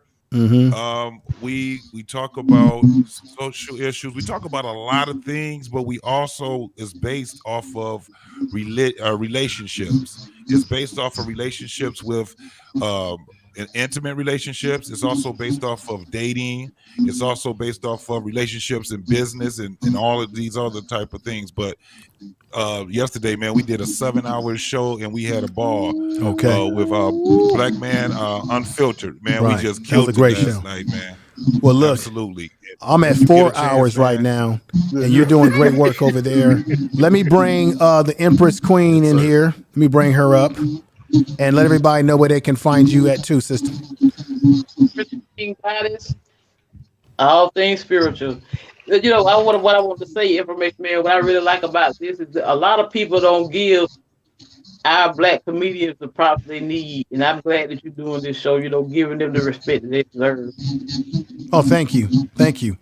Now, let everybody know where they can find your channel. I just know Empress Queen Goddess. That's what it is. It's all things spiritual. Okay. I appreciate you being here and joining in with us. As you can see there, folks, that's the name. You see it labeled right there. Check her channel out. She goes live almost every day. I catch you when I'm able to because I got a lot on my plate. I work. I have a career going on, family. So I got a lot of stuff going on, but I do the best I can. I'll be dropping another Info Media Live video. So if you have not subscribed to Info Media Live, which is the content channel for if you want to build a YouTube channel, make sure you get over there, folks, and check out Info Media Live. You can find it on the page of this channel. Subscribe. And then, of course, I've been doing a lot of podcasts, and I've been experimenting with the podcast, and I think I have to go back to going live with my podcast and not dropping premiere videos because you get more views out of the live. So I'm going to be going live. The podcast, Information Man Speaks podcast, I'm going to continue the same amount of time. I'll be doing podcasts for 60 to 14 to 15 minutes. So when I go live, I'll be on for a short time. I'll give my commentary on a particular issue, and I'll shout people out, and then I'm going to end the show. That's how it's going to be. I'll be dropping those kind of lives every other night during the week on Information Man Speaks podcast. Now let me go over to Brother Tony D. And what's going on with you, Tony D? You're on social media as well. It's been a minute. Yeah, it's been a minute. Mr. Collins, you got background. I just want to let you know we can't hear it. It's a little acting up, but you good. I haven't seen you in a minute. Since Hats went down, we've been all over the place. Excuse me. I had to get a new YouTube channel. So that's going to be, you'll see me comment. I'm going to comment up in here for you so you'll see the YouTube channel. Y'all can find me on Twitch, TONYTON72. You can find me on Twitter, TONYTON163. You can find me on Instagram, TONYTON72. I'm on TikTok, TONYTON19723. Those are going to be my primary channels. I do tend to broadcast through StreamYard and Restream to a couple of those platforms. That's fantastic. I got a vocal.com set up. I'm going to try and work that out with Bobby Shadow. He was telling us about, when Hats went down, we was trying to find a platform that worked just as similar for free, if you will. So I was jumping around a little bit, but my main platforms are still up there. Okay. This was dope. I do still check you out. I shouted you out when I got on TikTok. I shouted out your show and Brother Shannon's on one of my posts. So I didn't forget nobody. I know we've been gone, but This was awesome. This was dope. I got to apologize to everybody up in here who do not know me. When this brother comes on the broadcast, he brings a whole lot of heat and energy and facts. And I was kind of reciprocating what he's done for me, for the stuff he's given me with some of the info he's kicked out. So if I was too energetic, I apologize, but this was dope. This was fun. No, we needed the energy from you. We did, and it wasn't we needed the energy because we was coming with it, and y'all made me see stuff the same way I was trying to make you all see things. I cannot wait for the next one. If I can't be on, I won't be in the chat. But I no, what I'll do is I'll contact you, Tony D. Yeah, Tony D is what I'm going to do. I'll find you on either Twitter or if you got an IG, I'll give you my my personal information so that we can talk to each other offline. IG, you got me on Facebook already. Right. You already know. So I'll contact you and make sure that you are on board. Absolutely. And then I'm going to send a link or send something to What We Know podcast. Real Aaron Collins, you want to come aboard or the Goddess? Yeah. But I'm going to have 2 professional comedians on board with us to kind of rework this list out a little bit more and go from there. So let me do this. Let me go over to Aaron Collins for the sake of time. Appreciate everybody. And I appreciate you too, brother. Let me give you a clap there. Yeah, I'm right here with y'all, man. Good meeting you. Good meeting you, brother. Oh, absolutely. Okay. Aaron, let everybody know where they can find you at on the social media, brother, as we get ready to get out of here. All right, shout out everyone. So y'all just started going back making content at the Real Aaron Collins. That's my main channel. I'm gonna start doing stuff on TikTok too, but the main platform I'm big on is YouTube. I've been doing it for some years now. I just got back to doing content a few weeks ago, so I got some fresh new stuff up there. I'm gonna start going live again as well. I've been in Chicago the last 3 months, but now I'm back here in LA and I feel refreshed. I'm not quite out of the woods with some things yet, but you can find me at the Real Aaron Collins. Like you see my name, and you're gonna get some nice gems. All right, and me and Info, all right, my brother. Back too. Thank you. We go way back. Thank you. Wow. Yeah. I appreciate you, Real Aaron Collins, for coming over and rocking. I appreciate everybody in the chat room who's been still rocking with us. I see we got Earl Owens and Tony Tone is in the house. 72. That's me. Hey, I see you. Okay. Well, you got 2. Are you Tony D or what? Yeah, I got Tony D up there. I'm about to. Yeah, I just modded you up. I modded you up on a Tony D. And we got Tori's Brain Games is coming in the house. Y'all definitely get that brother some love on his channel, Tori's Brain Games. Another thing, just for you, Aaron Collins, and everybody that's here, I'm gonna do a shameless plug. If you are trying to understand how to build a YouTube channel and build an audience or whatever you're doing, don't sleep on my other channel, the Info Media Live channel, Info Media Live in high caps, because I'm giving you guys updates on what's changing on YouTube. I have a video coming out because YouTube has got some great things that are coming down the pipeline that we all can benefit from. So make sure you check out Info Media Live. I do have a different audience over there because I'm not talking about politics and stuff. So I have a very international audience, people from all over the world who watch, come in. It's a small channel still, but it's growing and developing over time. I predict it's going to actually, I'll probably get more subs on that channel in the long run because it's not polarizing content. It's content that everybody wants to know when you're on YouTube and needs to know. So make sure you subscribe to that channel and look for the uploads, look for my live streams. I got some stuff on CPMs, how to understand how you earn revenue on YouTube when you're monetized, and all the other tricks and stuff that you need to know that benefits your channel in the long run. Check out Info Media Live. Don't sleep on the Information Man Speaks podcast. I'm going to start doing all my podcasts live, not pre-recorded, because I don't, for some reason, the notifications do not go out as well on the pre-recordeds for some reason, or even the uploads, and people telling me that. So I have to go back to doing, I have to do it live. You talking about on YouTube? Huh? Yeah, what happens on YouTube is that YouTube really wants you to go live. For some reason, when you go live, people really look for live streams. So you get more people who come in when you're live streaming versus the pre-recorded videos, because people like to be able to interact with you and the audience at the same time than they do the pre-recorded videos.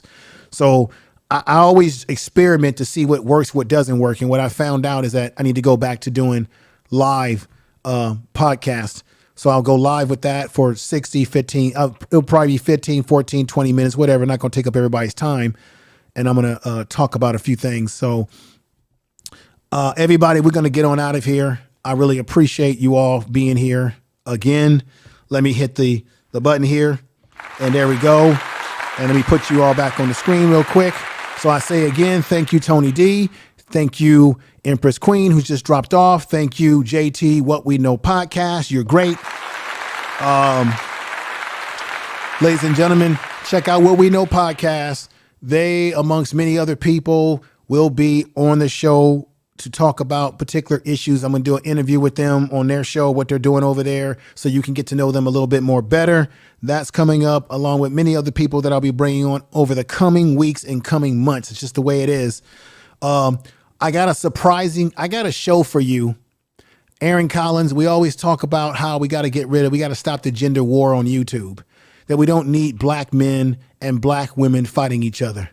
I was listening to, you guys all know him, Brother Reg, the bad guy. He has a channel, and he had a brother that came up on his channel and said that when black men and black women are fighting each other, we ultimately lose. If you look at history, whenever you fight against your own kind, you ultimately lose. Black men are not winning and black women are not going to win. When we're fighting against each other, we do not win, period. You might win an individual battle, but you do not win in the overall battle. Next week, I'm going to have a very special show, and it will let you know that you can't always take what you hear on social media and say, well, that's what it is for black women and black men. There are actually black people out here who are having great relationships without the effery. Does effery happen in relationships? Yes. Do people run games? Yes. And we should be aware of that. But next week's show, I implore you, it should be a big crowd over here next week, because it's going to be a topic, and the people that I'm going to have on the channel will be a testimony to that there's another area that we do not focus on enough. And we don't focus on what is working versus what is not working. And next week will be an iconic show, I promise you. And I want you all to be here for that, because it's going to blow your socks off. So with that said, everybody, thank you for being here again. I'll see you around the YouTube streets. Thank you for the super chats. Thank you, Keith Weston. Thank you, Last Call. Thank you, Sister Blessed in there. Thank you, Tori's Brain Games. Thank you, Alan Christian. Thank you, the Queen. Thank you, everybody out there, Malik Smith. Everybody that's been rocking with us since day one and since the beginning of this show. Thank you again. Take care, gentlemen. Take care. And so there it is, everybody. It is what it is. You see, I've got the great Richard Pryor here. He's the man as far as I'm concerned. He is the comedian. We definitely worked down the greats. We put this list together. We worked hard on it. We're going to pare it down some more. This is part 2 of a part 3 series about who are the best black comedians. And next show, next month sometime, is going to knock your socks off as well. So with that said, I'm about to get on out of here and let it do what it do.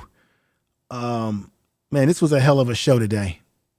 And I couldn't have done it without all those great folks on the panel and all of you in the chat room. You made this program go. So I say to you, peace again. Thank you. Take care, everybody. Share the video. Share the video. East Coast always in me, Commonwealth, Lil Joe, getting love from my city. I roll call for the DMV. In my own lane, you could still ride with me. Lord knows I made mistakes. You won't end, but it's too late. I don't need your support just to know I'm important. I will never sell myself short, cause I know you keep me on the come up. Big girl with big dreams and big drip. Talk is cheap, but please dare me to run up. I'ma put my money where my mouth is. Talk a good game, I'm an alphabet. Even on my worst days, still an alphabet.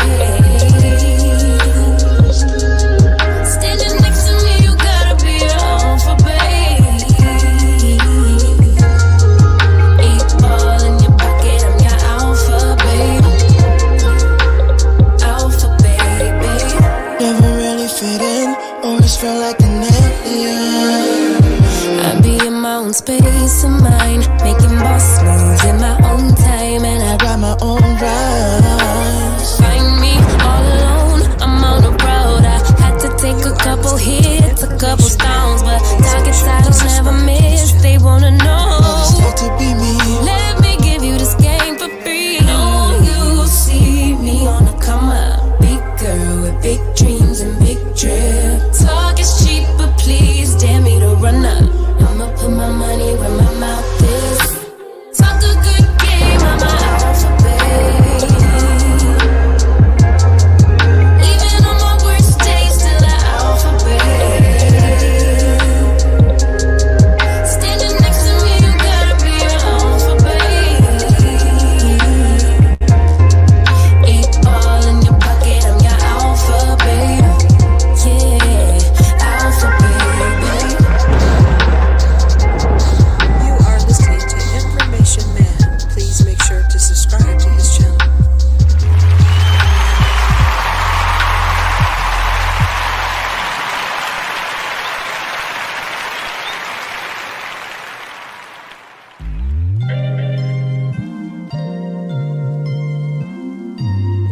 Information is power.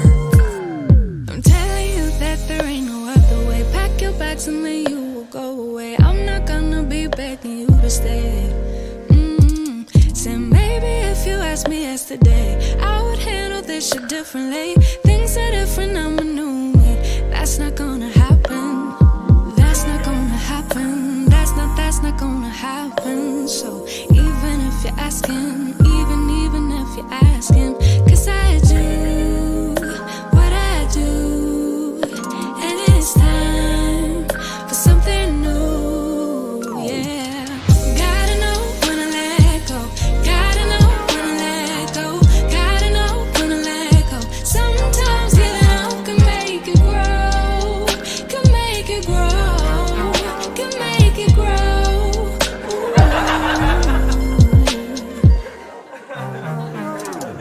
Don't wanna be stuck in a spot, telling you it ain't what I thought. Don't wanna be stuck in a spot, 'cause I don't really like what I got, so I changed it. Bit by bit, it's not ungrateful, just being helpful for me and you. 'Cause we gotta go our own way, gotta go our own way, yeah. This was not a good stay, gotta go our own way. 'Cause I do what I do, and it's time for something new, yeah. Gotta know when to let go, gotta know when to let go, gotta know when to let go.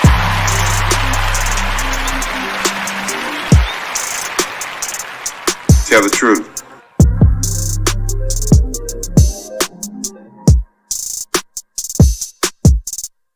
Time's been moving slowly, so we already in too deep. Can't get no sleep on each other, carry teasing all day, and when the sun sets, you asking me to come through, kick it with you. Night turn to morning dew, then you lose control. You don't wanna go slow, for sure. We both already know your place is my place now. My place is your place, let's face it. Baby, you know all the places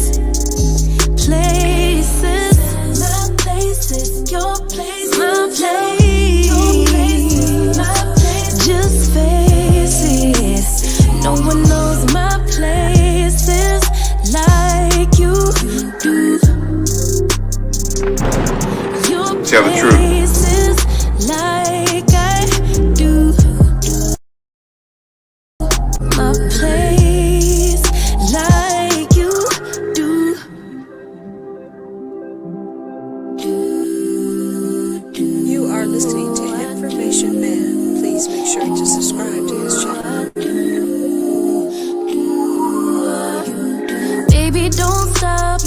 Got the key to the lock, we in our own zone. Make yourself at home, get to know mine on the inside. We can meet at yours next time. And you left wishing, losing track. You don't wanna go slow, for sure. We both. You are listening to Information Man. Please make sure to subscribe to his channel.